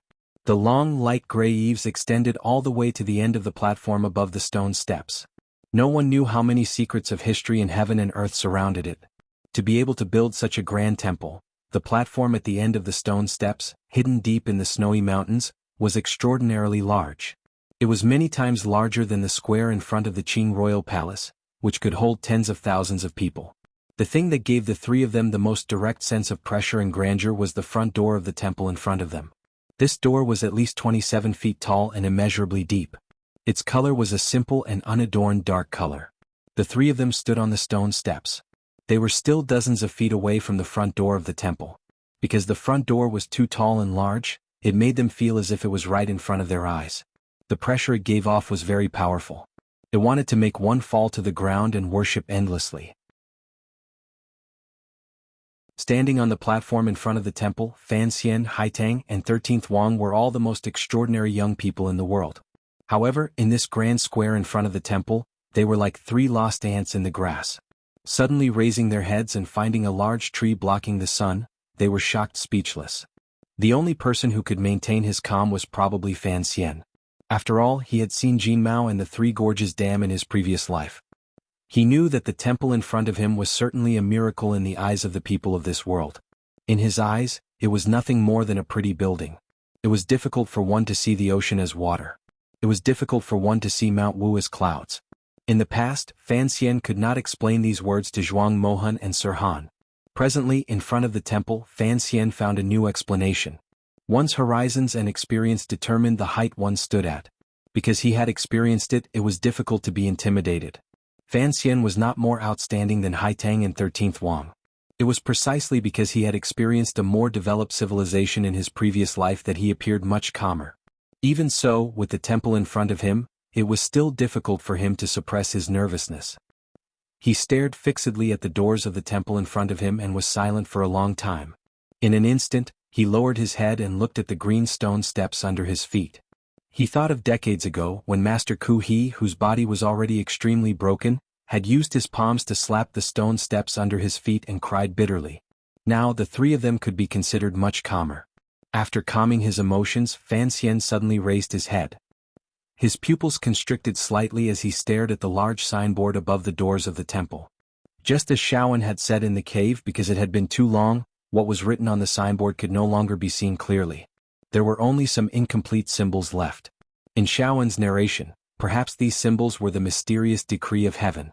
In Fan Xian's eyes, these symbols that had finally appeared in front of him represented an even more shocking discovery. Fan Xian stared in a daze at the only remaining Wu on the signboard, as well as the three symbols below it. One up, one down, one up, one down, two circular arcs put together. It was the entire content of the symbol. He extended his finger into the cold air and unconsciously began to move along with the symbol. Ever since the 5th year of the Qing calendar, he didn't know how much effort he had put into this Wu and these three identical symbols. He had also asked Uncle Wu Zhu and Sigu Jian for guidance. After all, there was too little information, so he had come up with nothing. Now this Wu and these symbols had finally appeared in front of him. How could he not feel agitated? Fan Xian noticed the position of the incomplete Wu on the signboard, as well as the position of the three symbols. A bright light flashed through his mind like lightning. It made him completely stunned. His legs seemed to be out of his control as he walked in a daze toward the doors of the temple. Haitang and 13th Wang finally awoke from their shock at seeing the true appearance of the temple. They immediately noticed Fan Xian's abnormality and nervously followed him toward the doors of the temple. Fan Xian's gaze was still locked tightly onto the large signboard as he muttered to himself. He spoke faster and faster. It was impossible to tell that he was a patient. An excited flush rose to his face. What heavenly seal! If this isn't the letter M, what else could it be? Fan Xian's tired gaze had been completely replaced by a bright light of complicated emotions. He gritted his teeth and laughed foolishly. Looking at the large signboard, he finally understood what the temple was. He finally knew that the deduction he had never told anyone was correct. The tracks in the snowy mountain were not used to transport the stone steps to the sky beyond the mountain. Instead, they were used to transport the entire temple to the sky. The temple also needed energy. It needed sunlight. That was why it had appeared in front of the people after the polar night.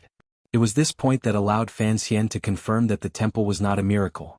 It was just a building whose exact use was still unknown. More importantly, he was finally sure that the ground he was standing on was still that blue planet. It was the Earth he had once mentioned to Dabao under the boundless starry sky. Fan Xian's lips were pale. Trembling, he said to himself, if this is the Earth, then what is this temple? 3M's a thing? I didn't have such a large museum at the time. Endless emotions rushed into his mind, making him feel somewhat embarrassed. His cheeks were red, his lips were pale, and his eyes were somewhat lost. Yes, the temple was just a very, very old museum. The word Wu, that Xiao En remembered, was not a sickle or an axe. The 3M's were not heavenly seals, nor were they the marks of the Russian spaceships. They were just the most common letter in the English language. Yes, the large signboard of the temple clearly had the word thing, but the 3M's below were the missing parts of the word. The temple was a museum. Fan Xian stood woodenly in front of the gate of the temple. Raising his head to look at the large signboard, he could not believe his eyes. If the world he was in was the Earth, then when was this museum, which clearly had a history of tens of thousands of years, built? Where were the people who built these museums? Why did such an existence exist in the world? Why did this museum become the temple that people spoke of? Thinking of the vague legends in human history, the Tianmai beings, the messengers of the temple, and the martial formulas and chests that had been stolen from the temple by his mother, Yi Qingmei, Fan Xian's body trembled uncontrollably. He felt as if he had found the greatest secret of this world, but he found that there were still too many questions that he could not explain clearly. Fan Xian coughed violently. In front of the dark gate of the temple, in front of the gate that looked like a book of history, he stooped down. An angry and helpless voice rang out from his chest. What kind of F***King museum is this? This is a military museum. An emotionless voice rang out from the gate of the temple. It seemed to only want to answer Fan Xian's question, which was full of frustration and panic. Yes, the temple is a museum, and a military museum at that. When Xiao Yezi transmigrated, she could not have brought that chest with her. That chest has always been in the temple, but she stole it. I have always said that the cute Xiao Yezi is a thief. Comrade Fan Han, in the chapters of the Temple of Eternal Night, once wrote a book review. He guessed that the temple might be something, and that the symbols are the Soviet sickles and axes. Many other readers have made similar deductions, and they are all very powerful. However, from the beginning of this book, I set the temple as this because of my personal preference. I like interesting things, and that is why I am obsessed with the story. In this world, in this story, other than transmigrating, everything else needs a reason. Writing out the cause and effect is my love. Is the secret of the temple revealed just like that? No, how do I explain the secret manuals that created the great grandmasters? In the past there was a mountain, and in the mountain there was a temple. In the temple there must be a person. The next chapter will slowly tell everyone about the origin and story of the temple. There is much more, and I have to write slowly. I have never tried to work during the new year. This year is the first time. I found that it is indeed not something a human should do, so I applied for leave. Now is the most important end of the Qing dynasty, so I will write slowly. I do not want to squeeze time to write to ensure that there are updates. That would be the worst. In the next few days I will still not update. I think everyone is used to my laziness, so I will not say too many apologies. I earnestly flattered everyone and did not disappoint them. I bowed deeply and left the stage.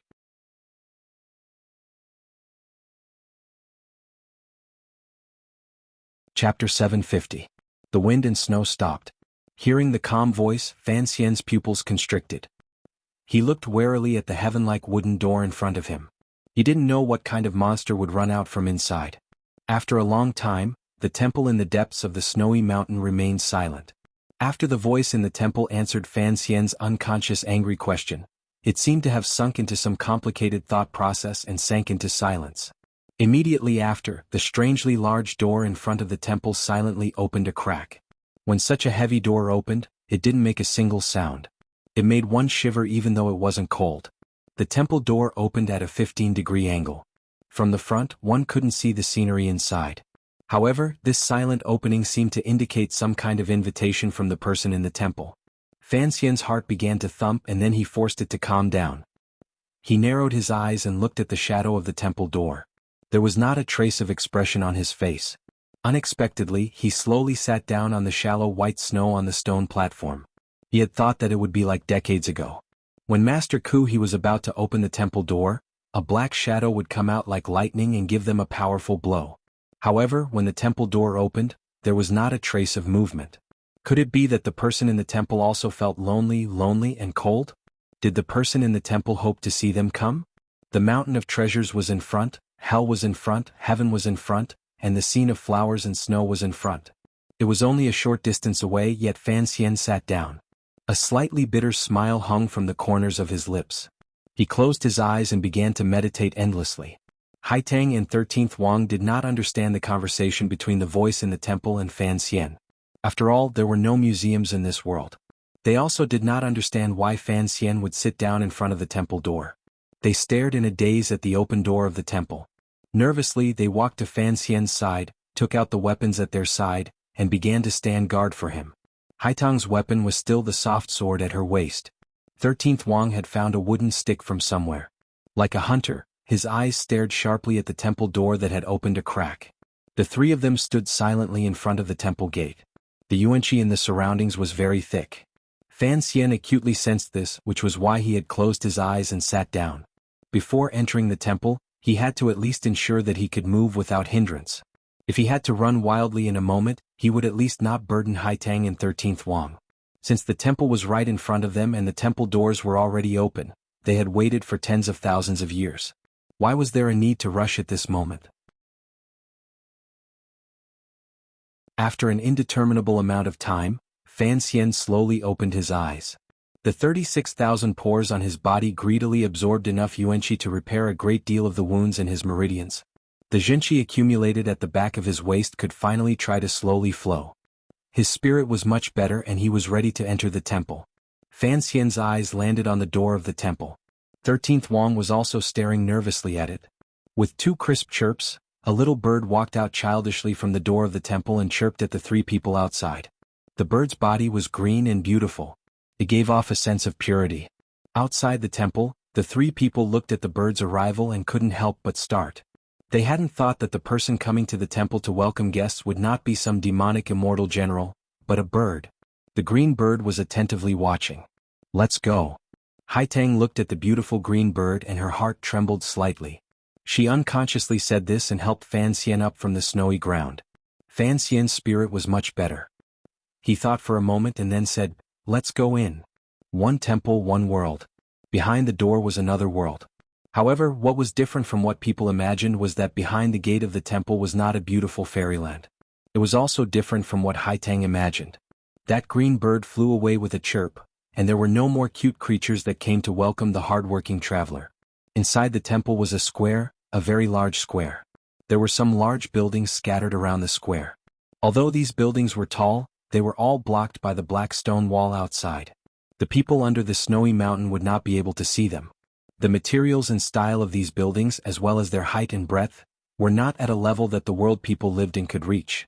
On the walls on either side of the path, there were traces of extremely dilapidated murals. One could still faintly see a thread of lines and some very dim colors. Fan Xian and the other two walked along the path inside the temple. Raising their heads, they saw a snowy sky. Lowering their heads, they saw a snowy ground. They only felt that the world was still so quiet. The legendary scenes and scenery around them did not seem to exist in reality. The three of them were like three little black dots walking silently along the path. The voice in the temple did not ring out again. It was as if the people in the temple did not care where they came from and couldn't be bothered to guide them where they were going. Thus, Fan Xian and the other two only walked silently and casually along the path inside the temple. Their eyes calmly observed the eaves and large stone platforms of the buildings that passed by them. They appeared normal and casual, but waves of shock had long risen in their hearts. After all, this was the interior of the temple. No one in this world had probably ever entered. The land of legend and myth had finally appeared in front of them. What kind of complicated emotions were Haitang Duo and 13th Wang suppressing under their outward calmness? Back then, Ku He and Shaoan had only been outside the temple's door when they met the Black Shadow and Little Fairy. Fan Xian and the other two had actually walked into the temple. Fan Xian had to be calmer. He had already faintly guessed the history of the temple from the voice in the temple's reply. His gaze stopped on the remnants of the wall paintings on the two sides of the path. The paint had peeled off badly. It was impossible to see clearly what was depicted on them. The secret of history seemed to be hidden in these paintings. However, Fan Xian easily found familiar traces in the remaining lines. Just like how the architectural style of the temple had influenced the dark green royal palace in Shangjing, the style of the wall paintings in the temple and the paintings in the Qing temple and even the restaurants in Yishir Tavern all seemed to come from the same source. It looked like the temple had stood in the world for thousands of years. Although it did not enter the world, it always had a faint influence on it. The wind and snow in the temple were much lighter than outside the walls. At this moment, the wind and snow had stopped long ago. There was only a thin layer of powdery snow on the path. Fan Xian and the other two's footprints were clearly imprinted on it, turning into a lonely line that went straight into the depths of the temple. Along the way they only saw some broken buildings on the verge of collapse and a cold and uninhabited wasteland. This place was not a fairyland or the realm of the gods. Just as the emperor and Uncle Wu Zhu had said, it was just a broken place. Fan Xian pulled back his gaze from the footprints in the snow and thought for a moment. He then continued to lead Haitang and 13th Wang forward. After entering the snowy plains, he had become the leader of the three of them. Although his injuries had not recovered and his illness had worsened, Haitang and 13th Wang faintly sensed that Fan Xian had more knowledge in certain areas than most people in the world. In front of them, the small, agile and beautiful green bird was still chirping. Appearing and disappearing, it led the three young warriors who had come to worship the temple through the thin snow. Accompanied by loneliness and silence, they walked forward. They roughly confirmed the range of the buildings inside the temple. It was a flat square. Without realizing it, the three of them had already walked to the center of the temple. In the center of the temple was a platform. Behind the platform was the most well-preserved building. Although many scars from time could still be seen on the outside of the building, the gradually eroding stone edges bore witness to the ruthlessness of heaven and earth. In the end, this building had not collapsed. Walking all the way here, they did not see a single person or the legendary emissary of the temple. There was only the green bird flying and landing on the stone platform covered in thin snow. Fan Xian furrowed his brow slightly. He found that the green bird had landed on the thin snow but did not leave any footprints. The temple emissary did not appear. The silence of the voice confirmed another fact for him. Perhaps it was a mysterious reaction, but the three of them stopped in front of the stone platform. Looking at the green bird on the snowy platform, they were silent. It was as if they wanted to see it become a flower or bring back a flower with its mouth. After waiting for an indeterminable amount of time, the oppressive silence in the temple did not change at all. Fan Xian's movements also did not change at all. His body was slightly trembling, but his heart was trembling slightly. Along the way, the traces of the buildings they had passed actually made him nervous. He faintly felt that these buildings were the remains of a civilization left behind countless years ago. Perhaps there was some connection between them and the world in his previous life. There is no danger in the temple. Those emissaries of the temple should have all died. Fan Xian's raspy voice suddenly broke the silence that had been maintained for countless years inside the temple. The green bird on the platform turned its head and glanced at him. Fan Xian's sudden words startled Haitang and 13th Wang beside him. Ever since they had entered the temple, Haitang and 13th Wang's emotions had been shaken by the never-before-seen and never-before-heard enormous building remains and the little green bird that seemed to be able to communicate. They had long lost the calm judgment they had in the world and were perplexed. All dead. Haitang and 13th Wang had purely and unconsciously repeated Fan Xian's words. It was impossible for them to agree with his judgment. There was no danger in the temple? An illusory place that only existed in myths and legends had suddenly appeared in front of his eyes. Who could be like Fan Xian and forcefully say such a judgment? Haitang looked at the green bird on the platform. Her face was slightly pale. In a trembling voice she said, "Even if it is a broken fairyland, it is still a fairyland. Heaven and man walk different paths. One must have a heart of respect." The naive children of Tianyi Dao worshipped the temple deeply in their bones. Among the disciples of Qing Mountain, no one had ever inherited Master Ku He's valiant spirit, including Haitang. When people faced the temple and entered it, they all unconsciously felt that they were much weaker. What is there to fear? Fan Xian did not say this out loud. He thought viciously in his heart. Uncle Wu Zhu had said that there were not many people left in the family. One had died in the alley outside the manor. When his mother died, one had also died in the temple. Seeing that he had entered this place safely and still no emissary from the temple had appeared, he could be sure that this run-down temple was just a wasteland. The temple was not a fairyland. It was just a ruin.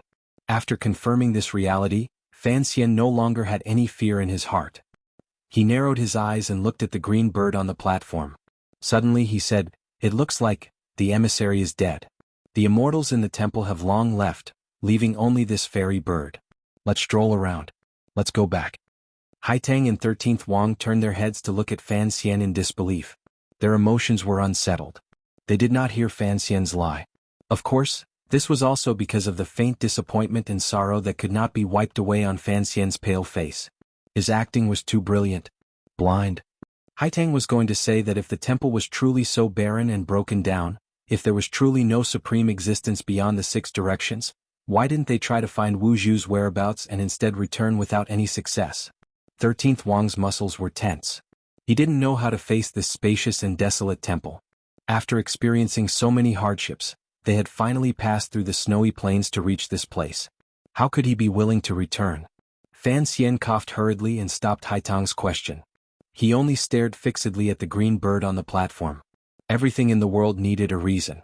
Since the temple was only the ruins of a civilization and a museum, then the voice in the temple had invited the three of them into the temple. Naturally, there was something he needed to do. Things developed as Fan Xian expected. The green bird on the snowy platform suddenly chirped a few times and flapped its wings toward the misty sky. It only flew about 100 feet high before it suddenly turned into countless spots of light and disappeared into the air. Haitang and 13th Wang's bodies trembled.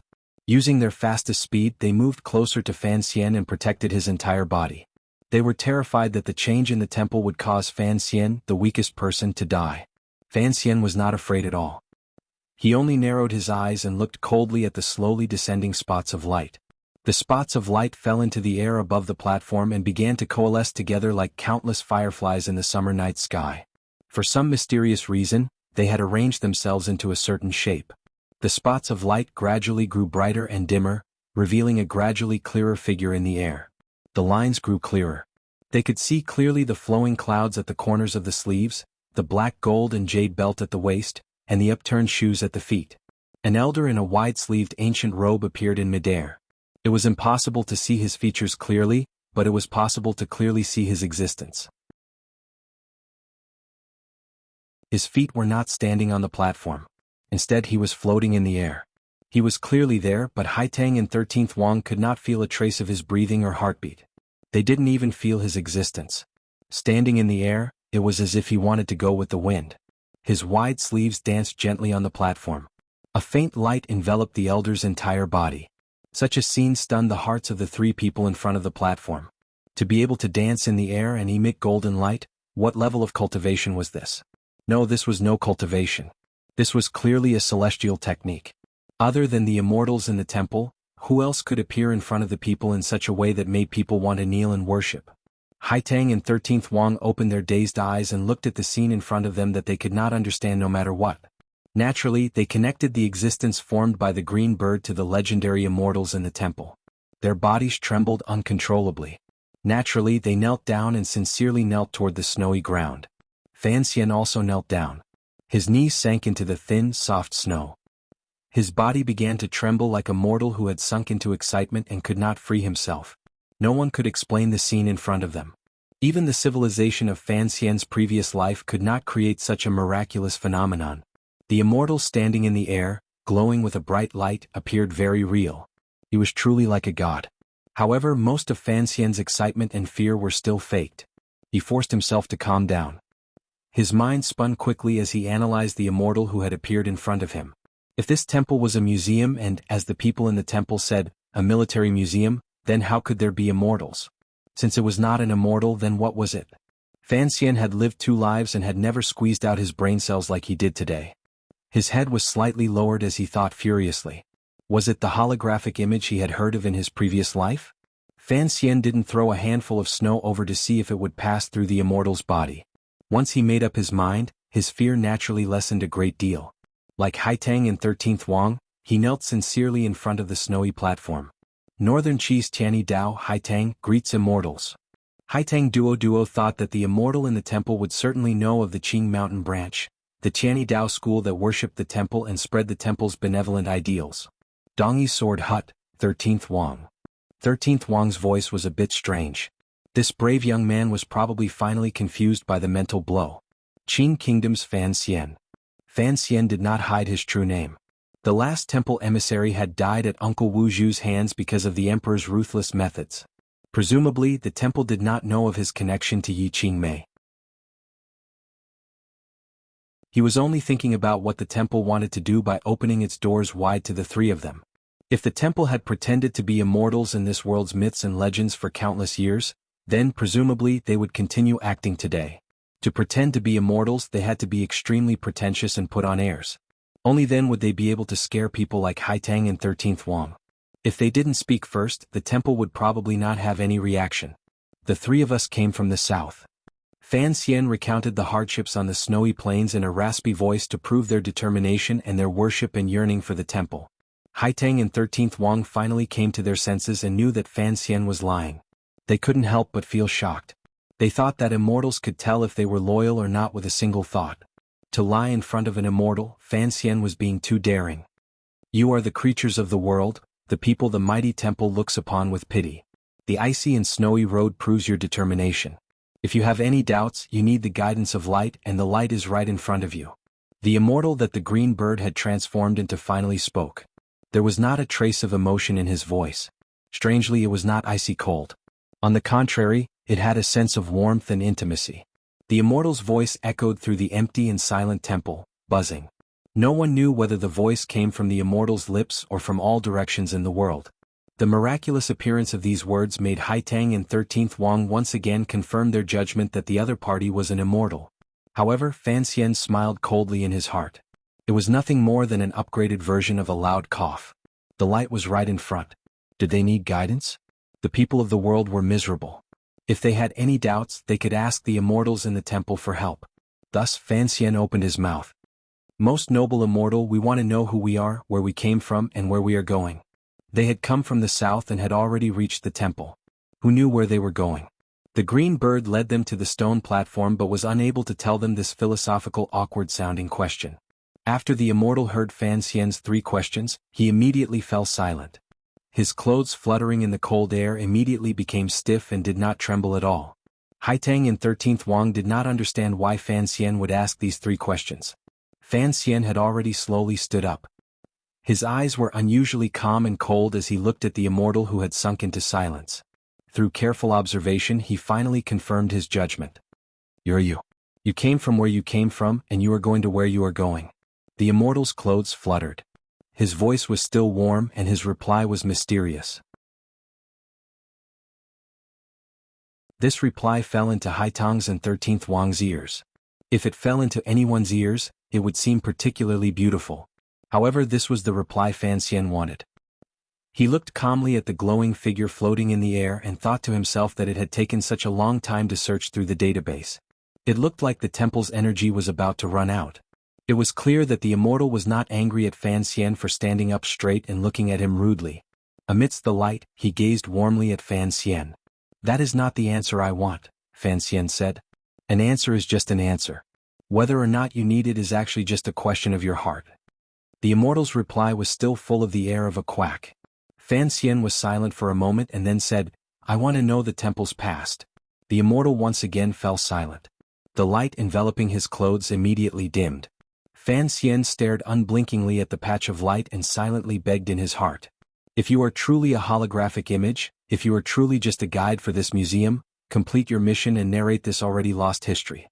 If someone could actually enter the legendary temple, perhaps they would want the golden touch, the art of immortality, or those incomparably miraculous martial secrets. Fan Xian was different. What he wanted to know the most was the history of the temple. Outside the door of the temple, he had once blurted out the words, "museum." It was clear that the person in the temple had not guessed because of those three people that there was a soul faintly connected to him in Fan Xian's body. The immortal's clothes froze for a long time. The light dimmed a great deal. Perhaps the thoughts of the people dancing in the spots of light were weighing some kind of permission to enter. You're tuning in to the Han Li's Wuxia Adventures YouTube channel. We're so grateful for your support, and don't forget to subscribe to join us on this incredible journey through captivating stories. Your generosity through donations truly makes a world of difference, as it's the primary source of revenue that allows me to expand and enhance this channel for you. Thank you from the bottom of my heart for being a part of this adventure.